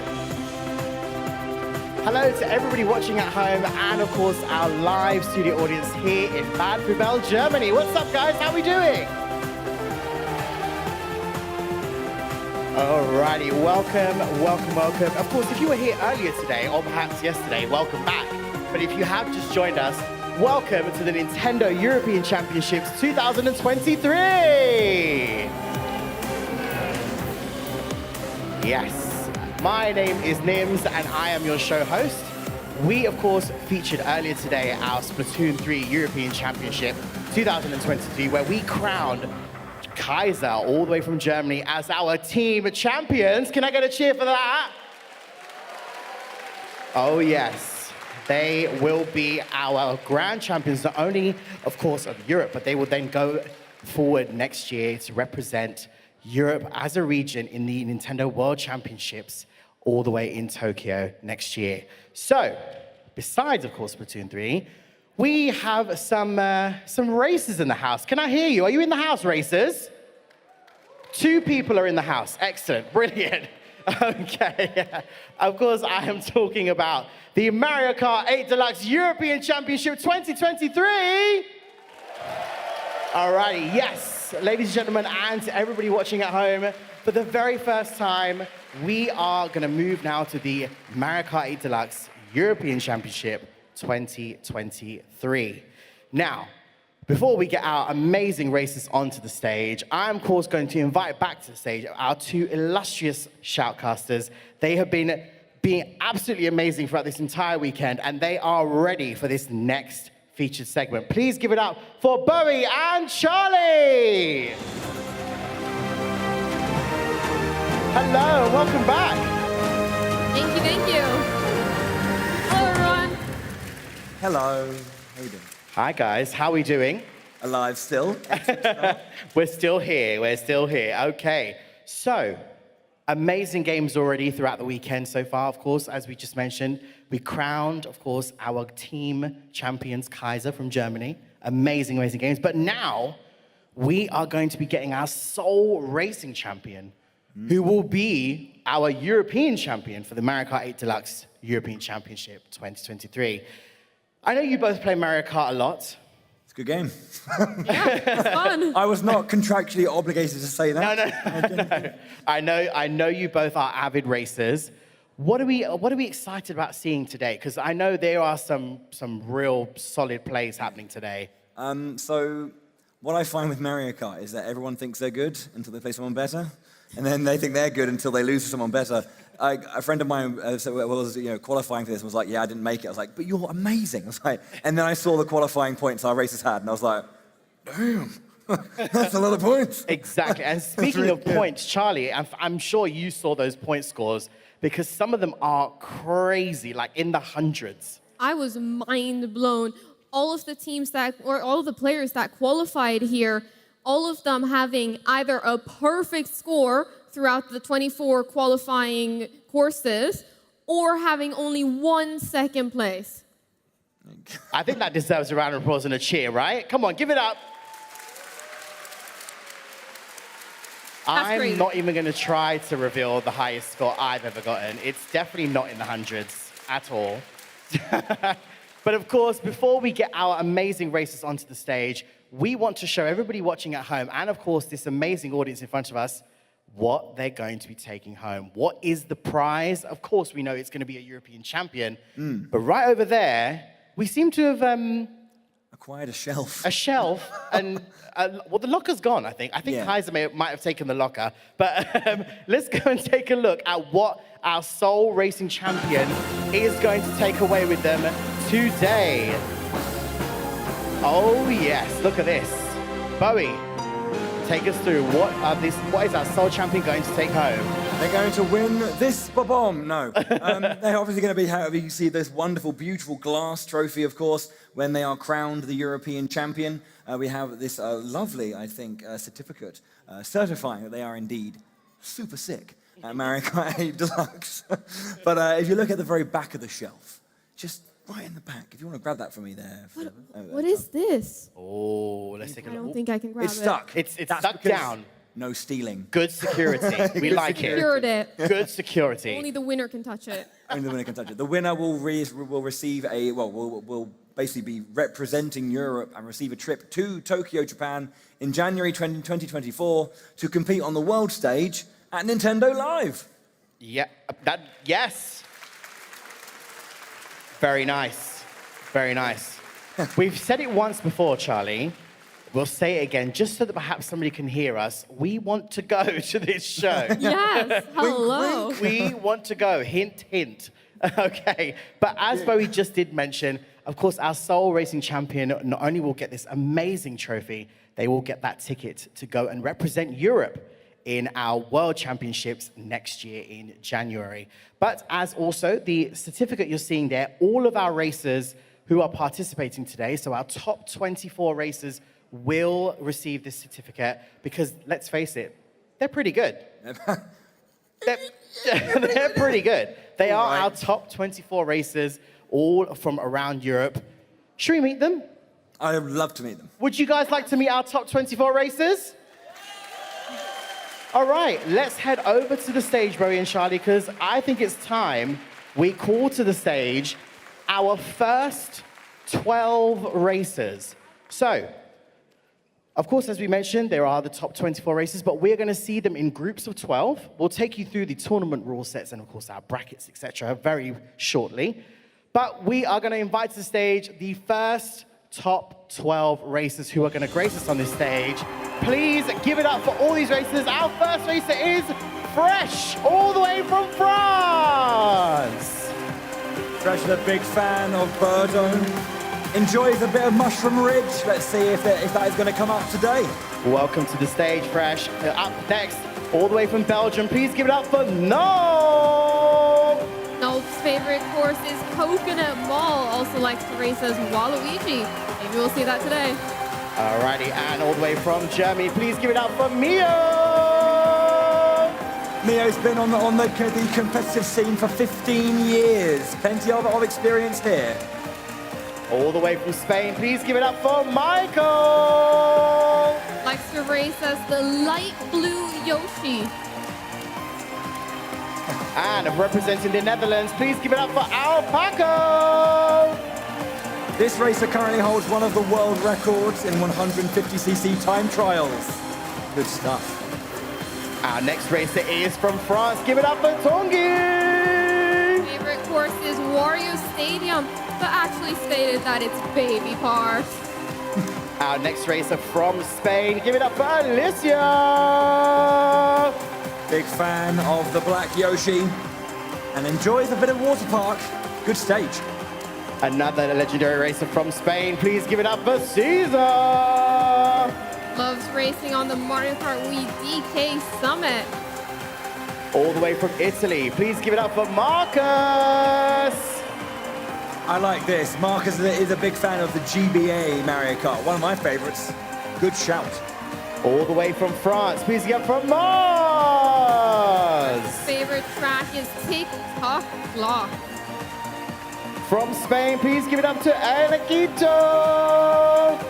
A quote to live by when you're a Mario Kart competitor: the best don't always win. And our 12th racer, please give it up from Spain, it's Drag! Drag likes to race on Mount Wario and DK Summit. Also, fun fact, Drag is lucky. Alrighty, once again, ladies and gentlemen, please give a massive cheer and a round of applause for your first top 12 racers. Give them a cheer. Okay, right. So we are now, I believe, going to take a look at the tournament rules. Before we do, go ahead. That's actually a good point. I do need to ask these guys some questions. Yeah. Let's investigate. Yes, we need to investigate because it's important for everybody watching at home and, of course, you guys in front of us. What are we going to see on the stage? What kind of strategic play are we going to see? So I'm going to ask all of our players. Let me start over here, actually. Hello. Very simple question. What are you going to do to be the grand champion today? How are you going to win? I'm gonna start to beat all these great players, first of all. Then I think the fact that we are all great means there are only one spot to be champion, so playing safe, I think, is the key to win. So yeah, playing safe. Playing safe here. Playing safe. Give it up, guys. That was a very detailed answer. I like it. How about you? I'm gonna try to win and do my best. He's going to try and win to do his best. Give it up one more time. Very good. I'm just gonna play and win for Germany. I don't know, but I think the most important today is keeping the mental. Very valid, very valid, very, very good stuff. I will try to drive as much and just do it for my country, for the Netherlands. Yeah, very nice indeed. Me, I don't really know, but I will try to drive carefully and we'll see how it ends up. Driving carefully is important. Appreciate that, appreciate that. Hello. Hello. I think that each race is going to be different, but I will do what I can do. Fair enough, very good stuff. I'll do a mix of playstyles, bagging and running. Okay, playstyles, mixing it up, we like that. I'll play safe and hope everything will go nice. Playing safe is good, we like that. I just need some luck and everything is okay. Everything is okay, folks, nice and calm. Just trust the process. Look at these inspirational quotes, guys. Trust the process, I love it. Just try my best and see what happens. Try your best and see what happens. That's a great way to ask that question, folks. One more time, give it up for your top 12 racers. All right. We got a little bit of an insight to our first 12 racers. Bowie, Charlie, take us through the tournament rules. So, Bowie, what are we going to be seeing today for these races? Of course, yeah. So we're going to go through, obviously, how we're going to be doing it. Of course, 150cc versus race is going to be the speed. Yeah, we're going to be playing with no teams, every player for themselves. Normal items, there's no like pushing things back and forward, just standard. No CPU, obviously, because we have a full lobby of incredible players. Your Mii characters are allowed. You can play as yourself if you'd like. We've got some pre-selected courses, lots of amazing courses we're going to be looking at. Alrighty, and of course, just as a reminder for all the players and everyone watching at home and our audience, smart steering is off. Imagine if it was just on. Okay, alrighty. So we're gonna, I believe, get all of our lovely players set and ready to go in their seats. So I believe if you lovely folks would like to come over to this side, and you guys would like to come around to this side for me, come this way. Come this way. There we go, come around this way. If you guys would like to take your seats just over here. No. Okay, tank it. They're all mixing up. Does it matter? I don't know. We're going to find out. We will make sure that it's all good to go and set to go. Yes, we have 6 on both sides. Cool. I think, have we mentioned one thing? Obviously, we're going to have 2 semi-finals. Or you were mentioning we got our first 12, our second 12 coming a little bit later. To get into that grand final of 12 races, the top 6 from each semi-final will be going forward. So it's not if one side gets a bit more points on theirs than the other. It's the top 6 from each heat. Yes, indeed. Now, I believe we are, of course, as you said, Charlie, the courses are pre-selected. We will reveal the courses as we go through this tournament, should I say. So I believe we're going to take a look at the first course in just a sec. Before we do, we're going to actually take a quick little sneak peek at all the courses that you might see today in this tournament. Have a look on the big screen up there, folks. A fair few. Oh, I'm seeing some Mount Wario. I'm seeing some Daisy Cruiser, Sunshine Airport. Big fan of the Daisy Cruiser. Nice. One thing I noticed is that all of the I guess city courses from Mario Kart Tour are all of the European ones. Ah. Good analysis there, Bowie. Very nice. Right. Without further ado, you guys know what to do. Let's head over to our amazing little commentary booth at the back here. And let's take a look at what course we are going to see first. Where are our racers going first? Mario Kart Stadium is it's a sensible choice, I believe. It's a great way to start a game. It's the first one, right? It's the first one, indeed. All right, so we're going to just make sure that all our racers are set, ready to go. They've chosen the right kart, the right wheels, the right bike, the right glider, because those things are important. Okay, of course, checking that all our tournament rule sets, as we mentioned before, are set on all our players. There's the magic sound. Ladies and gentlemen, please give it up for the first race from our top 12 racers. This is the first semi-final. Here we go. Bowie and Charlie, take it away. Okay then. Getting ready. Now, high-level Mario Kart is always a little bit surprising, I find. Things that, I mean, obviously, you'll probably think it's just going to be like, you know, optimizing that track, that all the little tiny tricks and ways that, you know, top players can get that advantage. Item play is a big thing. Different games have different rule sets. Like some games don't run just like with no items at all, but obviously items are available here. Yeah, how you use that. I mean, I hear that sometimes a lot of racers don't use like barely any items if they're in first and they're holding on to their lead. Yeah, definitely. Gonna be hopping into Mario Kart Stadium here. I wonder what the vote is gonna be. Okay. I think we know which map it's gonna be. Oh, that's a surprise. Mario Kart Stadium. Right then. Hopping into this first match right here. One of the key things, we're gonna see a lot of Yoshi, the full lobby of Yoshis right here on that Teddy buggy, but it looks like we've got one player potentially there on that Yoshi bike. Am I seeing that correctly? We do. Alicia on that inward drifting vehicle. I am team inward drifting, so I love to see that. Yeah, you're going to be seeing a lot of this meta when it comes to the builds. And characters are going to be going for these kind of like slight moments to try and snake if possible. It's not quite as powerful as it was in DS, as you may see. But yeah, trying to get those coins and increase that max speed and just hold true with the items. Definitely looking here at this little glider section. We got some mushrooms trying to take that shortcut, trying to take those lines, making sure you're keeping yourself safe. Nope as well in first place with that horn. We'll be taking that shroomless shortcut right there. Beautiful job there from Nope. Currently in first place, has the horn. Yeah, we're now into our second lap here. We've got a couple of players overseeing here, back in those lower our sides, obviously going to get more powerful items to use in their lead up.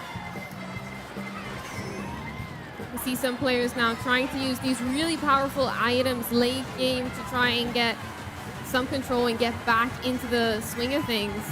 Yeah, obviously great item play there just to get around that, the gravel, good stuff. Nope currently in first place, got 2 defensive items coming up to one of the final turns of the track. Taking a beautiful shroomless shortcut there, beautiful lines there from Nope. Carrying both of those bananas, going into this finer glider section. It doesn't look like Mia will be able to overtake. It's gonna look like a Nope win in this one. We see the motion glider as well coming out. Some races through there. Nope there in first, Fresh taking second. Nice first race, positions being locked in.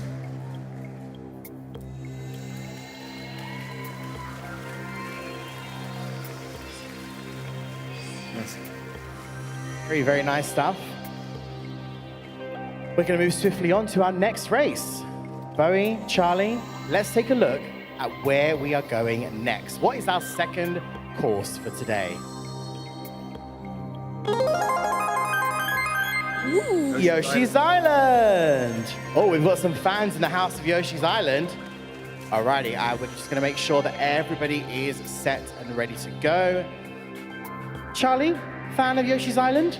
I'm a fan of Yoshi's Island, and we're gonna see probably 12 Yoshis on Yoshi's Island. Is this the home turf? That's a lot of colorful Yoshis on the screen. Mess is gonna matter, I guess, right?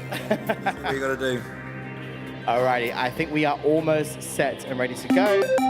There's that magical sound. Here we go. Please give it up for our next course, guys. One more time. Come on, give them a cheer. Bowie, Charlie, take it away. Okay. Right then, jumping into our next game. We are one race out of, I think, 36. There's a lot of races to do, but it's going to be very exciting. We're going to be jumping into it very shortly. Let's see if those players in that top 6 can hold on to it. Now, obviously, first and second is only going to battle really strongly for that final, but here that top 6 is important. So let's see if that can hold on. Looking at getting a good start here. For those who don't know, when you get that 3, 2, 1 signal, you've got to press the acceleration button when the 2 has dropped down. That's to get the optimal acceleration, optimal start to that race. Absolutely, we're going to keep an eye on these higher place races. Mars there in first place right now. Strong stuff from them. Again, a lot of people know these courses well. They're going to find these best lines. The banana Freshie being able to snipe someone, sliding in right in front of them, taking this tight curve over here. We see Nope yet again in second place this time. Nope was our winner from last race. Taking that nice inside line around the higher platform. Getting those tricks, very important to trick as much as possible. Obviously, getting that little boost of speed when you land. Something I want to note here is that Mars is holding onto that coin, got the banana. Usually players hold onto that coin just to be able to make sure Boo doesn't steal it. We've got the shock coming out as well, hitting a lot of the players over here. I think we've got 1, potentially 2 star dodges from that shock. I think what's really important for our players to do, if they can, obviously, is get so far ahead. You know, you saw there Mars was in first place. 1 blue shell was enough to put him all the way down into 7th. It's pretty tricky to have to deal with. We've got a couple stars now active on the map, on the mini-map. We see multiple stars. Alpaca, though, here in first place, taking some lovely turns over here. Got that mushroom. Gonna be great to be able to take a little shortcut, be able to cut in some grass, probably. Caesar doing a great job at seeing that banana, dodging that banana. First and second place, so close to each other. It looks like it says first on both of their screens. Multiple firsts. So close. You can see they're trading positions back and forth. There is, I think that green shell went wayward, so looking like Alpaca can hold on to this. He's got that mushroom in hand though, so if he can just keep themselves in first and then cross that line, looking to take first place there. Nice, okay. Alpaca holding on to that mushroom to ensure that they would be able to take first. Look at all those colorful Yoshis on their home turf.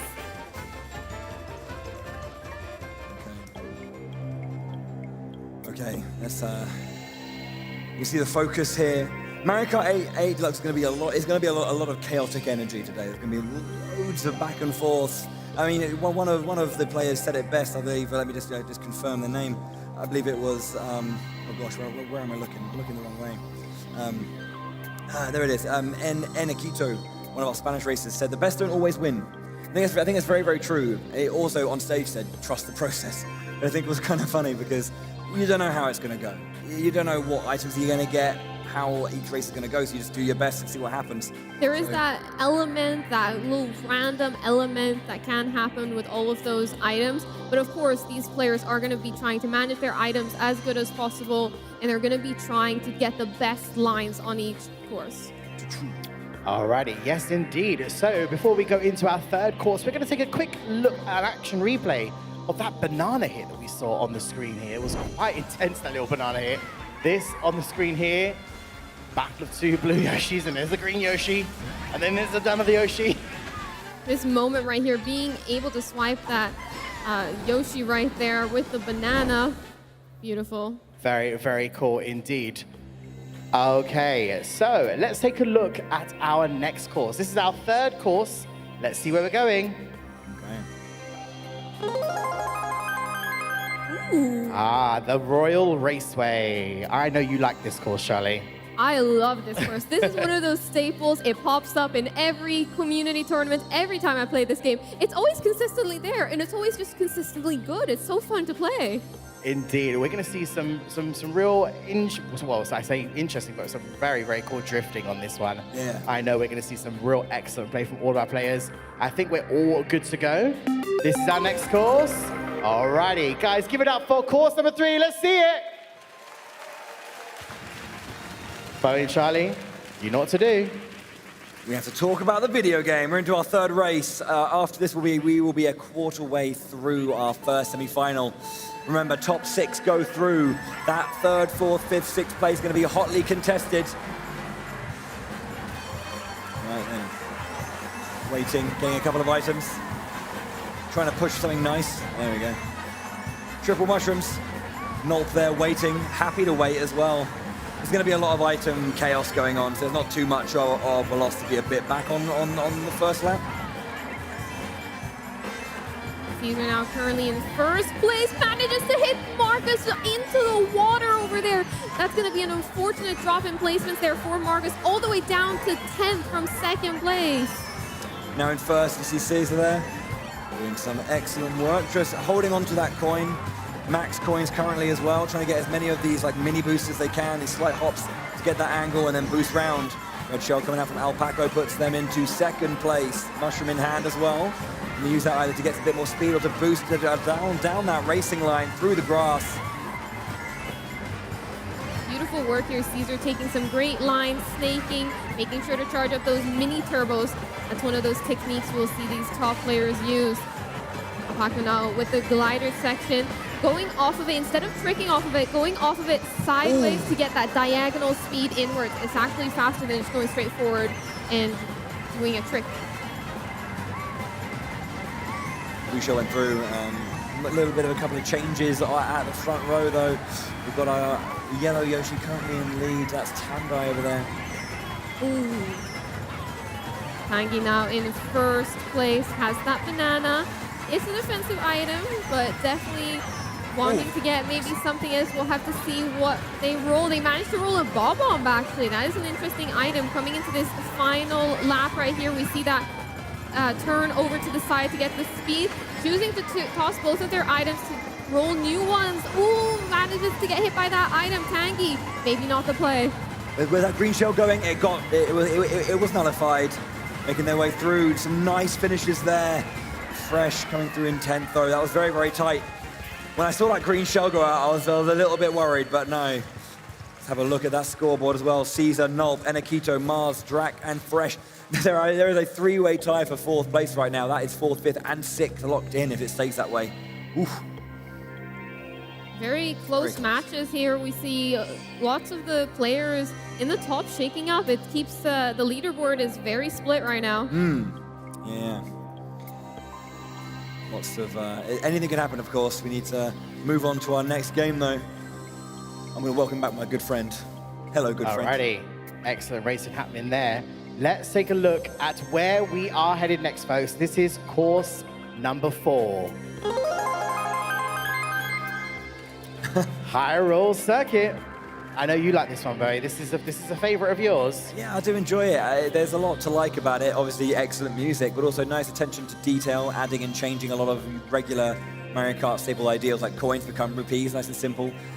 Quite, it's not an overly complex track, but it's got some tricky moments here and there that you can feel really good when you execute it well.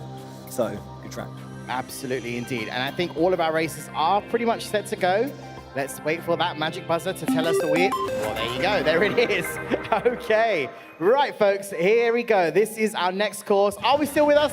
Give us a cheer. Come on. All righty. Let's take it away. 4th race. Bowie and Charlie, take it away. Hyrule Circuit. It's a very nice course. It has those rupees instead of coins as a reference to the Zelda franchise that this track is based on. Ooh, Caesar, they're beautiful. That was threading the needle as well, that pink. I didn't see who Pink Yoshi was. That was super good. Caesar there with the cloud paraglider, big fan.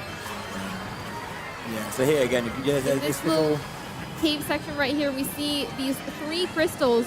If all 3 crystals are hit, players will be able to take a shortcut through that Master Sword right there. It doesn't matter who hits those 3 crystals, just that they all get hit in a reasonable amount of time. Yeah. Also taking that excellent line through the trees, obviously, because of the slight bump on a bunch of these edges of the grasses, you can get a little bit of height and get through it without too much effort, as you're seeing. Using these boosts to send them through. Excellent work so far on this first lap. Getting that nice slide and drift in. Alpaco now in 2nd place, can see first ahead, gets the double box, red shell in hand. Gonna hold on to that for a bit for safety, but knowing that the blue shell was going out, excellent, takes 1st place now, going for this jump through the tree, there it is. Unfortunately, it didn't have a big enough boost to get all the way through, but looking still pretty solid, unless anything happens that look like they'll be taken first here. Throws it back.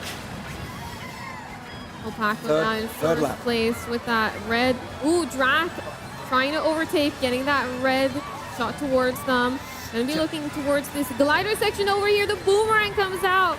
Yeah, they're forced to trick off of that. They're not able to do the glider vectoring. Yeah, unfortunately, Alpaco just bumped into the wall for a moment and killed all of his momentum. Blue shell going out though. That's not good for Drac here. It's coming through now. Is there enough of a lead? Through goes Alpaco. In 1st place and 2nd. Oh, it's so close. Oh! Alpaco getting hit right after that finish line, but able to secure the game win.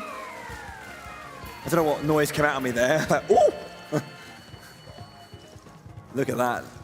Again, close races here. Very tight scoreline. Your mic's not on. That was pretty close. It is now.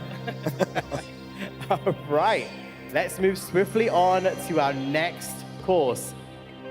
Course number 5. Let's see where we're going. The Paris Promenade. We're going to Paris. Yes. Now this is, I believe, from our Mario Kart Tour title. This is Paris Promenade. Both of you guys, of course, have seen a lot of this before, haven't you? Yeah, of course. I think this is going to be seems like the French map over here. Maybe we're going to see some domination there. Maybe the home turf. That's fair enough, yeah. We know these streets well. Could you imagine? I know that shortcut. I take it every day. I think we haven't really mentioned it, but there is obviously a lot of French and Spanish representation here at the event. I think it was like, of the 24, I think it's about, maybe 17, 18 races are from either France or Spain. Excellent performance from them in those qualifiers. Oh, yes, indeed. And as we said earlier today, some of the scores for some of these races is insane. Speaking of scores, it's time to get more points for all of our players, should I say. Give it up for our players one more time, folks. Give them a cheer. All right, here we go. 5th race. Bowie and Charlie, take it away. Going to be heading around the old the arc there. The roundabout is surprisingly empty for the Arc de Triomphe. Very busy roundabout. All of these Yoshis now trying to get some nice turns going into it. You see there's a slight change here and there. You know, there are options for our racers here. And there is going straight down the center here is Nolt with Fresh as well, getting that boost. Mushrooms in hand across the board for everyone. Alicia on that Yoshi bike, the inward drifting bike, currently in 3rd place. Inward drifting bikes don't get used that often, but there's 5 of them in the game. It is my favorite vehicle as well. I like to play the Comet bike, which is also inward drifting. Usually, if an inward bike gets used, it's usually the Comet or the Yoshi bike. We're seeing that Yoshi bike now. Alicia in 1st place on that inward drifting vehicle. Has that mushroom, has the banana as well as a defensive item. Looking pretty good going into race, like lap 2 right now. One more lap, just needs to hold on. Got 10 coins as well in 1st place. Yes, they're taking these lines really tightly, which is one of those bonuses of that inward drift. But, you can see Michael waiting there, doesn't want to unleash just yet. Alicia has a little bit of a lead, but again, it's very tenuous in a game like Mario Kart 8 Deluxe. Alicia still in 1st place, has that mushroom coming around these corners right here. Manages to get a beautiful line in the air, coming up towards these last item boxes over here. Chooses not to use them just yet, just holding on to that mushroom as they round the corner towards the end of the lap. Yeah, Michael there it is. Michael taking a hit there, going down, dropping down into 4th. But Alicia, strong throughout that entire race, mostly uncontested, takes 1st. Now remember, Alicia on that inward drifting bike as well, taking 1st place. Currently in 1st place overall as well.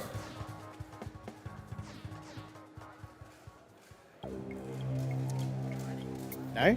There I am. I'm back. Okay. So, straight into it, folks. We're going to go to course number 6. Let's have a look where we are headed next.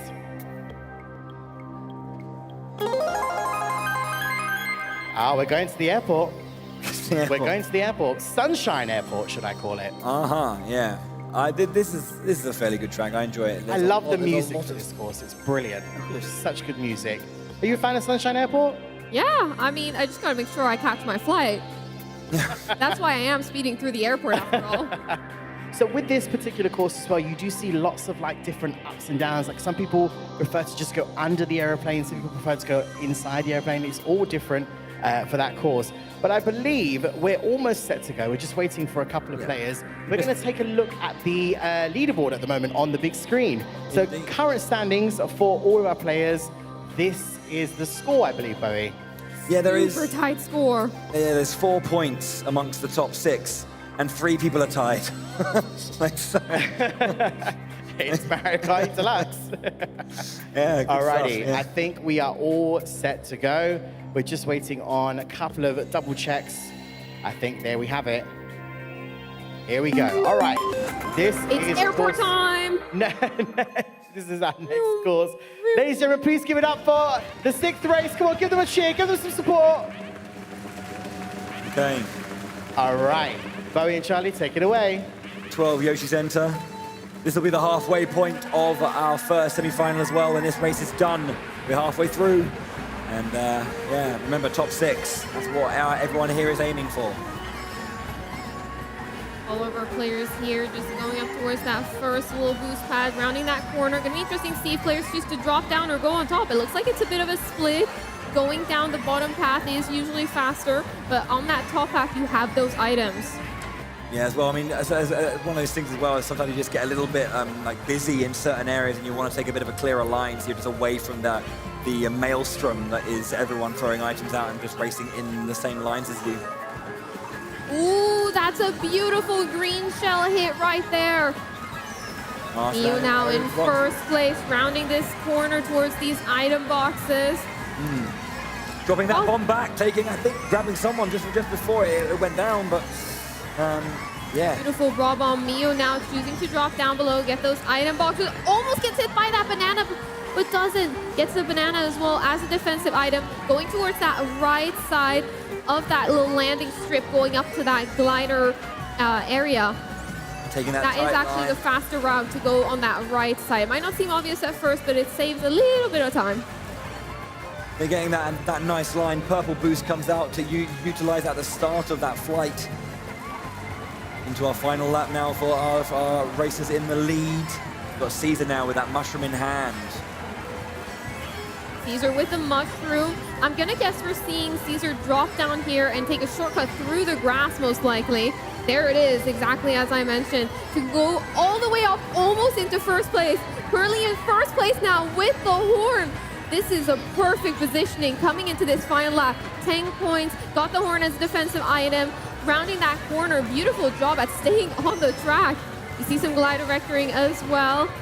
Looking behind them, making sure that nobody will be able to shoot them with an item. Caesar coming up towards this finish line, and it looked like Caesar takes the win coming off of that play with the mushroom. Excellent stuff there. Well done in terms of building that game plan, making that decision, and keeping it nice and safe. There we go. Caesar now into the lead with that particular race. Yeah, so. Okay, so we're halfway through our first semi-final. So we're going to be going into our next course. Let's have a look at which course we're going to next for our 7th race. Oh boy. I guess a fan favorite there. A bunch of people in the audience oohing at that one. DS Waluigi Pinball. Yeah, this is a great course. It has those pinballs, those that you gotta avoid. I'm horrible at avoiding those. They always hit me. So let's just have a quick check out the scoreboard as well. Caesar, having won that race, opened up his lead to 58-51. And again, Alpaco now in 6th place, opening up a big lead between 1st and 6th now. But yeah, still quite close as we hit the midway section. Yeah, definitely very close. That last win right there, pushing them all the way up into first place. But it's not over yet. These racers got to lock in. They got to stay focused because there's a couple more races. Aye. Gosh, I mean, it's not over. Oh. That's nice to see. Lovely. I hope you're having a good day. Right, we're going into our 7th race, second half of the first semi-final now. Waluigi Pinball from Mario Kart DS. A pretty fun game. Quite the intense online, let's say.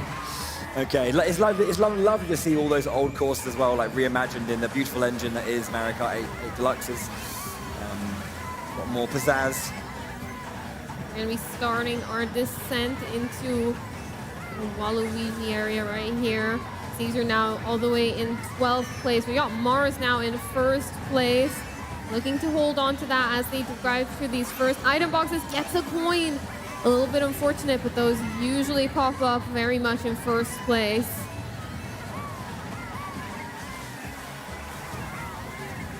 Okay, here we go, making our way down through the actual pinball section. Lots of chances to maybe get whacked around as the ball enters the zone. Back in 12th place there, Norpus having to be a bit careful. As I say, that gets hit by the ball from the bumper. And over in 2nd place there, Drac chasing down Mars. Green shell in hand. Throws that backwards, coin out, another green shell, okay. Mars still in 1st place. Doesn't make it around that, looks like they made it around that corner right there.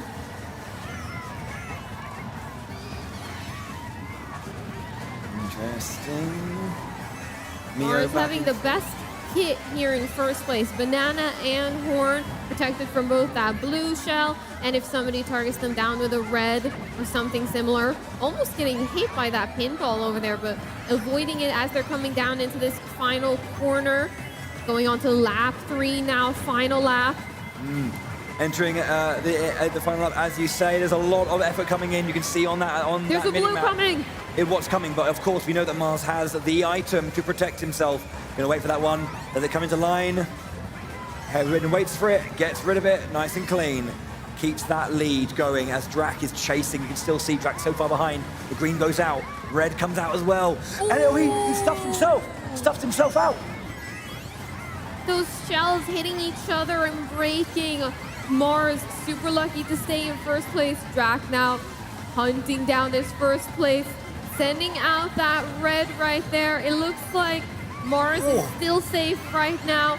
Rounding these final turns, Mars probably looking to secure this first, but there is a lightning and a blue shell coming out. Ooh, okay, that could have been a lot more. That could have been a lot worse for Drac than it was. Got over the line there, but yeah. Crikey, it's looking intense. A bit of an interesting change there. One of our players has dropped out of the top 6. They're in 7th place now. Looking at that leaderboard, we will get that leaderboard check again. There you see it. That's how it stands after the 7th race. Drac holding first. Mars pushing up a little bit with that win on Waluigi Pinball. Yeah, definitely. Mars trying to secure their spot here in this top 6 now. The top 6 being very contested. All of these scores are so close. It's about margins here. It's about trying to place as high as possible. Those points are massive. A 5th place compared to an 8th place, massive. Indeed, indeed. Speaking of 8th, we're on to our 8th course. Let's have a look at where our racers will be racing next. Ooh, Ribbon Road. GBA Ribbon Road. Yeah, excellent track. I do like this one. I'm a bit of a fan of Super Circuit. Like that. just big fan. I'm not sure if Luke agrees. Do you really look at Super Circuit? No? No. Anyway, but yeah, it's got a nice little bit of a makeover here, so let's see how our races are doing. We're getting into the business end. Race number 8 now, so 4 left after this one. That top 6 is what everyone's gunning for. Even if there's someone like quite far out, a good few races can put them back in the running here. As you say, the weighting of the points is quite stark in certain places. There's like little break points where you get a good amount of points. Just got to try and keep it. Ribbon Road now. I love the scenery, just the decoration around this course. There's so much beautiful stuff right there.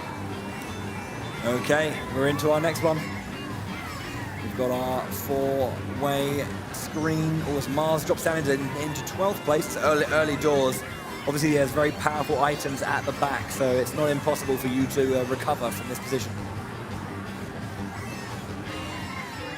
Going on to this ribbon section, Caesar right there, taking that little shortcut over there. That one can be quite hard to time and position yourself, align yourself right so you hit that shortcut. That wavy ribbon section over there is different every time you take this map, is different depending on how fast you are getting to that section. Always keeps it a little bit different. Hopefully you're going to find a general pattern feel each time, but as we go, throwing a load of fireballs backwards there just to keep everyone off. Blue shell comes through. Caesar is unprotected after being lightninged. Down on this, and gets, that was very close. Well held. Well held. Mio now in first place. Looking to take this shortcut right here, get that double item box as well. Point and Banana looking pretty good in first place right now.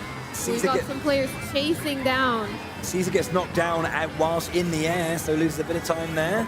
As we have Alpaco going really far into first. Got a boo in hand as well. Alpaco now with a boo in first place. That is an incredible item. Prevents you from getting hit from anything.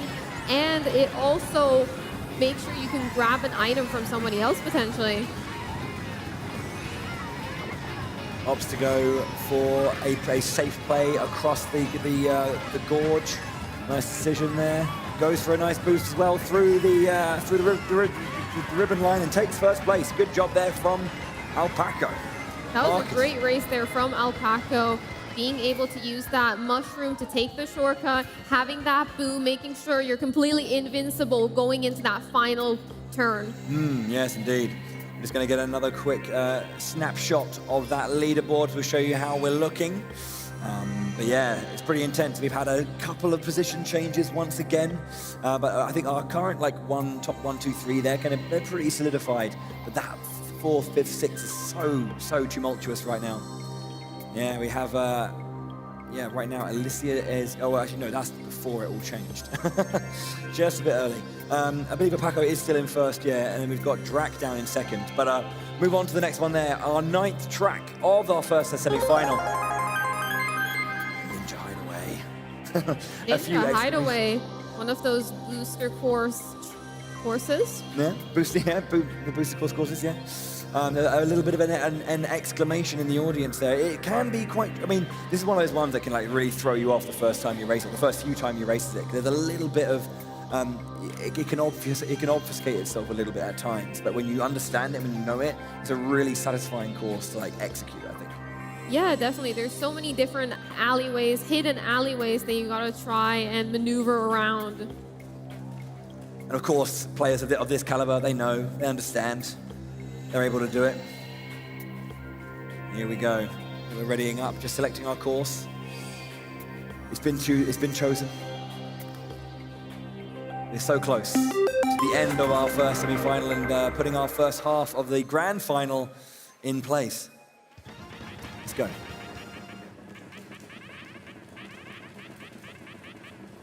Okay. A few horns coming out there. And they are off. All of our racers starting off pretty good, going towards that first set of item boxes. Looks like a couple players missed out on items there. We see Eniquito taking first early on, but they managed to get a hit and all the way down to 10. That just shows the caliber of all these players being so tight together, especially at the beginning of the race. Yeah, Alicia down in 12th, unfortunately got knocked out of the air and had a long fall before the grab, so a lot of time lost there, unfortunately, for Alicia. Okay, we've got these air vents, going to try and stick close on this lower pagoda section. Get these nice lines, get a couple of tricks here and there.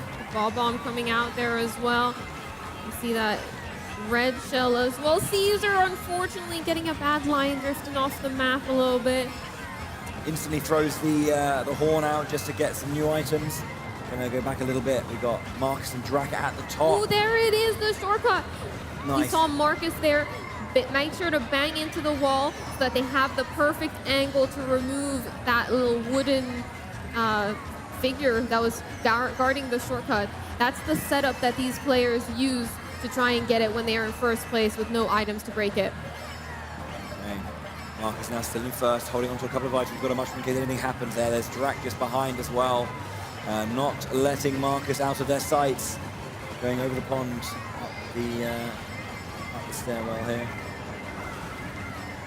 We've got Blue Shell coming out, but Drac has the horn, takes it away. Oh, gets hit by that lightning right in front of that wooden shortcut there, Drac. Being able to get to this glider section over here. Now we've got Marcus Holly chasing the person in first place right here. Gets a little boost off of those wind tunnels. Okay, he's nice and tight between these races. Second place again for Marcus, coming around to the last couple of turns. It's quite a tight little area. Drac getting the line that they wanted, crossing the line there. As we also have our other, that was a fairly clear finish for Drac. Managed to get away from the pack quite nicely. Let's have a look and check the leaderboard here. We'll get a quick cheeky little snapshot of that. And we'll see exactly how it looks like. We'll go through it all, but a fascinating race. And a little bit of drama here and there. Let's have a check.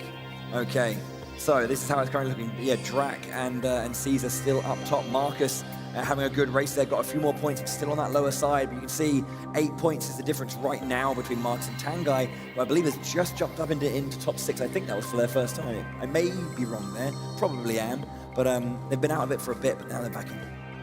This leaderboard is looking so close, but let's look at our next course. Number 10. Oh, baby. A Big classic fan. Rainbow Road. Big fan. Rainbow Cup when all rainbow roads. Just, all the rainbow roads combined? Yeah, just in one rainbow cup. I don't know why it hasn't happened yet. Just give us all the rainbow roads. But no, excellent. I mean, it's kind of like one of those like iconic tracks, you know, from the very, very original Mario Kart, Super Mario Kart. You know, very different game. Competitions of that, the time trial competitions are intense. very, very fun game to watch. So anyway, we aren't playing that game. We're playing Mario Kart 8 Deluxe. But yeah, here we go. SNES Rainbow Road. Let's hop into our next match right here. Rainbow Road, the SNES version.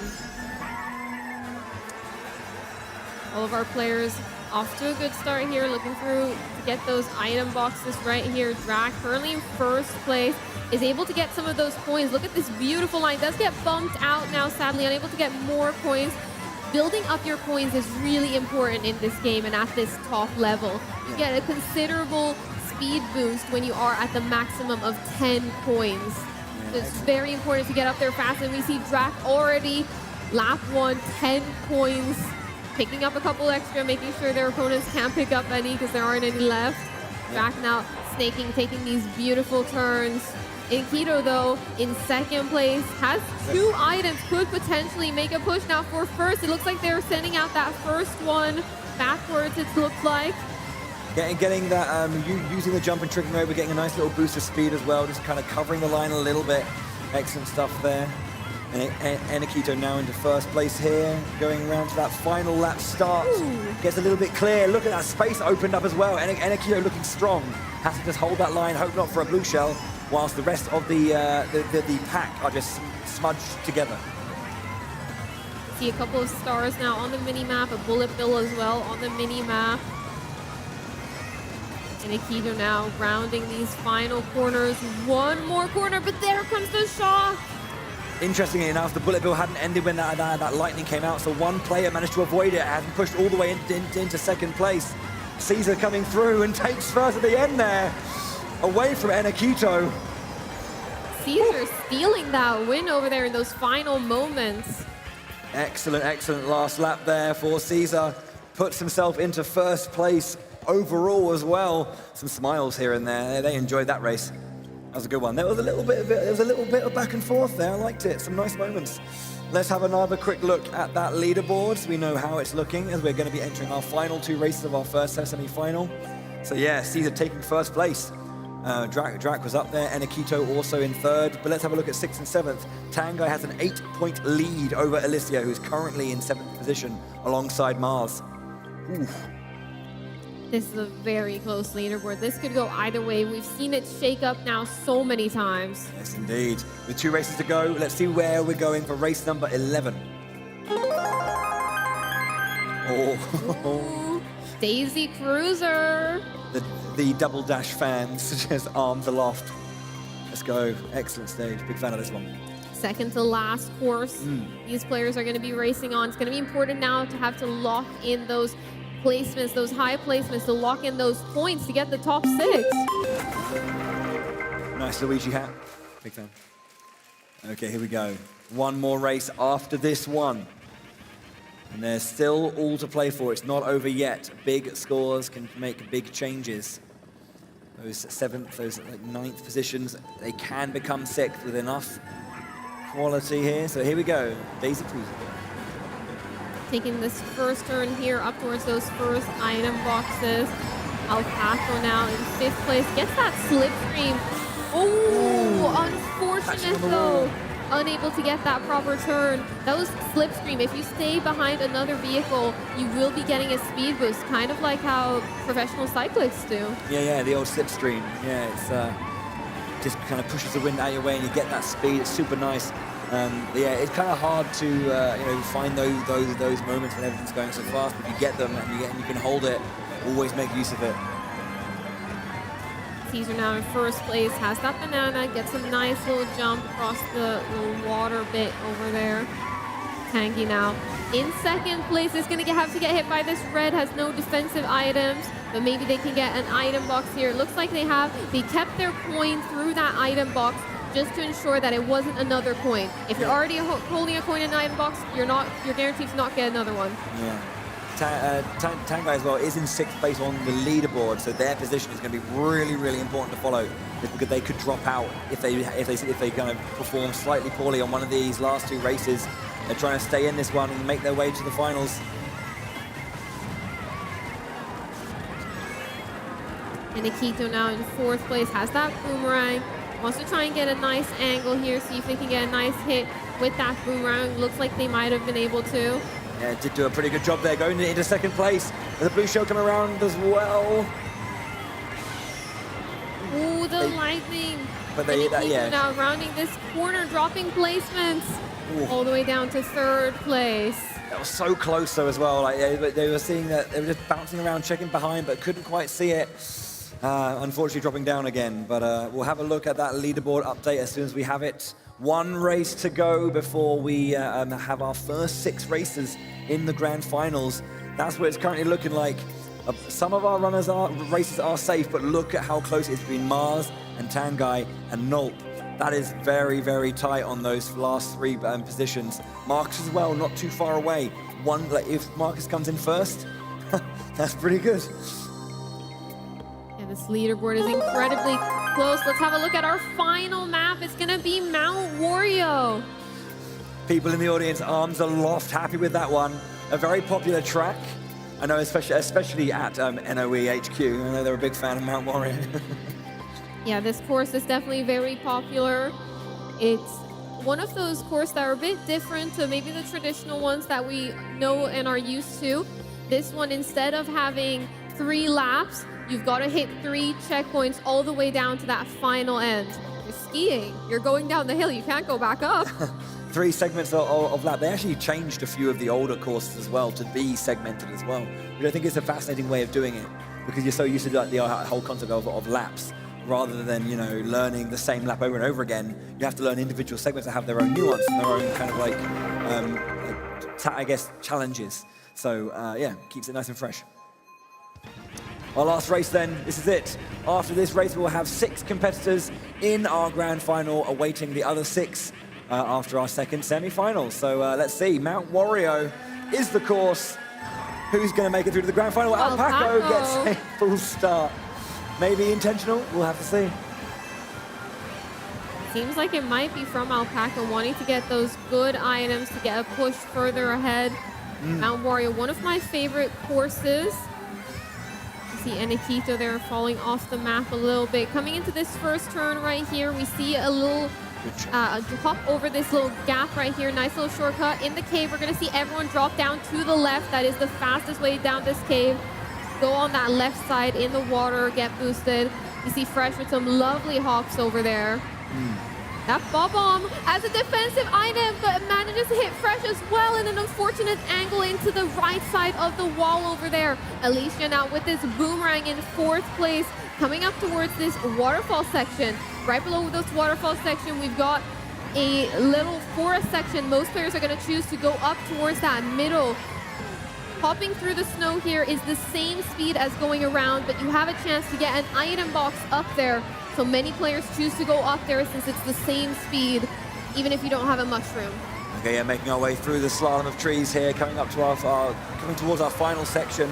A slalom down this long ski slope. We'll have to see what can happen here. Tight lines again.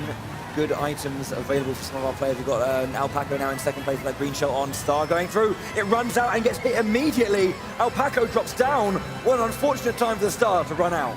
All the players are now past that mogul section, going down this final ski jump to the finish line. Nulp in 12, trying to catch up. Has that golden mushroom. Drac gets hit with a boomerang. Got the horn though, might be able to save this. The blue shell goes safely into in 2nd place, I guess? Yeah. Did the blue shell get 2nd place?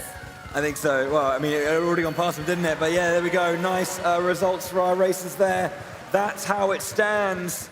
Our first semi-final has come to a close.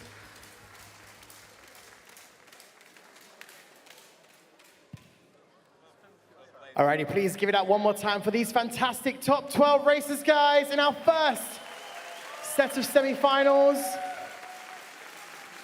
Amazing, amazing games.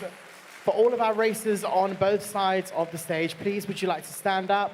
And please make your way to the side of the stage for us, please. If you'd also like to stand up. And please make your way safely off. As they leave the stage, please give it up for one more time. Give them a cheer as they leave, guys. All right, so they were your first 12. Of course, we have our top 24. We've divided them into 2 sets of semi-finals. We are very shortly going to bring on the next 12 racers to the stage.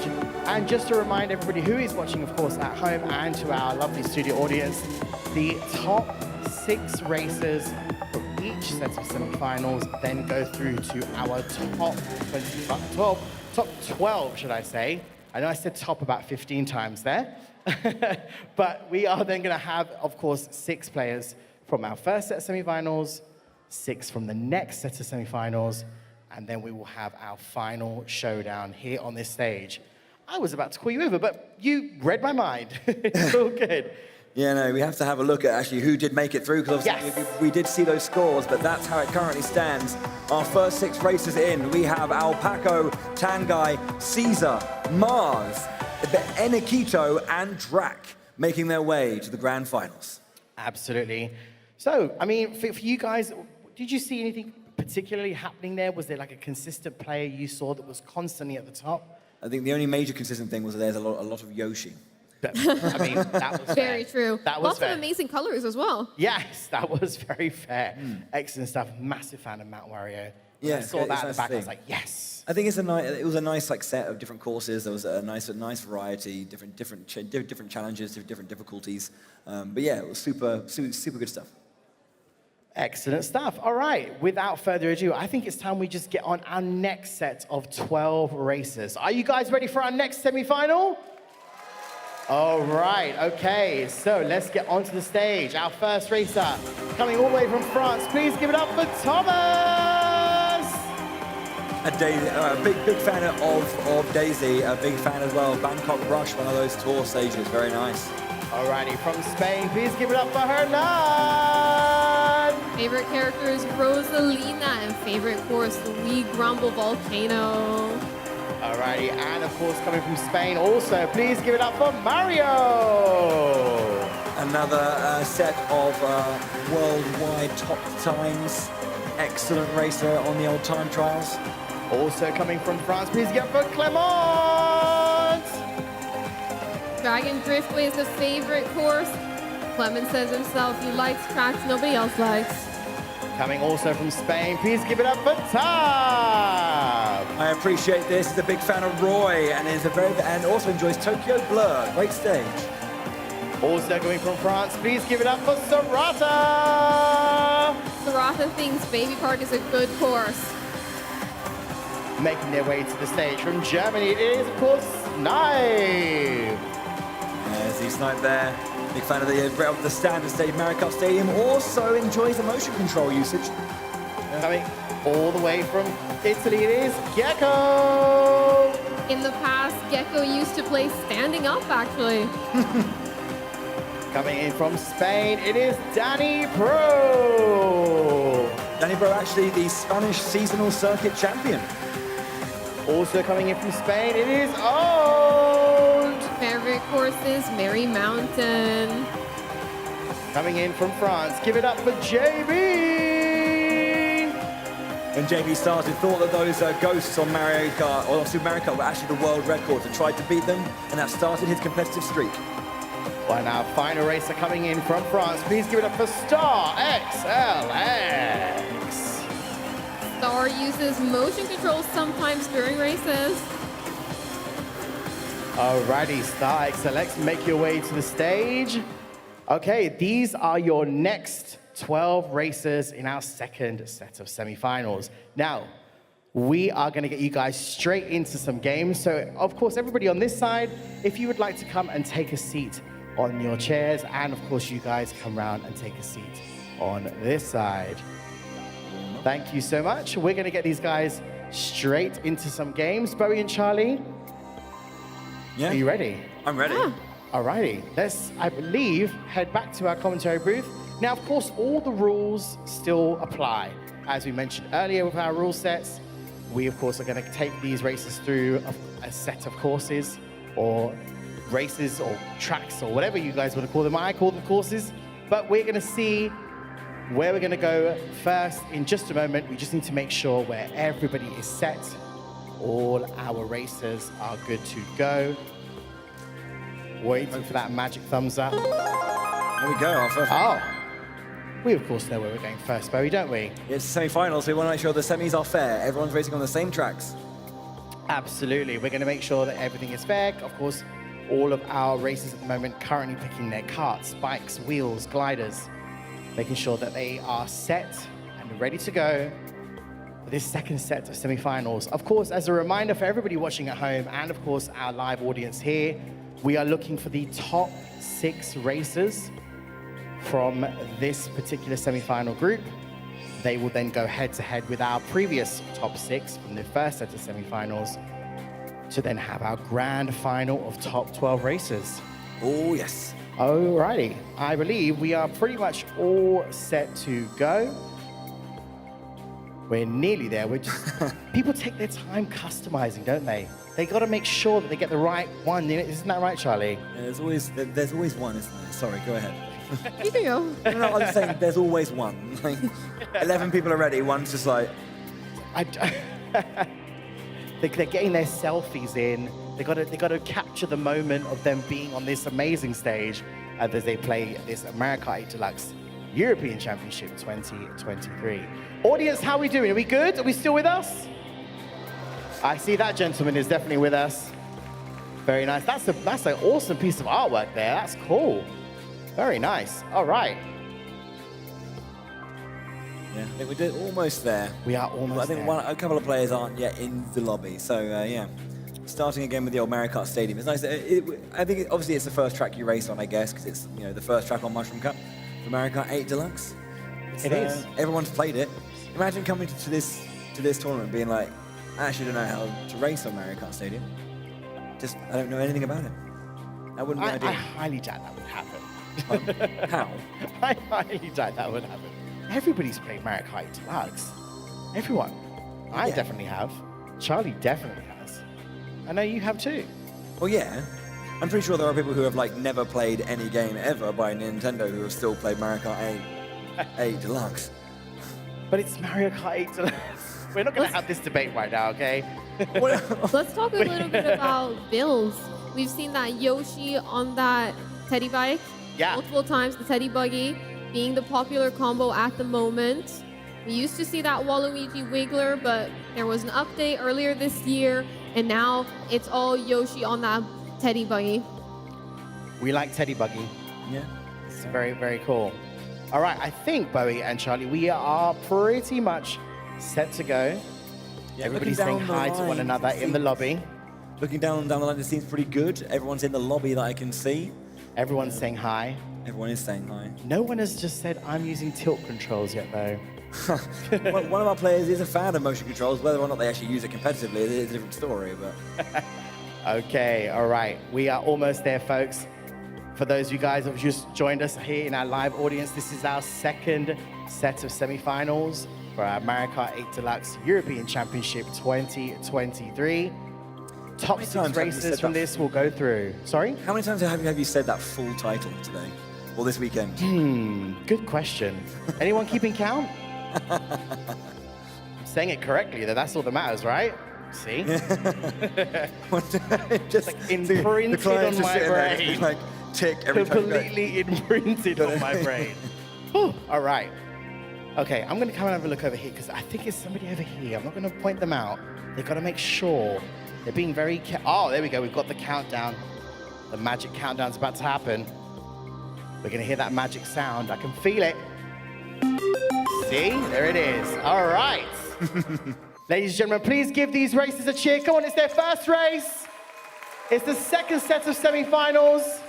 Here we go. Bowie and Charlie, take it away. Back onto Mario Kart Stadium, as we say. We do have a different character choice down here from. We've got 2 daisies. We've got an Inkling boy as well. We've got 3 inward drifting bikes here, the Yoshi bikes. I like what I'm seeing. Maybe a little bit of comfort stuff there as well. These inward drifting bikes, not as popular as those outward drifting vehicles, but they have some benefits to them. They are able to take some really sharp turns. They're especially able to look behind them very, very well. with an inward drifting bike, you can't see ahead of you when you're drifting across a corner that well, but you can see behind you, which enables you to be able to look behind you and throw a bunch of items. Indeed. So slowly, small bits of nuance. It definitely just comes down to play style for the most part and comfort. Taking that little shroomless shortcut right there. It is faster if you get a nice little hop across the grass there. You're able to do it. Mario being able to hit some players with that horn. Yeah, playing quite aggressively there. Got Enan in second place with a red shell and banana as well. Just a little bit of option there. Takes, oh, they're well defended there from Z-Snipe. Although we do have the big boy coming. Down it goes. Z-Snipe does seem to get away from that one. It looks like, oh no, did get hit. It was a bit weird there. Very close now between Mario and Enan. Hernan now in second place. Mario in that first place. Has that green shell as a defensive item. Has rolled a coin. Takes a nice little shroomless shortcut over there. Cutting a bit of time. Beautiful snipe backwards there, Mario, to secure their position here in first place. Coming towards the finish line. It looks like nobody's going to be able to catch up. Nice hold by Mario there, coming down to the last lap, but excellent stuff. Our first run in. Leaderboard is very early doors, but a nice opening race there from Mario. Yeah, well done to them. Let's have a look at our. We can just check the leaderboard again, just to go over exactly what we just saw. Otherwise, we'll get on to our next race and show what we are coming up to next. So that's how it currently looks. Z-Snipe did end up in second, despite getting hit by that blue shell, and came back. Enan and Sarata as well in fourth and fifth, those blue Yoshis. But yeah. We saw Z-Snipe there in second place with that motion glider, able to catch up and almost overtake Mario in first place, but very close. Indeed, yeah, super close. Nice race to open, long way to go. So let's have a look at our next course. Our second race will be, of course, as we saw it earlier, Yoshi's Island. Yoshi's Island. Ooh. Yeah, it's definitely a fun course as well. Again, one of the, I guess, the newer ones to pop onto Mario Kart 8 Deluxe, but yeah, super nice. Our players readying up again, feeling, I mean, it's one of those things where there's not as much pressure at this point, I think, for them. Of course they want to be in the top 6, but they've got 11 races to go. You know, one bad race at the very start is going to be very integral for the final, but for this one, maybe they can just take a bit of a moment to chill. All of these players now honking their horns, making sure they are fully ready, looking behind them. Nice start from everyone there. Danny Pro on that Inkling boy with the inward drifting bike. That's kind of like my combo. I have the roller wheels, the Comet bike, and the Inkling boy with the light blue hair, so it's very similar to my combo. There you go. Why are you not up there? Why are you not up there? I'm just not as good as these players, let's be real. You never know. You never know. 2024. Owned currently in that first place. Manages to get a coin and a banana, instantly taking that coin as well, wanting to get up to those 10 coins as fast as possible. Not super scared of the boo this early on into only lap 1. Lap 2 now, these Shy Guys on stilts walking around the course. We see some Yoshis as well in the background. Sarada now in second place, trying to overtake first. Owen still has a significant lead, couple of seconds there. Hernan in third place as well, looking good with those items. Yeah, drops the horn now. Goes for the triple green shell. There's a blue coming. Crowd segment. Blue goes past, of course. Didn't need to worry too much about that horn requirement for the blue shell, but Sarata takes first place as TX owned, gets owned by the blue shell there. Purple boost to get past the dirt into the final lap now with Mario entering it in first place. That may not be the way it stays. We'll have to see how it goes, but coin in hand once again. Mario in first place now with a coin, choosing to go through that double item box to get 2 items. It looks like they rolled a coin and a shell. They're gonna hold this coin, make sure Boo cannot steal that shell. Boo can only steal the items in that first slot, so wanna make sure they keep their defensive item protected. Yeah, indeed, we're coming up to our last corner here again. We've got that green shell and coin on Sarata's hand in front. Mario there. Oh, okay, shell through the bananas, but Mario goes past. As there's a whole big change about the very, very end. A bunch of different stuff as one of the daisies gets hit on their way through as well. That's a shame. Or maybe it was just after the lap, so it's fine. Yeah, there you go. Star, Mario, Tab taking it first, second, and third there. Bit of a change up in the board, I think. A couple of the daisies were a bit lower down on the leaderboard in that first race, but a bit higher up. We're going to shift their placement. So let's have a look at how that looks now. Oh, wow, three-way tie in seventh, in seventh. Fifth and sixth, Owned and Thomas both on 14. So they've made their way into the top six. Mario with 27 points, 15 points for a win, 12 for a second place. Almost perfect racing so far. Excellent start from them. Okay, we'll obviously want to see if they can keep that up. That'll be a big confidence booster going into the grand finals, of course. But looking good after 2 races. Let's have a look at our third. Our third course is going to be that Royal Raceway. I love this course. Yeah. It's a consistent one. It's always there. It is, yeah. It's very, very nice. I think there's a lot of nostalgia for it. You know, MK64 was a big one, and you know, everyone really enjoyed it, and I think that course had a lot of fun to it. Obviously, it's great now, but again, for a lot of people back then, had a few like fun nuances to it. And it's nice to see that consistency of track. It's a safe course pick. Yeah, it's a really well-designed track, and it has enough fun engaged in it to really enjoy the race, but also has enough technical necessities with like certain bits of grass and corners. So. We're approaching that first set of item blocks. Tab in second place, missing out on getting an item, it looks like. Rounding these corners now to try and take a good line. Tab having to be a little bit careful there of that banana on the back side of Star. Getting around that corner, picking up a couple of coins, trying to just get as many as they can to get that 10 early as possible.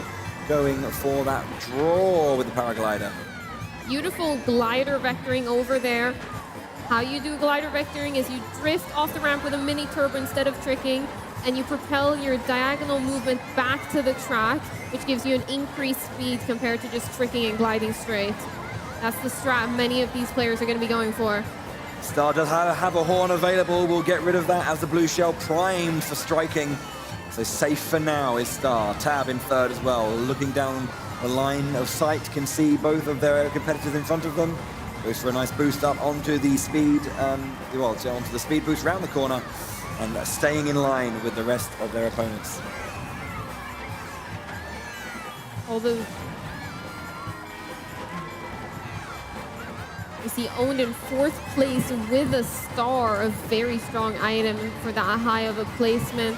All of these racers now opting to use these really strong items, knowing that they have to speed up. Mario in that bullet bill as well. Fun fact about the bullet bill is you can actually steer it to take tighter corners than if you don't press any buttons on your controller. Red shell in hand for Z-Snipe and Owned. Mario in second. Star round to that straight line. Gonna go for the that's an unfortunate time to see a blue. Is Star gonna land in time? Yes, just about. That'll do. Definitely not the complete wipeout. Just a little spin there coming in, so didn't actually lose a position for that. They have a bomb to drop at the last minute, but Sarata goes past with a Star. Super close one there. Sarata making through to first place, Thomas as well, and Clement all going past at the same time. Star losing a bunch of placements at the very end. Wow, what a finish there. Sarata, Thomas, and Clement at the top of the leaderboard right there. Yeah, that was a big, big sweep and change, but we'll have to see how the standings last. We have Thomas going into second, Star dropping, joint second for Thomas and Star now. Mario holding in first place there, 34 points. Yeah, Mario still enough points to be in first place, but definitely doesn't have that huge lead over second as they had previously. Tight stuff. Race 4 though, coming up. Harrell Circuit once again. We saw some nice lines being taken, a couple of unfortunately flubbed corners, but again, pretty simple in certain locations, but enough technicality to to find moments to really push ahead and put your stamp onto a race. So we'll see how it goes. See how our races are feeling. The map is connected, or being selected rather, and then we jump into game 4 or race 4, course 4. Yeah, hopping into the 4th course right here. All of these players getting ready to race. This is it. Hi, I'm Daisy. All of these players now managing to get a good start, get that turn outwards. Having a look at everyone's point counters right now. Hernan 5 points, 6 coins on owns, 8 coins on owns now. That's going to be really important in this matchup. Clement now in first place, a really experienced French player. Around the stairwell now. Obviously pushing around these left-hand sides. No need for the boost through the center. And we've got a mushroom here on tab. He's going to get through. Does unfortunately not knock into the tree, so uses the mushroom to make up for the drop. That shortcut there that we just saw Daisy take, you can take it shroomless, and I think that's what Daisy was going for there right in the beginning until they managed to hit one of the walls there. Going into this little underground section right here, these players seem to be opting for not activating those crystals to take the shortcut, since it enables everyone behind them to also take the shortcut. Here we see it now, shroomless shortcut right there. That's one of those shortcuts that's pretty tough to hit. You gotta make sure you've got your angle correctly. You gotta make sure you get a hop as well right after you land on the grass. Hernan in second here, after having a couple of tough races, positioning quite well into the final lap here. Wants to hold on to this to maintain a good position in the leaderboard as we approach, those later races. So here we go, coming up to the last few corners. Hopefully going to be going for that tree skip as well, the shroomless shortcut. Everyone here going for that shroomless shortcut right there. Hernan in first place. Got 2 defensive items as well. It looks like they're going to be able to secure the race win right here. That has to be a good feeling. Hernan has definitely been on the lower end of a couple of races there, so it's a big jump in points for them, I'm sure. Tab and Thomas having a big drop. They were quite high up for a little bit there, but they do drop down. So there must have been a few changes. So definitely let's get a recheck on that leaderboard to see what that last race did to our scores. Thomas dropping down from second all the way down to joint 5th. Mario's still in first place with a massive lead as well. Yeah, that's going to be pretty tight. There's actually 7 racers who are in the top 6, if you will. 3 5th places. So very, very tight after 4 races so far. Mario, as you said, still leading, which is nice. Yeah. Okay, race number 5. What is our 5th course for our 5th race? Our 5th course is going to be Paris Promenade. Ooh, yes, back onto Paris we're going to be going. Again, lots of Spanish and French races here. So, the French races definitely have the advantage of knowing these roads very well. Yeah, racing under that Eiffel Tower. Nice and focused as always. Mario Kart is serious business, or it can be serious business. Yeah, Not always it is. Let's hop right into it. Let's go. Game 5, race 5. Beat. All of these players now looking to get a good start. Something to note as well in Mario Kart that's really important, especially at this top level, is item management. Deciding when do you choose to go more aggressive, when do you choose to hold an item behind you in that more defensive position right there. One of the things as well, items are determined, the probabilities of items are determined based on how far you are from first place. So if everyone is really grouped together, as we see right here, even 11th place won't be getting that great items. But if we see that first place is able to pull away, there's going to be a lot of frantic items in the back. Ooh, that boomerang, Hernan getting hit by that boomerang right there, but does manage to get someone with that banana, and then the green shell coming in. Yeah, unfortunate there, just a little bit of horizontal movement. Quite hard to see as you're making your way around sometimes. But yeah, Serrato getting green shell go. That throws that one out. It's going to be going around this line. Is it going to connect onto Thomas? Oh! Thomas just getting away with that one as Danny Pro crashes, and that fixes Serrato as well with a little bit of a knockback. All of our players, they're choosing to drop into the fountain, choosing to get an extra little trick off of that to get some speed boost. Tab now in second place. Has this fire flower, currently holding it though. Tab being overtaken by Thomas there. Both of the daisies at the same time now owned a little bit further forward here. Still in first place as we're into the last segment of this race. Owned now in first place, has that green shell. Thomas though sneaking past, able to sneak all the way into first. Has a pretty good item set right now. Thomas using that mushroom, going for that double item box now. It's the final lap. Thomas in first place has the banana, able to defend themselves against the red shell, but now they're defenseless. Coming up to this final turn right here. Are they going to be able to hold on? Thomas in first place, drops down to second place. Thomas gets overtaken right on the finish line. Nice and tight there. Star putting in a bit of work. Thomas and Jab back at the front of it again. Whew, they're very, very back and forth races, either top or bottom, top or bottom. Nice and tight there. Gosh, electric final race or final lap. Let's have a look at that board once again, see what the scores look like after that one. Thomas is back up into third place. Tab down in 8th. I love that Daisy is waving as well. Hi, Daisy. Hi, Daisy. She's a bundle of joy.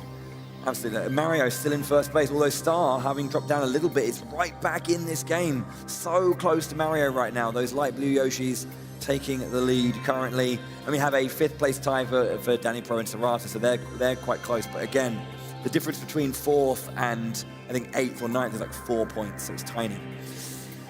With that, it's time for number 6. Sunshine Airport. Gotta make sure we don't miss our flights. No, we can't. You know, it's really stressful if you do. I've done it once. I wouldn't recommend it. Really, really stressful. But yeah, the Nintendo European Championships 2023 into our final event of the day. We've had Splatoon 3. It's now time for Mario Kart 8 Deluxe. On to our second semi-final. Top 6 races will join another 6 in the grand finals, and it's a winner-takes-all situation. Only the first place competitor will be winning today. Players now taking this first turn. Online play, and the play we see right here playing against other players is an entirely different beast than time trials. In time trials, it's all about having those good, clean lines, but in these online battles, it's about more than that. It's also about that item management. It's also about that decision making to take a slower course, but to get an item.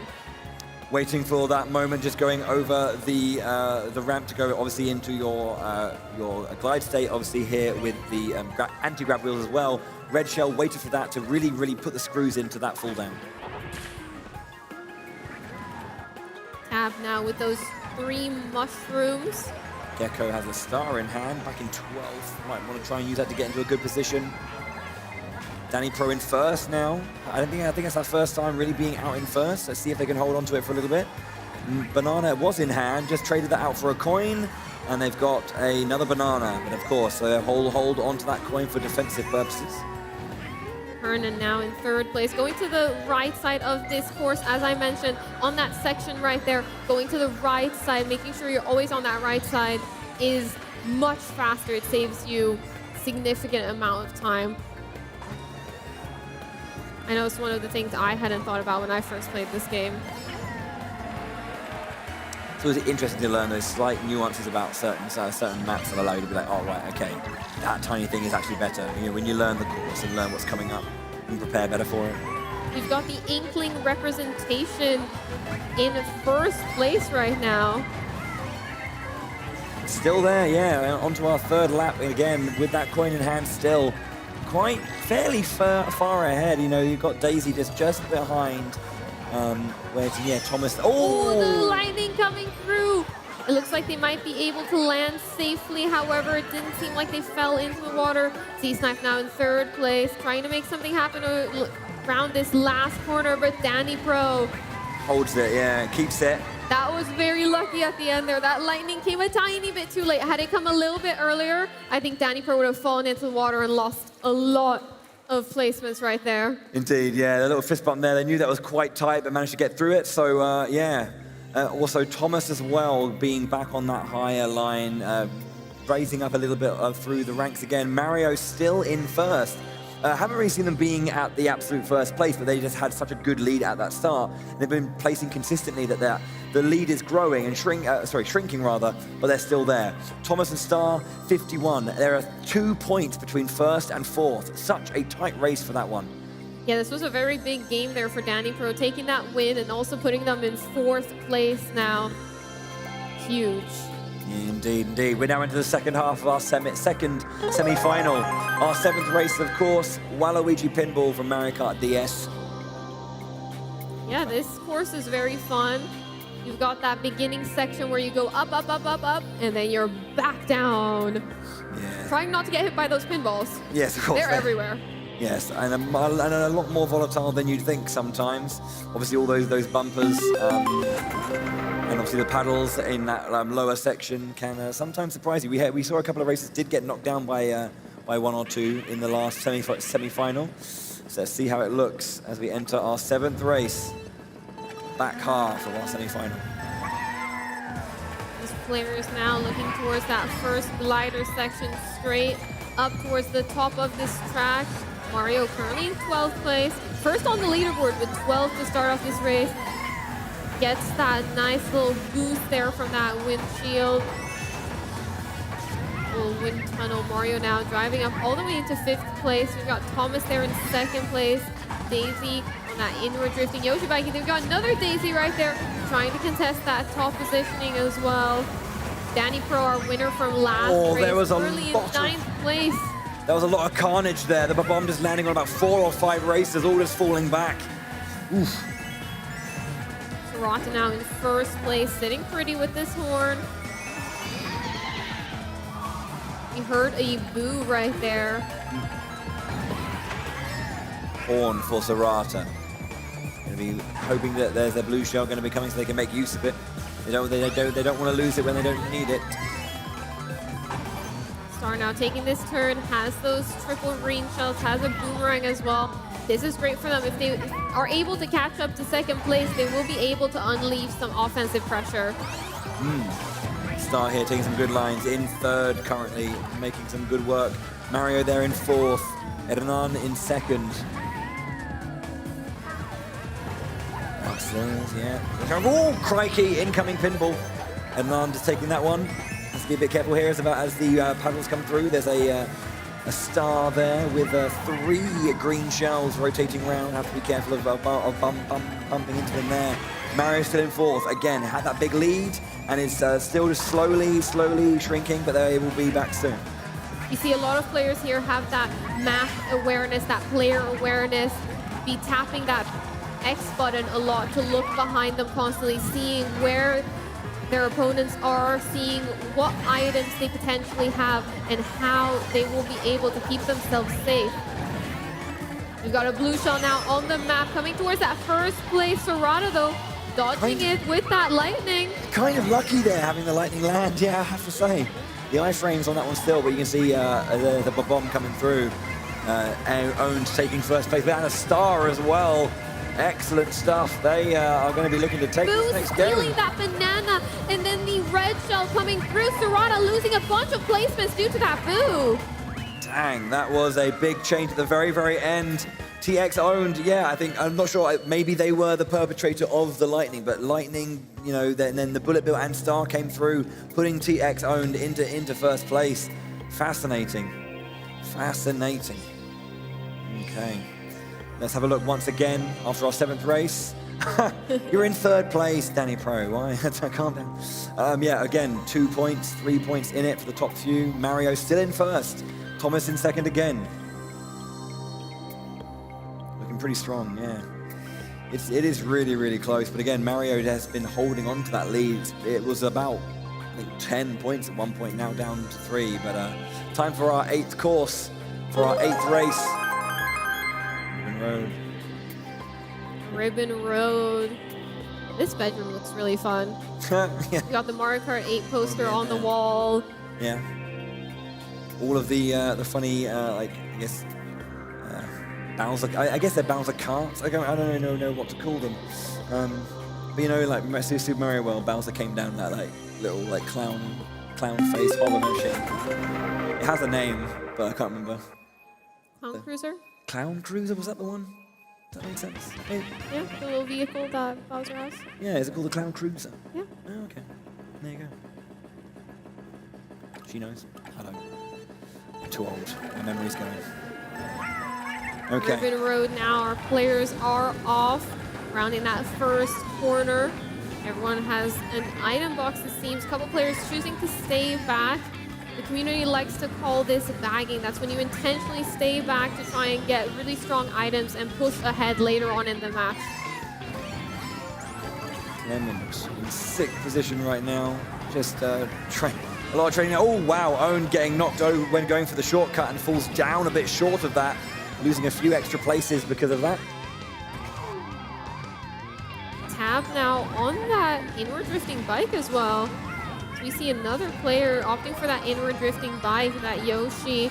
That inward drifting bike is definitely something that it can be very good in these online matches. You've got those tight turns, you're able to swerve very easily, you're able to adjust your line relatively easily, and you're also able to look behind you with those items. I'm a big fan of inward drifting bikes. Yeah, That's my favorite. I usually go, yeah, and inward drift always feels a little bit nicer, especially on certain courses, as you say. Yeah, again, it definitely comes down to play style. There we go. Okay, Star back into first place, Serrata in third. Z-Snipe gets knocked down into third as well. JB in fourth. Serrata back into third. Oh, takes first place, but it's still with a mushroom in hand. But there is, oh, excellent. Getting that boost off at the right time to get away. Safe. JB. Lots of items now circling these players, dropping those triple bananas.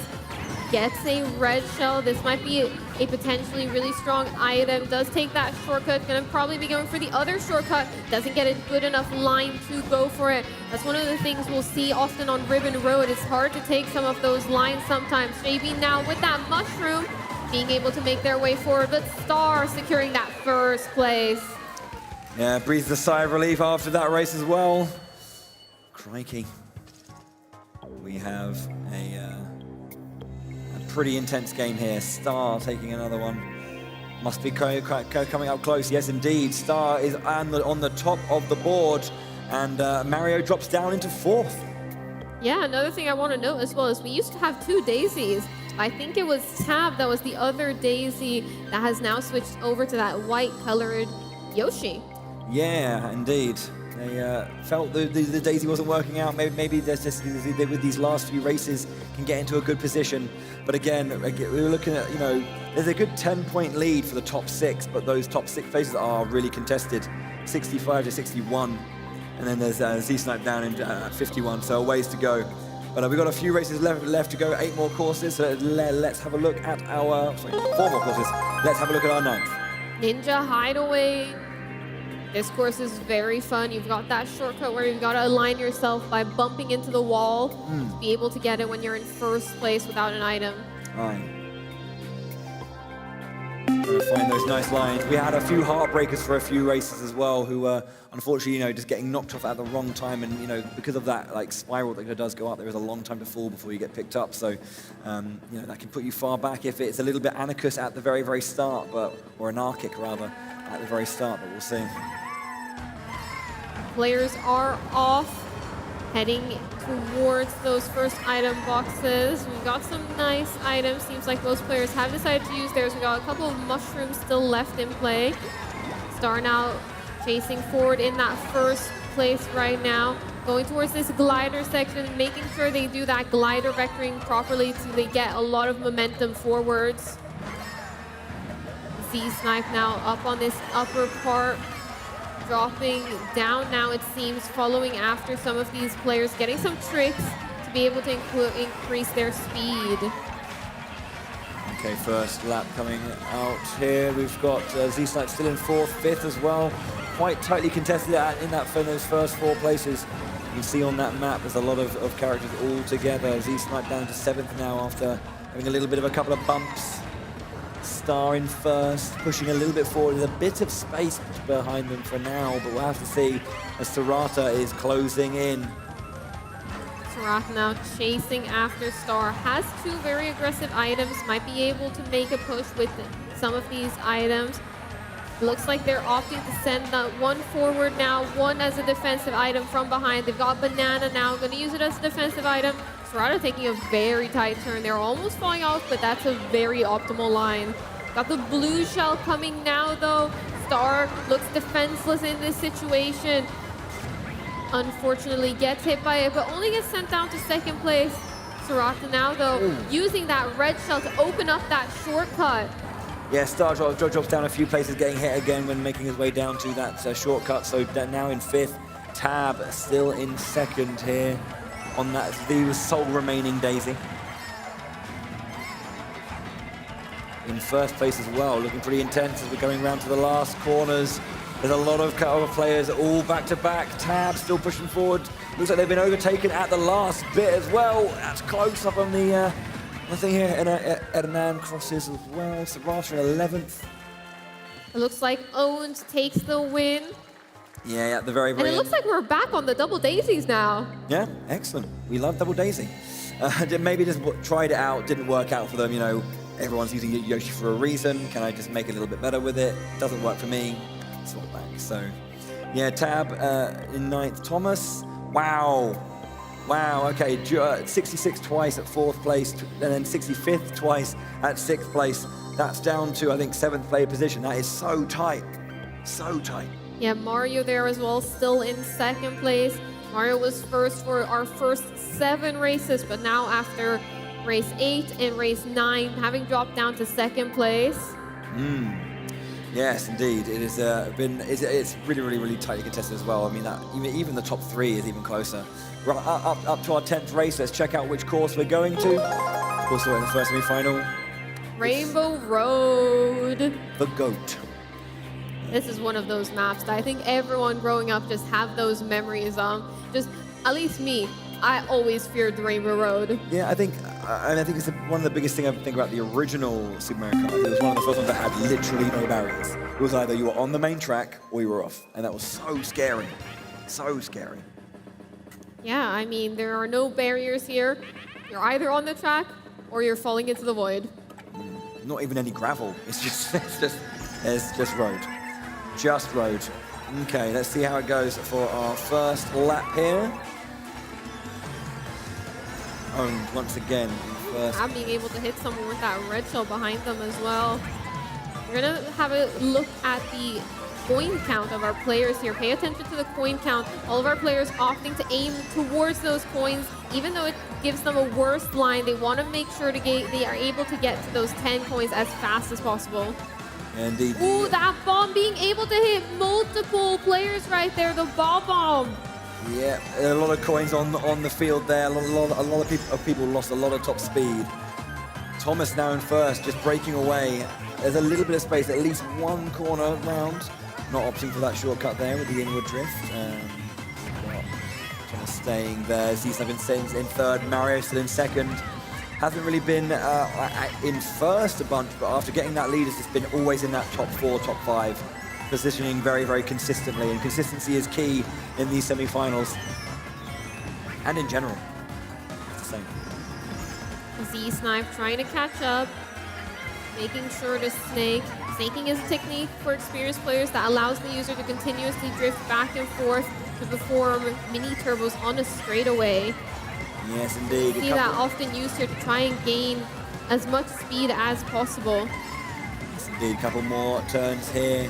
Thomas making their way forward. Mario in 2nd. Doesn't need to try too hard. They've confirmed 2nd position. Thomas is through. Daisy in 1st place. And then there's a bit of a maelstrom towards the back. A couple of bombs, and yeah, excellent stuff there. That's a big win there for Thomas on that inward drifting Yoshi bike. Yeah, I have to say, like, you know, in that kind of 3rd, 4th position, or 4th, 5th position, that is so close. Having a clear win pushes them up and quite clear of that, like, danger zone. As you see now, Thomas and Star both at 81, with Danny and Clement at 74. So a good 7-point buffer or 9-point buffer. Mario back in first place, though. Yeah, Mario is back there again. The consistency is just really solid from Mario. Not winning all these races, but won a couple and then just stays in the top and has been just doing such a great work. Everyone else is just so back and forth with their placements. So great work from them to keep that up. That means we've got a couple more races left. What's our 11th course? Tell us, Tournament Center. Ooh, Daisy Cruiser. Daisy just won that previous match, and now we're getting rewarded with Daisy Cruiser. Exactly, yeah. So, okay, I win, time for a holiday. It's fine. We don't need to sit here and race. But the home field advantage, you have to think, maybe. Yeah, it's never that simple. I don't know, fun track. There's a lot of weirdness. Obviously, you know, that dining hall with the sliding tables will kind of create a little different line every single time you come through it. Being aware of that and seeing it quickly and deciding upon that fastest line, imperative to making sure you're not kind of like costing yourself those very important seconds. Yeah, definitely. It's just about taking those good lines, as you mentioned, making sure you're driving clean, making sure also you're picking up the right items, making sure you're collecting what you need, making sure you're using them at the right moment as well. That's one of the things we see players here have some great decision making. When do you choose to shoot your item forward? When do you choose to hold it? That can be really crucial to know. Yeah. I think that those kinds of decisions can really make or break races for some players. You know, is that, I mean, we're talking about the decision to like hold on to coins defends you against boos, or else you can't be defended against anything else immediately. It is one of those things where if you do have a key item, losing it in a very important situation would be critical, especially if you're holding onto a horn and a boo just nicks it when a blue shell's coming. Those kind of situations that do exist, they do happen. But knowing as well, you know, do I want to use my red shell now to get a lead, or do I want to use it to kind of to protect myself as well, or send it back to prevent someone coming in after you? Super important moments and decisions. But here we go. 2 races left. Let's see what our racers can do and who is making it to the grand finals to join our other 6 racers. Yeah, the leaderboard is currently very close. Ooh, Tav there. Having a little bit of a slow start, but that might be intentional to try and grab some of these items early on. Mario now in those top positions. Z-Snipe in 9th. Clement and Sarata around that mid-zone. Mario, with that consistency, have been in 1st and 2nd place throughout the entire tournament. Ooh, Mario unfortunately hitting a couple of the walls here, but recovering very nicely. Taking a wide turn, actually, to grab some of those coins to make sure they can get up to those 10 coins and get that speed boost as fast as possible. Excellent decision. It is a bit of a time investment, but it will work out hopefully in their favor.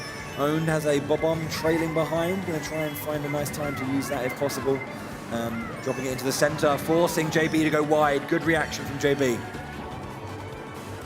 Danny Pro now there in 1st place, opting to grab another item over here. Looks like they get a green shell yet again.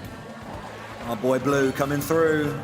Gets hit by that blue shell there in 1st place. Unfortunately, not able to avoid that in any way or hit any other players with it. That's one of the things with these blues. Sometimes we'll see 1st place try and slow down, reverse, and try and make sure 2nd place gets into that 1st spot, so they are the ones that get hit by the blue. Ooh, those 3 bananas lined up there. Own now has this horn, has that mushroom. This is a great kit coming into the final few turns here. Ooh, getting hit right there, but the blue coming out, getting that horn. Own taking that 1st place. Yeah, indeed. We're very, very well done from Owned as well. Gecko as well, getting a 2nd place finish on that board. You know, hopefully push them up a little bit up that board. Is it enough to get them towards the top 6 for our 12th race? Not quite sure, but we'll have a look at that board and see how it's looking. Ooh, Mario back down in 2nd place by 1 single point. 90, 89, 88, 87. Top 4 are all 1 point separating each other. That is close. My goodness, what a close leaderboard right now. It is the top 6 that matter. If you want to get into those grand finals, you've got to place in the top 6. And it's not impossible for Z-Snipe or Danny Pro to get that. They just need a good placement here, and they're in, and they'll push someone out of that top 6. I think there's a couple of players where it will be very tough to do, but definitely doable for most. Indeed, but we will go, of course, we'll find out where we're going for our final race of our second semi-final. It is, of course, Mount Wario. We saw it once before. Let's see if these races can, of course, keep up with those tricks we saw and those lines that we saw in the first semi-final. That left side of the water, using the drift boost to get over that, or skipping that big loop and that big hairpin. Ooh. The tension. It's really, really close. I mean, if that was the grand final and that's how close it was, I wouldn't be happy. Final race now. We've got some new players races. Tab, yet again. Tab bringing out the absolute GOAT. It's Roy. Let's have him on the main screen. No one else for the race. That isn't Roy. Oh dear. Okay. Different character picks there from Tab. We love to see it. All of the different characters getting shown some love here. The reason I think a lot of players like picking that Yoshi is due to the weight class being good and also due to the hitbox being very small in that weight class. Out of all the characters that are very similar, we're going to see all the players go up to that left side there, drop down instantly into the water. That's the fastest section through this little cave right here. We've got some cones. They are knocking over the cones on their way over to this waterfall section right here, getting through the boost pads. Yeah, here we go. We're making sure to grab these on as best of line as possible. Using it. Oh, wow. Gecko getting caught just for that last one as well. We're now going to be entering our forest area. Again, you can go up to this center bit, and hopping through the center is a little bit strong. It looks like, wow, we have a bit of a weird bit at the back. Thomas, though, second, third, fourth is all kind of falling behind, looking through to get around this slalom. Unfortunate there for Thomas, unable to pick up any items on that little section, shortcut section right there. Thomas now down in 12th place. That's actually pretty critical for Thomas. Thomas is in that position where it's a really bad position. Right here. Yeah, Thomas is in a position where a bad finish is going to be really critical for them. So they need to get back up to the top. Owned is again in first place, going down these boost pads, coming down to the final section of this straight. There's a blue coming. Blue is hunting down that first place. That blue shell is gonna hit Owned. This might impact their position. Z-Snipe with that horn and the mushroom, stealing first place in the final race. That's huge for Z-Snipe. Z-Snipe was just off of the top 6. That could be enough to end it. Thomas getting 7th position, 94. How's that looking? This is close. Last place there. There's a couple of points. There's a couple of point mirrors. If that is in the 6th position, we have a tie at a critical moment. Let's have a look at that leaderboard. That is tight. What an exciting final race for our one. That is what it's looking like. Mario dropping down. Oh wow! It's 99. I didn't mean it. There is 3 ties. 2nd, 4th, and 6th are all tied completely. Clement Okay. and Mario tied for that final spot in the finals. Okay. Yeah. There's a bunch. Well, we know what this means, of course. We know what this means. That's the end of this the semi-final. I'm going to bring Nymph back onto stage because, of course, there are some ties, which means we are going to have to speak to our friends. We are. Maybe. I think you can hear me. There you are. I am back. Hello. First and foremost, folks, give a massive round of applause for these incredible racers on the stage. Amazing stuff. Thank you so much to all of the racers, what you've seen so far. Please, can I get all of our racers to, of course, stand up and make their way to the side of the stage. And, of course, as Bowie did just mention, we do have a little bit of a tie-break situation. But, of course, we will get that resolved from our lovely adjudicators backstage. And we will shortly reveal to you guys our top 12 racers. They will be going through to our grand final in this stage right here. We'll be there very, very shortly. Guys, how are we doing? You still with me? You're still here? Alrighty, that's what we like to hear. And of course, for everybody watching at home, hello. I hope you're still there.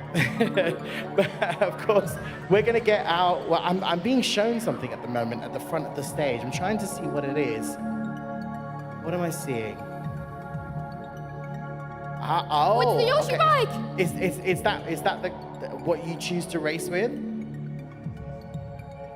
Ah, right. I see. Excellent stuff.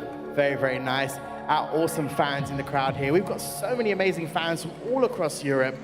Of course, out here today, and of course yesterday as well. We've been here for 2 days showcasing some amazing gameplay. Of course, earlier today, we crowned our team champion for the Splatoon 3 European Championships 2023. And now, we are about to do it. We're about to crown our sole racing champion for the Mario Kart 8 Deluxe European Championship 2023. Bowie and Charlie. Yes. Hello. How are you doing? I mean, that was What an incredible game. Yeah, that was really, really close. That really ramped up in those last couple of races, didn't it? Bit harsh to just leave it there. I'm on tenterhooks. I want to hear from Tournament Centre. I want to hear too. Okay, Who's well, winning this? We should talk about it, shouldn't we? We should talk about it. In fact, why don't you come and join me at the front? Because we are now going to have a look at the final part of our bracket. We are going to showcase and reveal to everybody watching at home and, of course, our live studio audience here. This is the current situation with our bracket. Let's take a look. Ooh, it looks like Mario Okay. will be advancing there, winning that tiebreak against Clement. Yeah, I so- feel like that was a little bit expected. Mario came 12th in that last race, barely got any points, but securing lots of top placements all throughout. Yeah, we should clarify that obviously there were some ties, and in that sixth and seventh position, 2 players had the exact same amount of points. In this moment, we then go to how many players placed with the highest consistent time. So who had the most firsts? If it's the same, who had the most seconds? If it's the same, who had the most third? Until we'll go down until we have a winner. Mario's consistency paying off for him. Although that last race wasn't great, so good throughout the entire session that they make it through to the grand finals. Absolutely. Perfectly explained. Thank you very much, Bowie. So there you have it, folks. These are our final racers who will be coming back to the stage very shortly to race it out for the Grand Championship. There it is. Championship. Yes, you can have a sip if you want to. For our Mario Kart Deluxe European Championship 2023. Should we get them back on stage, folks? We want to crown our champion. Okay. We've been waiting patiently. Okay, as our racers come back onto the stage, please cheer them on, give them a clap. Top racers, where are you? Hope they're still being sorted out. Come out, wherever you are. There's one of our racers right there. There he is. He's the best in the world, this guy. Hello. All right, I've just been informed that one of our racers is just having a bit of a sip of water. They're getting prepped. So we just need a couple of minutes to make sure that they're ready to go. We've got to make sure all our racers are ready for this grand final. Yeah, I mean, it's important to be in shape for these grand finals now. This is where it matters. The semifinals, it was all about getting that top 6 secured, but now it is all about getting that #1 spot. Winner takes all. The winner takes all indeed. Now, of course, Bowie, Charlie, we're going to see some different courses now, aren't we? Yeah. Which we'll showcase, of course, to everybody very shortly. But where do we think we're going to go? We've seen quite the variety, because there is so many courses on Mario Kart 8 Deluxe now. Yeah. What would you like to see? Well, I have a theory about one of them, but I don't want to spoil it, so I won't say it. But I feel like you can't tease us. No, I can't. I genuinely can't. I think I'm right in my theorizing. Okay. I'll let you know later on if I am right. I'll hold you to and I'll be honest as well. I won't lie. Okay. But I think I'm thinking a little bit of Grumble Volcano. It's a very popular stage. Okay. Yeah. It's a very tricky stage, actually. Yeah, again, one of those ones that changes per lap as well, so it's always keeping you on your toes. It's kind of nice. If we do get that course, I think the stage will actually grumble. Will it really? Yeah. As in or just... No, not grumble. Emotionally like grumble. excitement, Actually like grumble. energy. But it's called Grumble Volcano, not Rumble Volcano. Grumble. No, but it would. He's so hard to work with Right, sometimes. thank you, Charlie. Thank you. I'm the serious guy. I'm the very straight-laced, serious one. They can have fun. Anywho, Charlie, where would you like to go? I'm not entirely sure. I mean, Rainbow Road might be a good pick. Right, okay. So I have just been informed we have a very, very small technical hitch, which is, it happens, it is a live show. These things do happen, so a massive apologies for anybody who is watching at home, and of course our live audience. We are going to take a very short break, and we'll be back very, very shortly. Do not go anywhere. I promise you, you do not want to miss this. You don't want to miss this. Absolutely. This is the grand final. The grand This is what we've been final. waiting for all day. Absolutely. So if you are watching at home, don't go anywhere. In fact, this is your chance to go and grab that drink that you wanted. And for everybody else here, I'm watching you guys. Everybody stay exactly where you are. We'll be back very shortly. See you in a sec.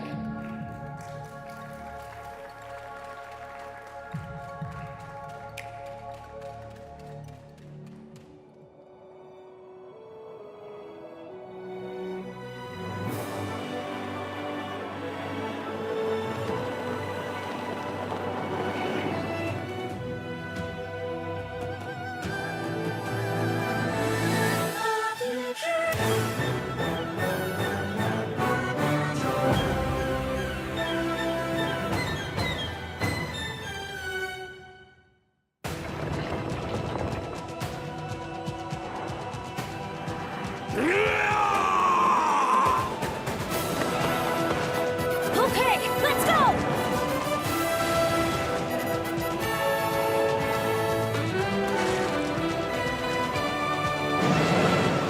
Link. You are our final hope.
Oh, well done. Perfect.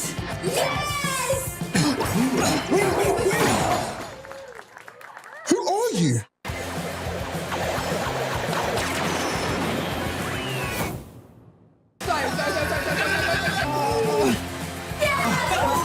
This is what we do. Whoa.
Here we go! Oh yeah!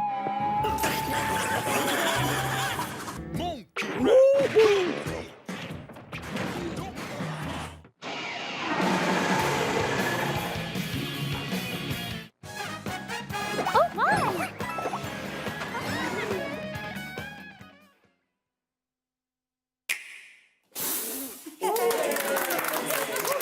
Ninja on the right, ready your sword.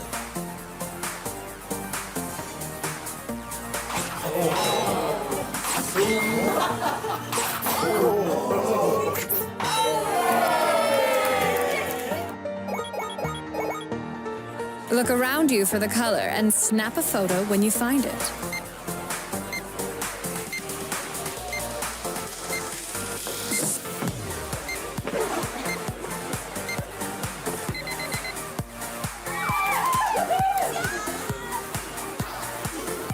Signal in time with the rhythm.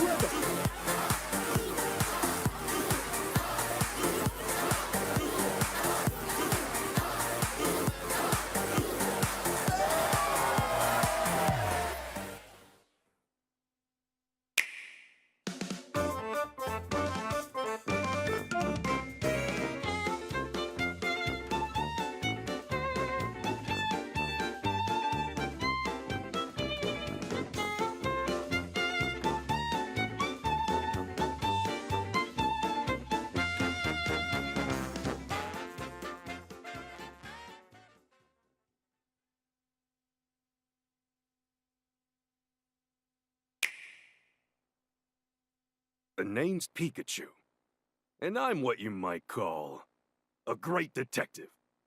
I live and work here in Rhyme City, where humans and Pokemon live side by side. Everyone loves it here, and not just because the coffee's outstanding. When I'm not busy solving cases that crop up, I'm looking for leads on my missing partner, Harry. And it's no walk in the park, let me tell you. You want to know more about me? All right. I guess I can open up a little. First, here's Tim. He's my partner at the moment. For some reason, Tim can understand what I'm saying, even though he's human. And this guy right here is Harry. He's Tim's dad, if you can believe it. Then we got Tim's mom, Irene, and his little sister, Sophia. There's also Rachel, who goes to college with Tim. Well, speaking of Rachel, her dad, Howard, he's actually the mayor of Rhyme City. And I barely scratched the surface of all the interesting characters around here. Now, let me give you the gist of what me and Tim do. Whenever an incident occurs, Tim talks to the people, I talk to the Pokemon, and we work together using our case notebook to deduce what happened. When investigating a scene, we're total pros at finding everything, but even pros gotta take it easy every so often. You can count on us to solve even the toughest cases in a flash. Oh, right! Sometimes other Pokemon help us with our investigations. Take Rowlet, for instance. She can track down suspects with her sensitive nose. And Darmanitan here packs a pulverizing punch. All kinds of Pokemon lend us a hand. Oh, how could I forget the Hi-Hat Cafe? It's a famous coffee house in Rhyme City, and I'm their best customer. Oh, that first cup in the morning really hits the spot. Looks like trouble's brewing. We just can't catch a break. Seems like another big mystery is unfolding in the city. We just want to find Harry already. If you want to know what happens, you gotta wait till October 6th, okay? Why that day? Isn't it obvious? That's the release date for Detective Pikachu Returns. Let's solve some mysteries together.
The Nintendo European Championships 2023.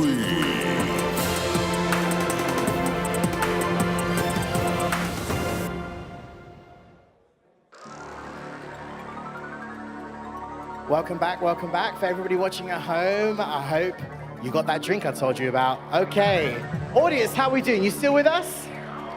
Okay, awesome stuff. First and foremost, I would just like to apologize for that very short technical hitch. As you can imagine, this is a live show. Live technical hitches do happen. It's just the name of the game. Alrighty, but we of course are going ahead with our grand final of the Mario Kart 8 Deluxe European Championship 2023. We have whittled it down to our top 12 racers. Bowie and Charlie are back on the stage. They've got themselves ready and rearing to go. Seatbelts fastened? Oh yeah, Think so. There we go. Well, if you're using a car, obviously. If you're using a bike, then, you know. Anyway, all right. Audience, are you ready to see your top 12 racers hit the stage? Okay, let's bring out our top 12 racers. But before we do, actually, let's just take a quick look at that bracket. Once again, Bowie and Charlie, there is our bracket. And there are our top 12 racers. Alrighty. They have whittled it down to these 12 racers. They have been battling it out, not just, of course, here today, but all throughout their qualifying rounds, wherever they are from, of course. Lots of different countries from all around Europe, and they are now here to race it out in this grand final race. Top 12 racers, I hope you're ready. Audience, are you ready? Okay, let's bring out our top 12 racers. Let's see you. Where are you? Come on over, come on over. Okay, here they are, folks. Your top 12 racers. Of course, we have Noel, Alpaca, Zongi, Caesar, Mars, Drac, Thomas, Mario, Clement, Serrata, Ode, and Star, XLX. Here they go, straight in, taking a seat, getting their carts, their bikes, their wheels, their gliders ready for this grand final at the Nintendo European Championships 2023. This is our Mario Kart 8 Deluxe Championship 2023. Okay, Bowie and Charlie. Yes. So, in our first two set of semi-finals, we saw, of course, 12 courses. Of course, both semi-finals played the same 12 courses, but now, Bowie, we're going to see 12 new courses. You might be right. I might be right. Yeah, we most certainly are. We want to make sure that we're going to be having a nice breadth of different courses and styles. They've already raced on them. They don't need to do the original races again. Let's have a new set of 12 that they can compete on, and really, because again, there's nothing they haven't experienced these tracks yet, today at least. So let's see what they can do on the day. Okay. Charlie, what do you reckon? He thinks we're going to be rumbling and grumbling in a volcano. Do you think he's going to get it? I don't know. It's going to be a tough call. We'll have to wait and see when our maps get, courses get shown. Okay. In fact, you know what? While these guys are getting set up, audience, where do you think we're going to go next? What's going to be the first course these guys are going to race on? Shout it out to me. All right. Did you cheat? Did you just press that button? No, I didn't cheat. I know. Okay. I just knew. I'm not going to say that you're a psychic or anything. Almost like you already knew. Sometimes you have a feeling. Alrighty, well, there you go. Our first course, of course, is Grumble Volcano. The stage won't grumble, I've been informed, because that might, put off you guys from commentating, and I might fall off the stage. So there's no actual grumbling that's going to happen, but we are going to go into our first course. I believe all our racers are getting ready. They are choosing their bikes, their carts, gliders, and wheels, and we will then be set and ready to go.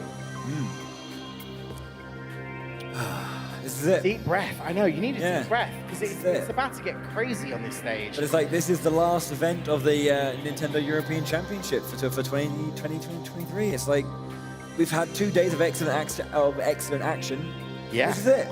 Yes, and we're about to see even more excellent action on the stage. These guys have worked super hard to get to where they are. Their qualifying scores, as you mentioned before, Charlie, were super high. So the stakes are very high for every single racer that's on the stage right now. 12, our top 12, should I say, are just getting ready, and we are almost set to go. Yeah, I mean, the caliber of these players, they have shown it now in both of these semifinals, showing just the consistency, showing how close it was on that leaderboard over and over, and of course in the online qualifiers as well. Almost having a perfect score or almost having a perfect score with only 1 second place. Alrighty, yes, indeed, absolutely. And we're just going to make sure that all of our players are ready and set to go. Our tech team, of course, double checking that everything is set on both sides of the stage. It's important. It is the grand final. We've got to make sure that everything is set and good to go. Double checking is important. I'm seeing lots of thumbs up on this side. I saw a raised hand on this side. Okay, I'm seeing smiles. That's a good sign. I'm seeing smiles. Smiles are nice. Smiles are nice. We should all smile more. Okay. No. We're about to hear that sound, Bowie and Charlie. I can feel it. Rumble of the volcano. You can feel the tension, the excitement in the arena. Just like the map, Rumble Volcano. And there's that sound. There's that sound, indeed. All right, ladies and gentlemen, please give it up for your top 12 racing finalists. This is their first course. Come on, give them a cheer. Here we go. Bowie, Charlie, take it away. We got this Rumble Volcano to begin with, as I say, 3 laps. So the volcano will shake things up a little bit here and there, so you need to be ready for those changes. They're quite static at least, so you know each time, but... Rumble Volcano starting through that first initial section, going towards those item boxes now. Some players choosing that top path, but most of these players choosing that bottom path. Ooh, Drac there being able to hit someone with that shell behind them. Beautiful work there from Drac, taking this top path actually and slowing down to ensure they get this double item box, waiting, as the community likes to call bagging, to make sure they get those really strong items. Item probabilities are determined based on how far away you are from first place, how far away, how many units you are from first place, which means that the further ahead first place is, the better items you'll be getting. You'll be getting those stars, you'll be getting those bullet bills, those items you really want to be getting. We've got our first shot of the match coming out here. Indeed, the blue shell coming in to take down Star, who is gonna just quickly... Star with the beautiful really dodge nice. right there. The blue shell dodge by going into the fire, getting hit by that fire to dodge the blue shell. That is actually faster. The blue shell is very slow, so it is faster to get hit by something else rather than taking that blue shell hit. Beautiful work there. And we've seen those tactics a bunch. Excellent, just awareness to see that and just go for it. Nice decision made by Null. Many players now. We've got a bullet bill coming really far up in the pack right now. JB with those mushrooms trying to push forward. Nope as well, going to this top path, getting that boost pad, getting a nice drift as well. Sending that item towards Mars. Mars has the horn.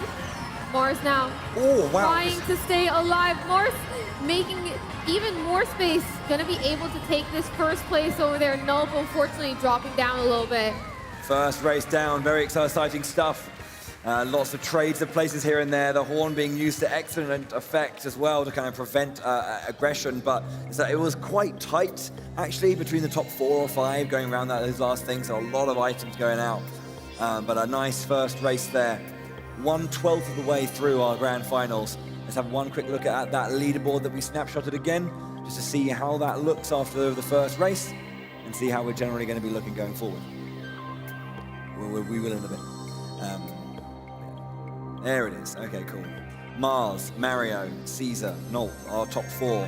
Again, it's winner takes all. So Mars looking and feeling pretty good after that first race. The rest got a lot of work to do. Speaking of which, our second course is coming up. Let's have a look at where we're going to be going for our second race in our grand finals.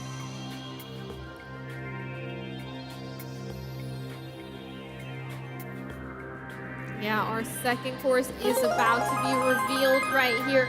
It is going to be London Loop from Mario Kart Tour. Old London town. All right, yeah, nice. Yet another European city. As we mentioned earlier, all of those tour maps are going to be European cities. Yeah, It very is very the European nice. Championships after all. Exactly, yeah. You know, you've got to highlight the great stuff. You know, I don't doubt we might even get, you know, Amsterdam in there potentially. You never know. You never know. We'll have to wait and see. But there we go. There you go. They're ready to go. Okay, everyone jumping in, looking pretty good. Here we go. Second race of our grand final. Let's see if we can shake it up a little bit, or if we're going to have a cut. Well, if Mars is going to stay in that first position and extend that lead. Here again, consistency is key. You know, Mario was high up in that second semi-final, doing a great job. Okay. All of our players right now with lots of items. You see this track, lots of iconic London scenery right there. This is very accurate, I think. This is very accurate to London Town.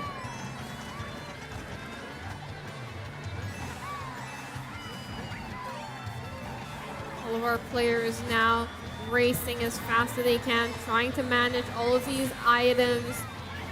Star being held there by Owned in ninth We see place. Nope, they're reversing to pick up those coins. The bomb as well being held by Star, maybe looking for a good line here. Mars in 4th position. Currently obviously took first in that first race. Oh, hello. Almost dodges that bomb, slows down, gets hit yet again, but chooses, since they've already been hit, chooses to start to grab some of those items. And look at that, the Star and the Bullet Bill, that's what they were going for. Manages to hit a player right there. And the lightning as well, which is going to put a lot of dampener on the rest of the racers. Excellent decision to pick that up. Really got a nice haul. Alpaco gets taken down by the blue shell. Drac goes into first now, but the lightning comes out that we just saw being picked up. That lightning now really shaking things up. That lightning, that shock, you've got to think about the items that can avoid it. The items being the Star, the Bullet Bill, the Ghost. That's what players are going to be going for in these matches. Things that can dodge that lightning, dodge that shock. So much action. Star in second place now with Owned, pushing quite nicely ahead. In first, actually, there's a good bit of distance here. Has the mushrooms to cut across the grass as well. Crossing through Tower Bridge. Beautiful work here. We see that blue shell coming in, Owned holding onto this mushroom to attempt the dodge. It looks like they are able to dodge that blue shell right there. Beautiful work. The timing for that is when you see the underneath of that blue, that's when you should tap your mushroom, and that's just what they did.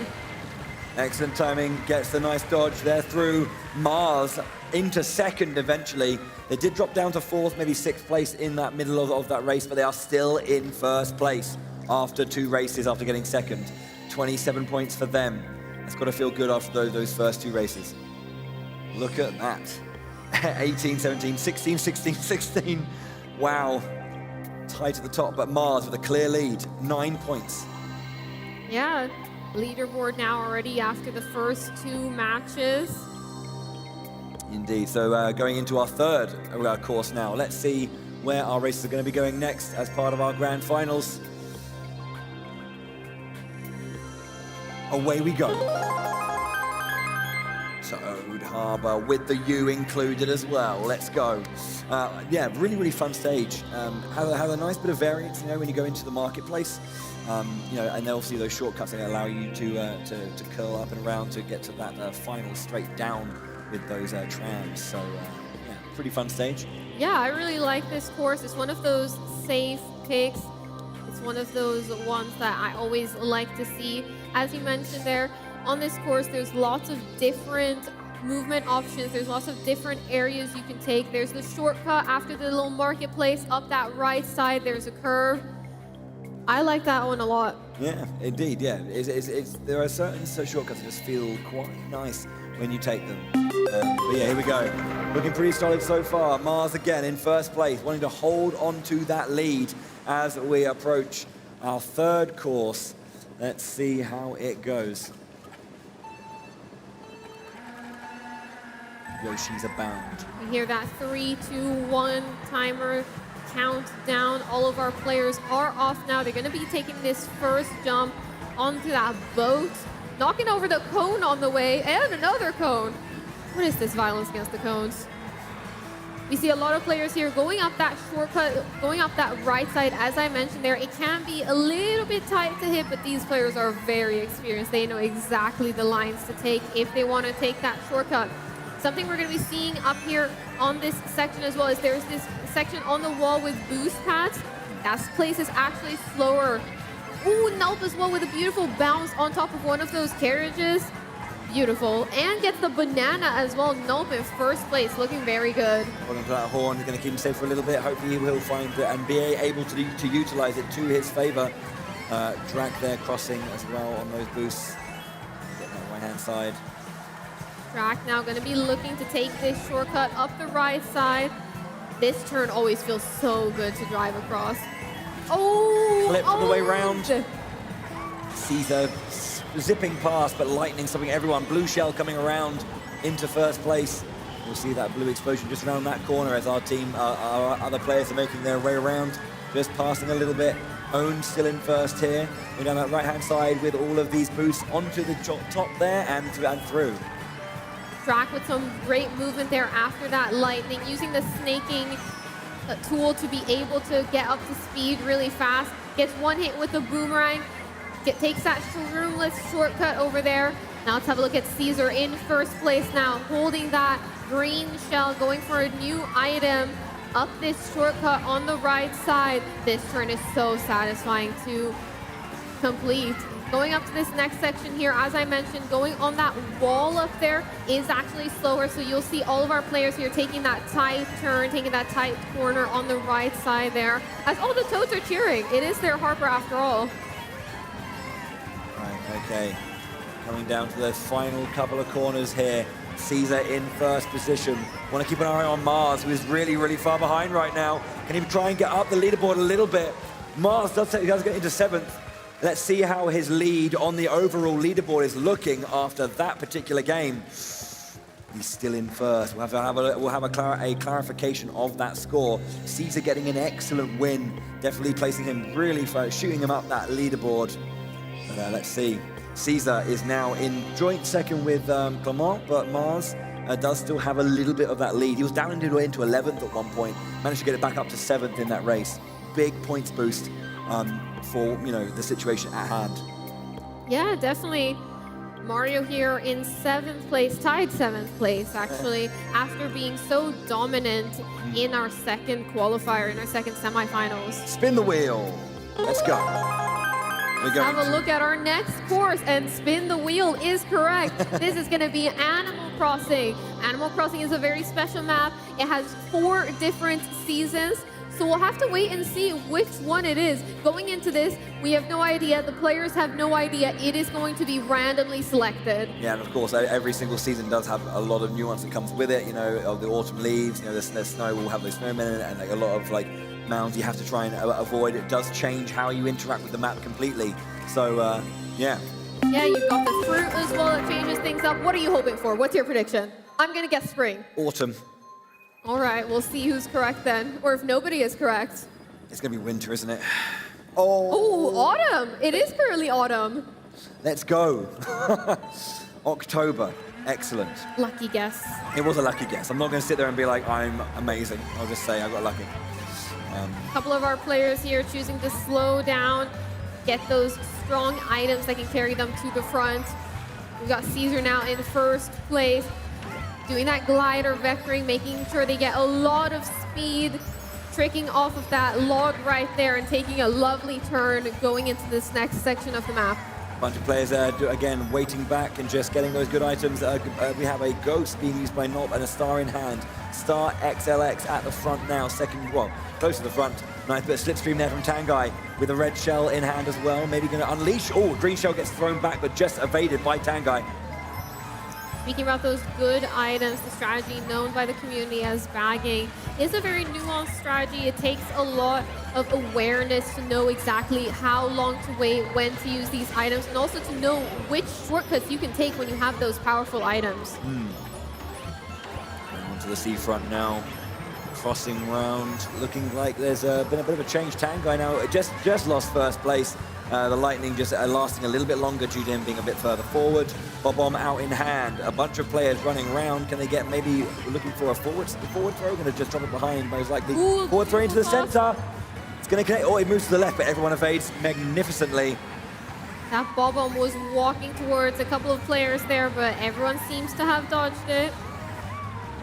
It was a bit too far ahead to throw. Yeah, Tangai still in that top three. Alpaco first, second, third with owned as well. Mars, as you see, 7th position. They are currently first on the leaderboard. They do not want to keep slipping back.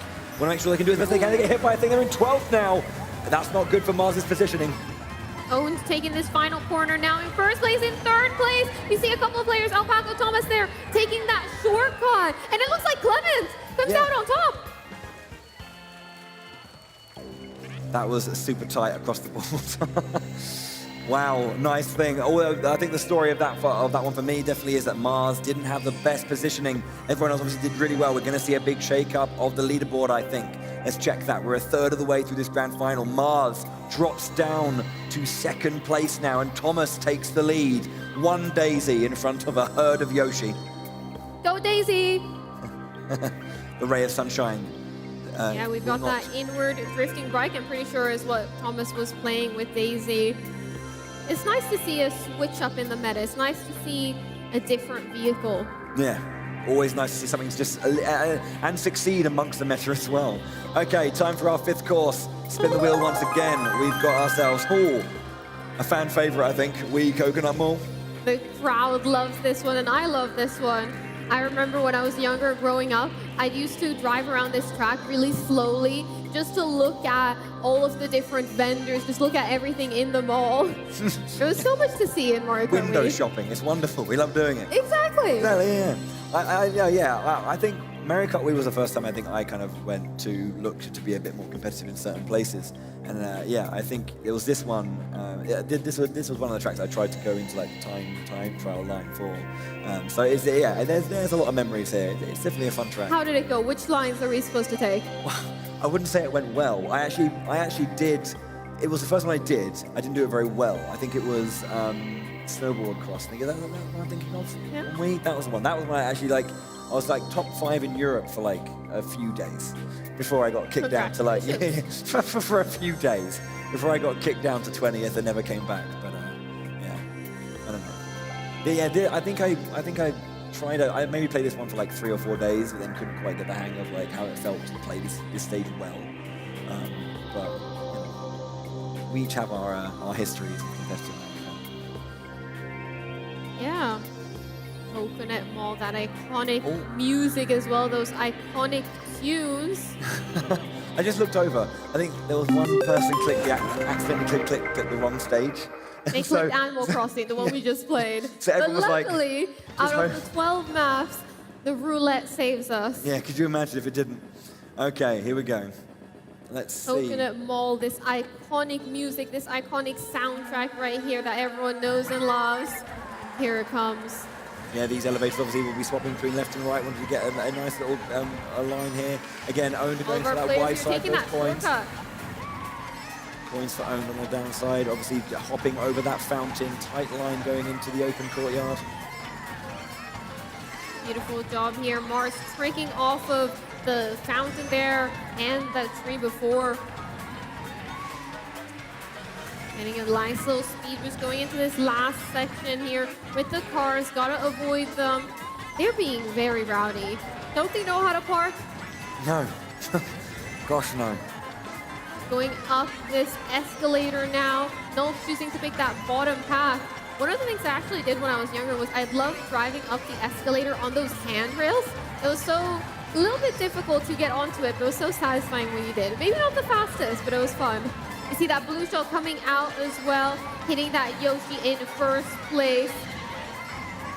Well, Mars is opting for the high ground as well, getting those boosts, getting that double item block. Got a cheeky Pity Piranha there. Ooh, we see Mars here went for that top path. Usually most players go for that bottom path, but went for that top path so they could get a nice glider right there, get a nice sharp turn with it. Yeah, TX Ooh, Mars getting side. hit inside of the shortcut. That's going to be extremely slow for them, but they're able to show us this top section that we don't see that often. Most players choosing to drop down there. Mars getting hit with the wrong side of the escalator as well, falling victim to lots of unfortunate circumstances. Yeah, JB here in first place though has a couple. Oh, managed to get that excellent timing on the mushroom. Survives against the blue shell. Going to keep their line looking good. Star XLX going around. There's a lot of light blue Yoshis at the front currently. Nolt, Star. We see our players right there almost being sideways when they are in the air. That's because they're doing the motion glider. They're activating motion controls right after tricking off a jump. Then they're tilting their joystick and controller back in the direction they want to go to do a crazy fast glider turn that just puts their whole vehicle sideways. Nice little tricks like that you can utilize. Okay, There's lots of nuances at this top level. Oh, of course. Okay, let's have a look at that board. It has separated a bit more, but look at how close it is. 32, 3, 4, 5. It just keeps going, and then the light Thomas blue here Yoshi is totally shocked at this leaderboard. Yeah. Thomas is in that first place again. Mars is so close. Nolt so close as well. 2 points in it. Yeah, Thomas still in first place. Only player not using Yoshi. Yeah, that's exciting to see. Really interesting, and everyone's so close as well, like 2 points in it for the most part. We're at our sixth course. This will end our first half. Going to Amsterdam. It may have been that I've seen the track list. Amsterdam Drift. Okay, cool. Let's see how this one works out for our players, if there's going to be any major shakeups once again, or if they're going to keep the line. You want to hope, obviously, for those players that get a bit more of a lead, carve out a bit of safety for themselves. Mars did that in the first opening races, but as you get to the middle, it muddies the waters a bit, as there's a lot more of this back and forth. It's not quite so black and white of like a first place and then a sixth place finish. Yeah, definitely. Amsterdam Drift. Now, what do you think of this track, Bowie?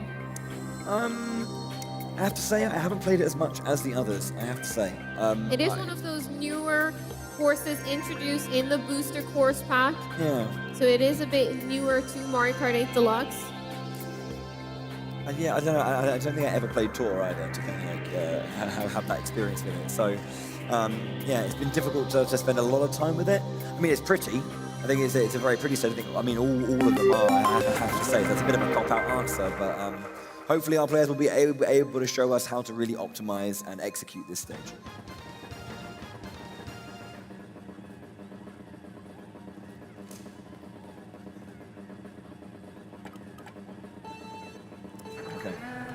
Thomas there on that Daisy with that inward drifting bike, that Yoshi bike, currently in first place on the leaderboard. Going to be paying extra close attention to them now.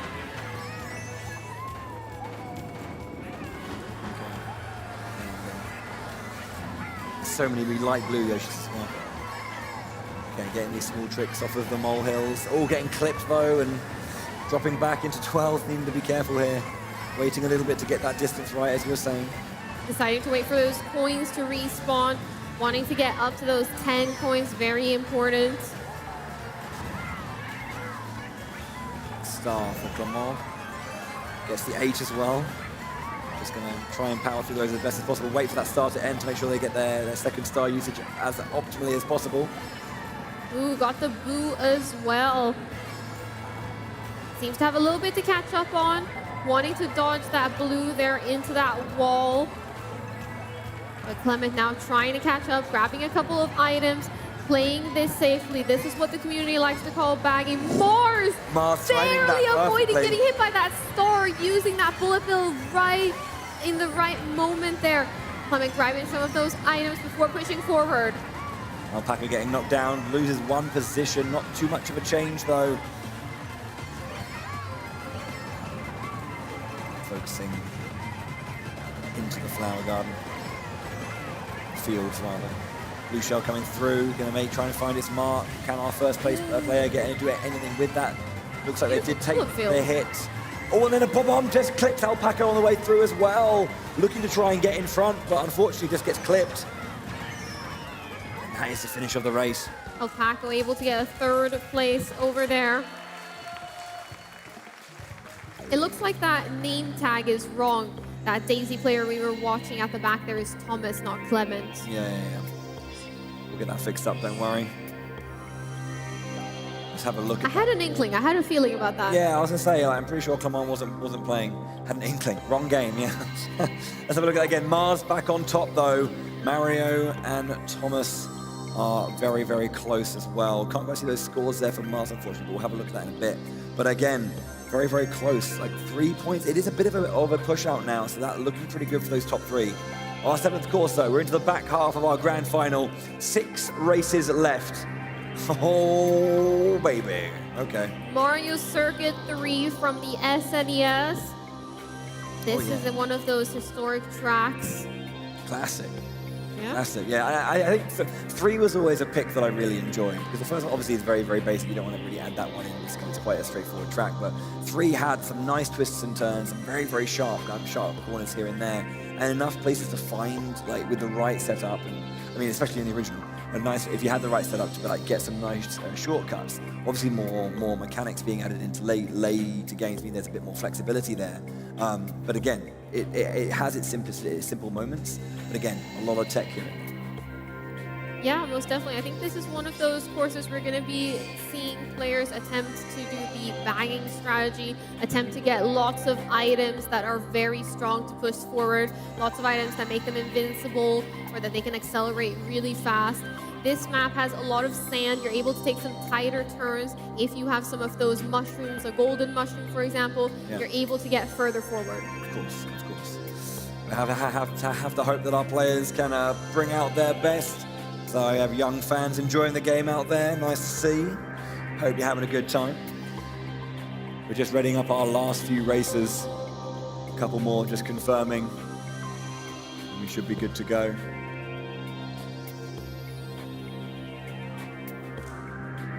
It's nice to see a nice mix of obviously the tracks obviously from original Mario Kart 8 and then the ones that came with Deluxe, and obviously with this booster course having a nice bunch of them being thrown in as well to really kind of get that original kind of Mario Kart 8 Deluxe experience, and then what is being brought back and being added in. Very nice to see. Yeah, most definitely seeing some of these tracks come back, seeing some fresh tracks as well. We've had lots of incredible courses and a couple more to come. Not all of them have been released yet. That's true, yeah. We've got to finish it up very, very shortly. It's almost done, almost there.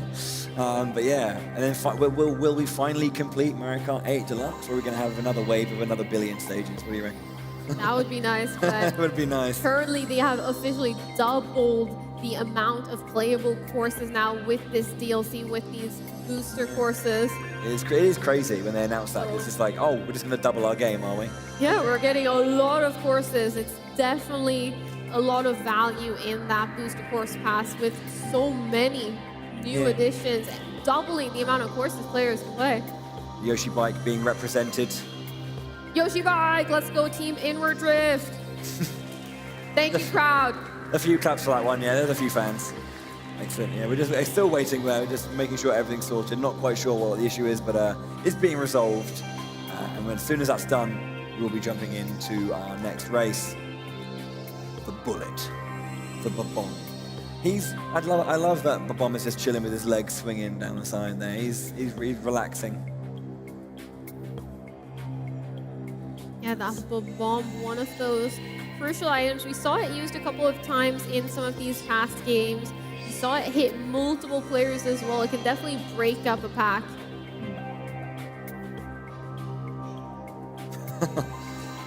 There we go. Mario Kart 8 fans are for the future racers of tomorrow. They're going to be up on this stage eventually themselves.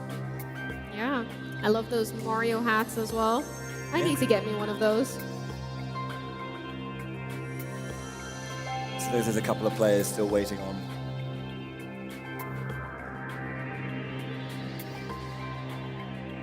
Just double checking those technical things, make sure they're all sorted, all confirmed and everyone. Yoshi! Yoshi, I feel that Yoshi might be a popular character. Might be quite loved out there.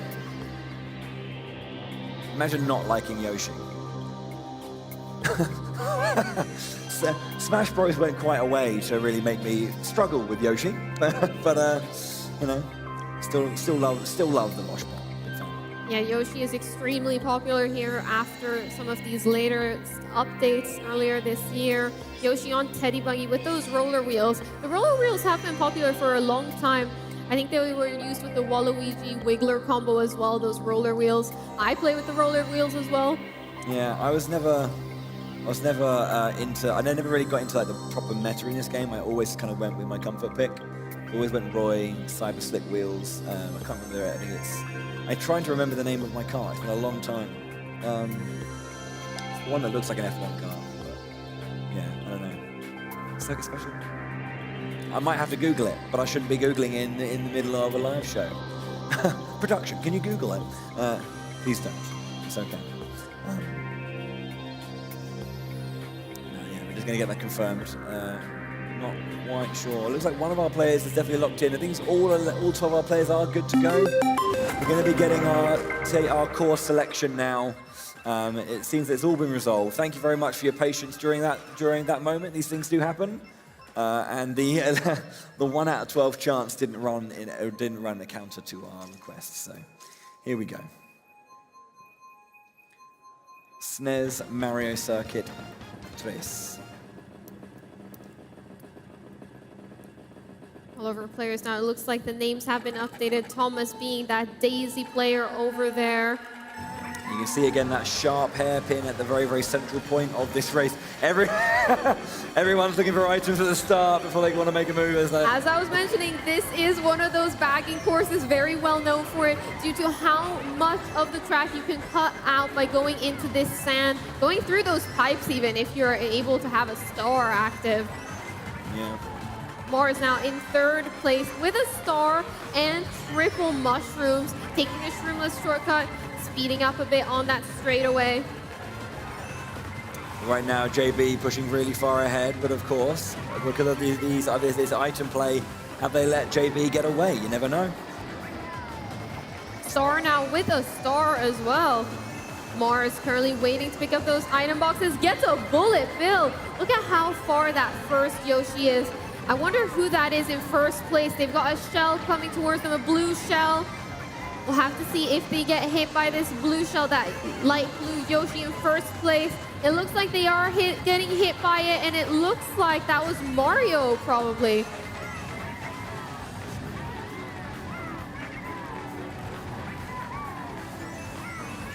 Tangai now in 1st place with a star, with a coin now as well. Lots of frantic items on this course, just due to the nature of how many people are staying back to grab those items and slowing down to make sure they get these really good items so that they can push further forward in that final lap.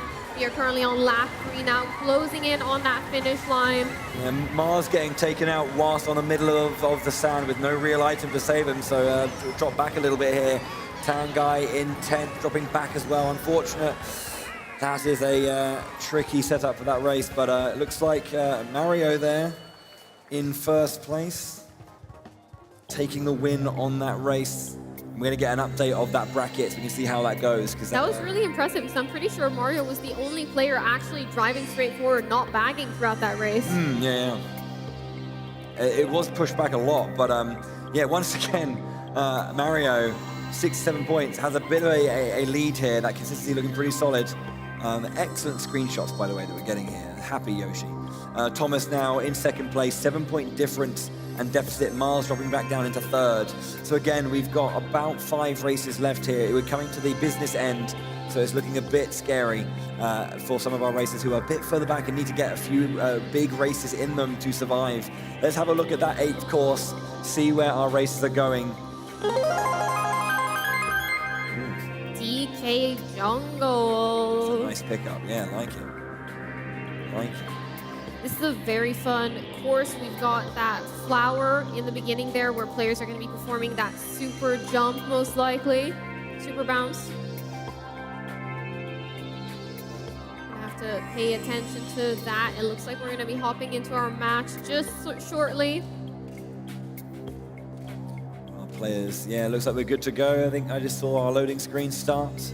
Let's get our next race underway, our 8th course.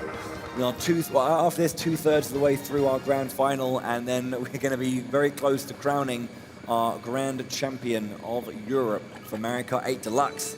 And they will be joining Kaiser in Nintendo Live. Looking early on in this racetrack now, we got to pay attention to all the players now coming up towards that flower are going to be performing that super bounce, and it looks like they are. Look at how much speed some of these players were able to get that super bounce on that flower right at the beginning. Instead of tricking off the boost pad, you drift off it to charge a mini turbo while in the air. Then you release your mini turbo right before tricking off the bounce pad. This will give you a huge boost forward compared to just tricking off the boost pad and bouncing. And that's what we saw some of our players do right there. Okay, finishing up this first lap, place is looking pretty solid. We have Thomas up there in 8th place, looking a bit far behind. Owned in 2nd, Caesar back in 12th. Mars in 3rd again, having a good start, but yeah, needing to hold on to it after they drop back into 3rd on that board, but getting caught on a banana on that tight line. But unfortunate there for Mars. Looking at our players here, Owen currently in 1st place, blue shell heading for them, or are they going to be able to dodge it? Ooh, and it looks like they get hit by a star, sliding into 1st place. Nice glider vector right here to get a lot of speed. Looking behind them as well, making sure they have that awareness, that player awareness, that map awareness, always paying attention to your surroundings and taking so absorbing as much information as possible. Owen now slowing a bit down, falling a bit behind, getting that boo now. Look at that beautiful super bounce. Okay, making our way towards that ruin. 3rd and final lap for a lot of our racers. Star looking still quite strong at the front line here. They've got to just hold it on for a little bit longer. Owned in 2nd place with that mushroom in hand. Goes to opts to go for it and throws a boomerang to get the red shell and them down, but then another 1, 2, 3 change up. A close and dramatic ending there. Looks like Tanguy got into 1st place, yes. Clement with that 2nd place as well. Thomas falling down a little bit, but still very high up on that leaderboard. Ooh, that was a pretty close one. Let's have a look at that again. Mario still in 1st place, extending the lead to 8 points rather than 7 over Thomas with 4 races to go. Mario being a very consistent player in our semi-final round, being at the top of that leaderboard or in 2nd place for the entirety of it, except for that last one. Yeah, I mean, and that consistency is what got Mario through to this grand finals. There was a tie between Mario and one other racer. I think it was both in 6th place. But Mario's consistency is what saw them through to this grand final, and it looks to be right now paying off for them. We've got a few more races left. It could change, but if Mario keeps that up, he might be booking himself a ticket to Tokyo. Let's have a look at our 9th course, our final 3rd. Squeaky clean sprint. Go on then, give me the lowdown. I love this course. Give me the lowdown, let's go. This course is so fun to play. There's so much variability, there's so much different scenery and things happening. You're going through that pipe, you're going in the bathtub, you're going everywhere. And in true to its name, staying squeaky clean as well. Hopefully it's going to be a clean race between all of our players here. It's looking very, very solid for Mario. Again, just needs to hold that composure, hold that consistency, and book himself that ticket. But it's not over yet. 4 races to go, and it is very, very tight. 8 points between 1st and 2nd right now. Yeah, let's keep an eye on Mario here, starting off our race. Currently in 1st place.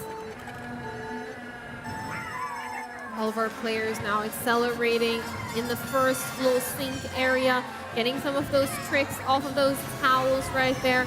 the aesthetics of this map. Just so many things to look at. There's a duck over there with a Mario hat. 11th place now here, sliding down into this tube, into these pipes right here. There's a ring to the side as well there with that double item box that sometimes players choose to go for, but it's very risky in those tunnels, especially in a non-time trial setting. Mushroom through the soap as well, just to get that line nice and tight. So we're heading up to our final corner here, round Clamart. Still, we're just being taken over there by Alpaca with a nice clean line. Tangai dropping down into 6th. One hit is so... Normally, right, when you get hit once, you might lose a place or two. But everyone's so tightly together that one hit will drop you down like 4 or 5 places. Alpaca in first, Nulp currently in 2nd place. See some mushrooms here on Nulp. Those shrooms, ooh, going for those tight curves right there around that ring. Getting a trick out of this area. The fan now. Can't stay drifting too long over there or you will get pushed by that fan. Beautiful glider vectoring here. And a shortcut to get up to that top section. Also a trick. That blue shot coming seems like it only hit one of the players. Alpaca able to accelerate past it. Yeah, that was super nice. As well as... landing on that faucet right there to get an extra trick. Smart play right there. Most players will choose to go up on these sponges. Seems like this Yoshi missed it, but Alpaca there was going on top of those sponges. That's usually the fastest way. We see a bomb getting thrown down in this pipe. There's not much leeway to avoid anything down here. The shot coming through as well. Yeah, but Alpaca just dropped, I don't think dropped the bomb before the lightning came in. He could have maybe left it on the corner, but again, with how close the enemies are, or the opponents are, may have been caught out. As again, we're on our last lap here, looking to go for that top line again, just lands on that one. Gets the trick as well because of that angle. It's Yoshi now currently in 1st place. Mario right behind them. It looks like it might be a 2nd place there for Mario, keeping them at the top of this leaderboard. 3rd place for Mario. Okay, but again, Thomas is the one Mario is trying to beat, and Thomas has dropped down to 3rd place as Mars overtakes. Wow, okay. Let's have a look at that once again. Again, Thomas really came about 5th or 6th. It dropped him down. Mars coming back up. 6 points of difference here now for Mario. Did a good job again of maintaining it. With 3 races left, Mario is closing in on that championship. Oof, not over yet. Not over yet, definitely not. And if you look at these points as well, even if you look at the 4th, the 5th, the 6th place, only a couple of points difference there. 66, 65, 64. Yeah. They also have the chance to take this. Yeah, they have to play out their skin, get at least 3 first place finishes, push them into the triple digits. Let's have a look at that 10th course. We're into double digits. It's Big Blue. Ooh. Okay. This is a really speedy track. That's very, I mean, true to its origin. F-Zero, very, very, very fast racing game. Who's got boost power? Yeah, of course. Making sure it's nice and fast. Mostly downhill. Lots of speedy options and a few shortcuts here and there. Let's see what our players can do. This course is one of those really exciting courses. You're passing through checkpoints as you make your way to the bottom of the course. This is also going to be very interesting because right around that 2nd checkpoint is where we're going to see a massive shortcut that I think a lot of these players are going to be going for. You have to think it's mandatory, and again, because of these boost pads, you're going to be getting a lot of quick coins as well. So we're going into that fast top speed almost instantly. Nice lines in. Ooh, choosing to throw that item behind them, choosing not to hold it in those current moments up there, choosing not to take any of those drift pads. Unfortunately, they didn't get that clean of a line. Here we go, we're taking this glider section. Now, this is what I'm talking about. This right here is going to be the shortcut. We're going to see players drift off some of these waterways right here to try and take a nice line. Here it goes. Nice little shortcut there from multiple players taking their own draft. Multiple players with that shortcut there going around into this glider section. Okay, yeah, straight through, nice and clean. Okay, into our next part. We're going to be trying to grab these boost pads again, and as well moving around with the conveyor belts to stay on that fast pace. You can see how much effort is being taken to check behind when going through that. You do not want to get caught out when so much speed is available to you. see that green Yoshi now in first place, taking yet again another shortcut to try and get as many boost passes as possible. Here comes another shortcut. This track here is known for it, but that banana right there, Star being able to snipe that first place. Unfortunately, just landing a little bit and not unable to escape. That was a nice finish there for Star. How does that change things up? What is Mario's situation looking like as well? That's our big question here with that leaderboard. Known for those big shortcuts. We saw all of these players take plenty of shortcuts all throughout to try and cut out some of that driving distance, cut out those lines. We have a big change on the top. Mars overtakes Mario and Star. There's 3 points in this top 3 with Thomas just behind. There's 2 races to go. This couldn't be closer. Mario finally drops out of first. Mars back in first after being there at the very beginning of this tournament. Excellent, excellent races. This is incredibly close right here. This leaderboard is really going to come down to these final 2 courses. We don't have a clear winner just yet. This could go to anyone. Indeed, and let's have a look at that 11th course, your penultimate race here at the Mario Kart 8 Deluxe European Champions. It's Bowser's Castle. Bowser's Castle seems to be guarding that way towards the trophy. Oh man, I love this course. It's really, really exciting. You know, multiple decisions again going left and right in certain places. You know, really, really tight lines that can be taken. A lot of obstacles as well that are going to be in their way. So how well can they toe the line between optimal racing line and those obstacles? Scary points, but yeah. Straight into it as well. No hesitation. It's starting to heat up here. It definitely is starting to heat up right now. Looks like one Yoshi failed that beginning portion, failed that countdown there, but it seems like they got triple mushroom, so gonna be happy with that right there. We see Thomas there as well, our Daisy player on that bottom right screen there. Currently in 8th place, but getting some items as they make their way further forward. 3rd place now with this red shell right now, following closely behind Caesar, but they looked backwards at the exact moment they rounded that corner, so they didn't see that there was a banana right there. Very unfortunate timing. Gotta make sure to look behind you, but look behind you when it's safe to look behind you, when you have an idea of what the track looks like in front of you. Okay, the lasers starting to come out in the opening hallway as well. Looking pretty close here. 3rd position right now. We've got, Mario and Nolt in 2nd and 1st. Mario consistently up there. This is what Mars has to fight against. The firebar's coming around again. Has to go wide there for Thomas, but it's fine. Thomas there in 3rd place now, holding that red shell. Doing a great job at staying. We saw them at the top of this leaderboard. Looks like this 1st place Yoshi gonna get hit by an item, which means they dodged the blue. They did have that mushroom though, so had they not gotten hit by that item, they still probably would have been able to dodge the blue had they been able to get out of that glider section, I'm pretty sure. Kind of, thankfully though, having a wipeout normally removes your items, but the regular spins still hold it, so you just get straight back into top speed.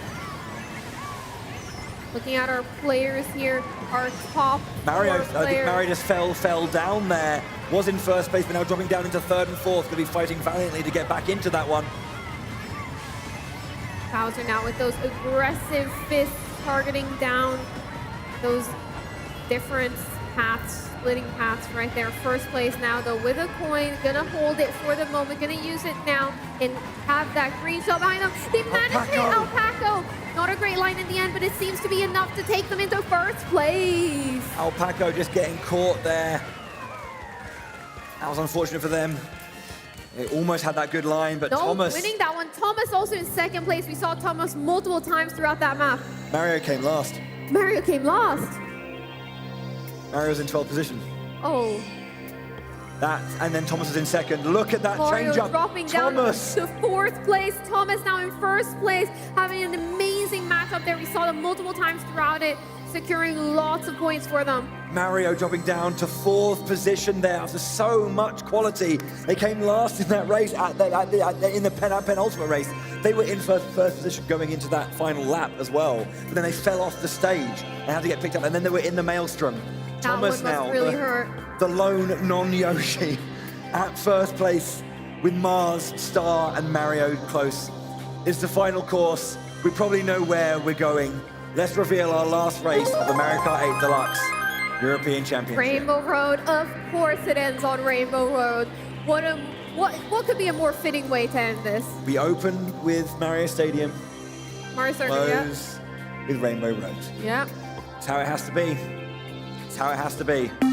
Our grand final will end here. It will. This is our final match here in the Mario Kart 8 Deluxe European Championship 2023. Give it up for our players.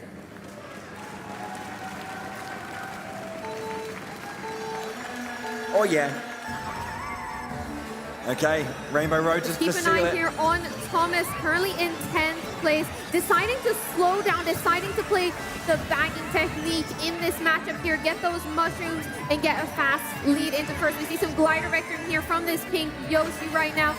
Actually taking the inner track here instead of taking those boost pads. It is faster than going around on those boost pads when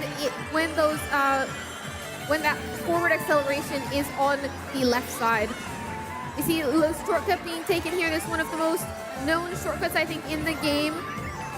Dropping down to that bottom path right there.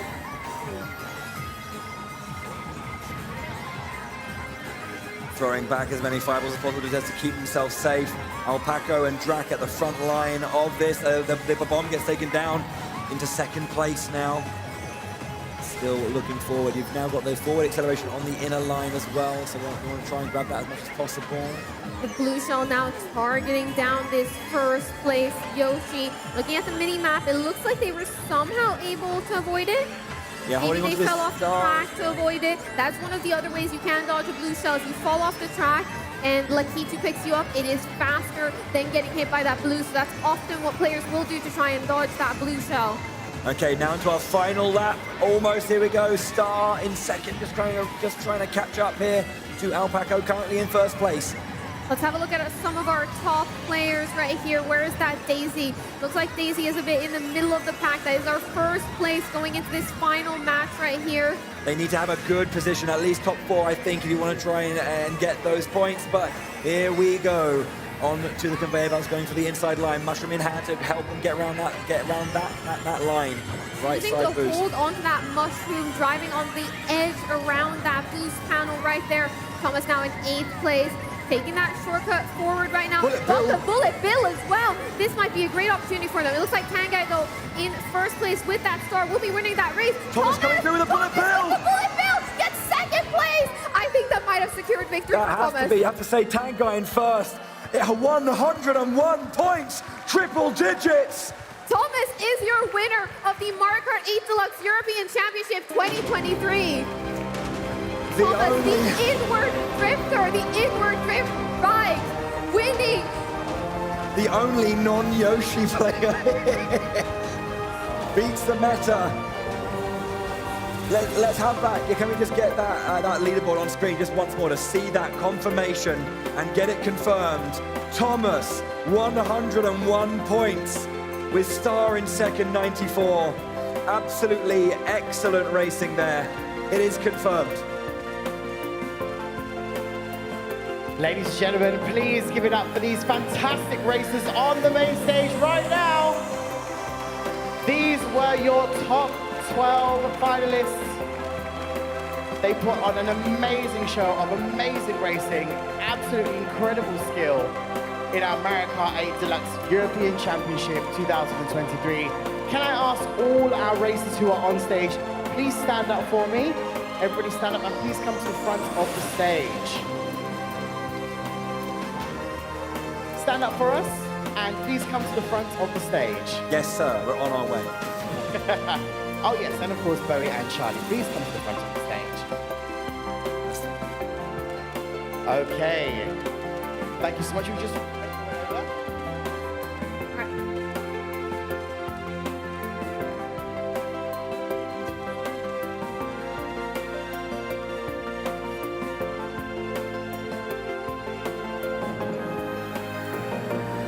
That's it. Can I get everybody to make one long line just along the front for us, please? Yes, indeed. Cool.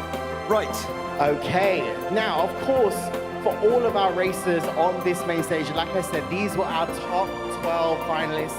They battled it out on this stage. None of these guys are going to go away empty-handed. Bowie and, of course, Charlie have these incredible certificates to give them as a participation for our Mario Kart 8 Deluxe European Championship 2023. As they receive their certificates, please give them a round of applause as they receive them. I think yours won that side. Do you guys want to hand them the certificates? Star XLX. There you are, my friend. Congratulations. Hold those. Yes, show everybody, Caesar. Show everyone. I've lost Owned. Where's Owned gone? Owned. Excellent. Where's Owned? I've lost you. Let's make sure we give everybody the correct name. I've lost Owned. Where are you, Owned? Hi, guys.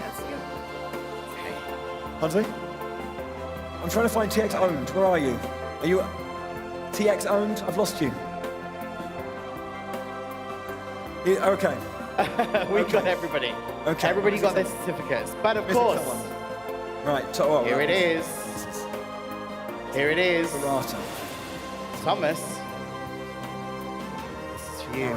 Ladies and gentlemen, this is your grand champion, the Mario Kart 8 Deluxe European Championship. Please absolutely go crazy for Thomas! Well done. Now, of course, not only, do you want me to hold that for you? You okay? You got that? Yeah. He's like, I got it. Now, Thomas, not only are you our European champion... You've also got this. You've also got that, if you carry it all. All of the things. Not only are you our European champion, you are now going to be going to our, of course, World Championship next year, of course, at the Nintendo Live 2024 in, of course, Tokyo. Do you think you're ready? You think you're ready to go for it? No, I think I'm not ready. I got a very lucky last race, to be honest. So it's maybe it's the beginning of a good thing, but I need a bit first. I believe so. I think he can do it. Do you think he can do it, guys? He can do it. We believe, Thomas. We believe. You had an amazing game, and you are going to now go forth and represent Europe in, of course, our World Championships next year. Give it up one more time for our grand champion, Thomas! Thank you so much. Guys, if you'd like to all, of course, hold up your certificates. We can see everybody's certificates. You're gonna hold your, do you want me to hold this for you like this? So we can all see it? Should I put this on? Should I put that on Thomas's You can feet? hold that, Bowie. I'm gonna put it at Thomas's feet. Here we go, put it there. There we are. Don't move your foot. Let me move your Okay, right. One more time, guys. Please give it up for these top 12 finalists and our grand champion, Thomas. These were your races today, folks. Please give them a cheer. Okay. Alrighty. Thank you so much, guys. We're gonna help you take this off. We can hold that for you there. There we go. Please make your way over safely just to the back of the stage for us if you can. Thank you so much, guys. As they leave, guys, please keep the cheers going, keep the claps going. You guys want to make your way over to the back for us? Thank you so much, guys. Make your way to the back. There we go. Thank you. Okay. Imagine winning so many prizes, you can't hold them all. I know, right? Imagine that. All right, guys. It's that time of the show. The sad bit. It's that time of the show. It has been one of the most memorable weekends I think I'll remember for the rest of my life this weekend. It has been absolutely insane. We have had so much talent on this stage from not just, of course, one country, from all across Europe. We, of course, crowned our team, our grand champions, of course, for the Splatoon 3 European Championship 2023.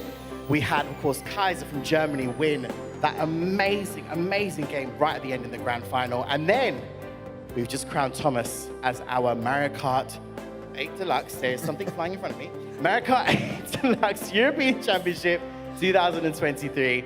Those, of course, bike, by the way. Yes. I'm a big fan. So not only, of course, we have a grand champions for our team, we have a sole champion for our racer. Both will be going ahead to our World Championships next year.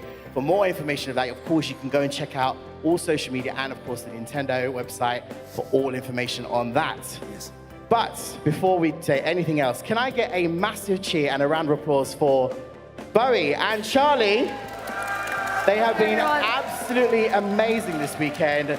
Shoutcasting not only, of course, Splatoon 3 for all of the most incredible games we've ever seen, and of course from Mario Kart Deluxe.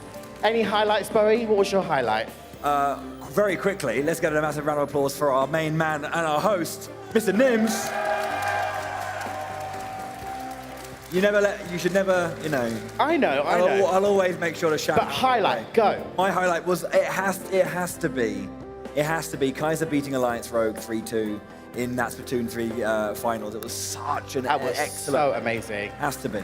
Charlie, highlight. My highlight has to be the inward drift bike winning in Mario Kart 8 Deluxe. Hello, everyone always tells me, oh, you're playing with the inward drift bike. Hey, it's good. We just proved that. Absolutely. Well, I would just like to say, of course, thank you so much to everybody involved in the Nintendo European Championships 2023. And of course, you beautiful people in front of us. Have you guys had a good time? Amazing. And to everybody watching at home, I hope you enjoyed the past 2 days. We certainly have, and I'm sure everybody here certainly has. But we, of course, unfortunately have to now say goodbye. We shall see you very, very soon. You've been amazing. My name is Nims. This is Bowie and Charlie. Thank you so much. See you soon. Bye-bye.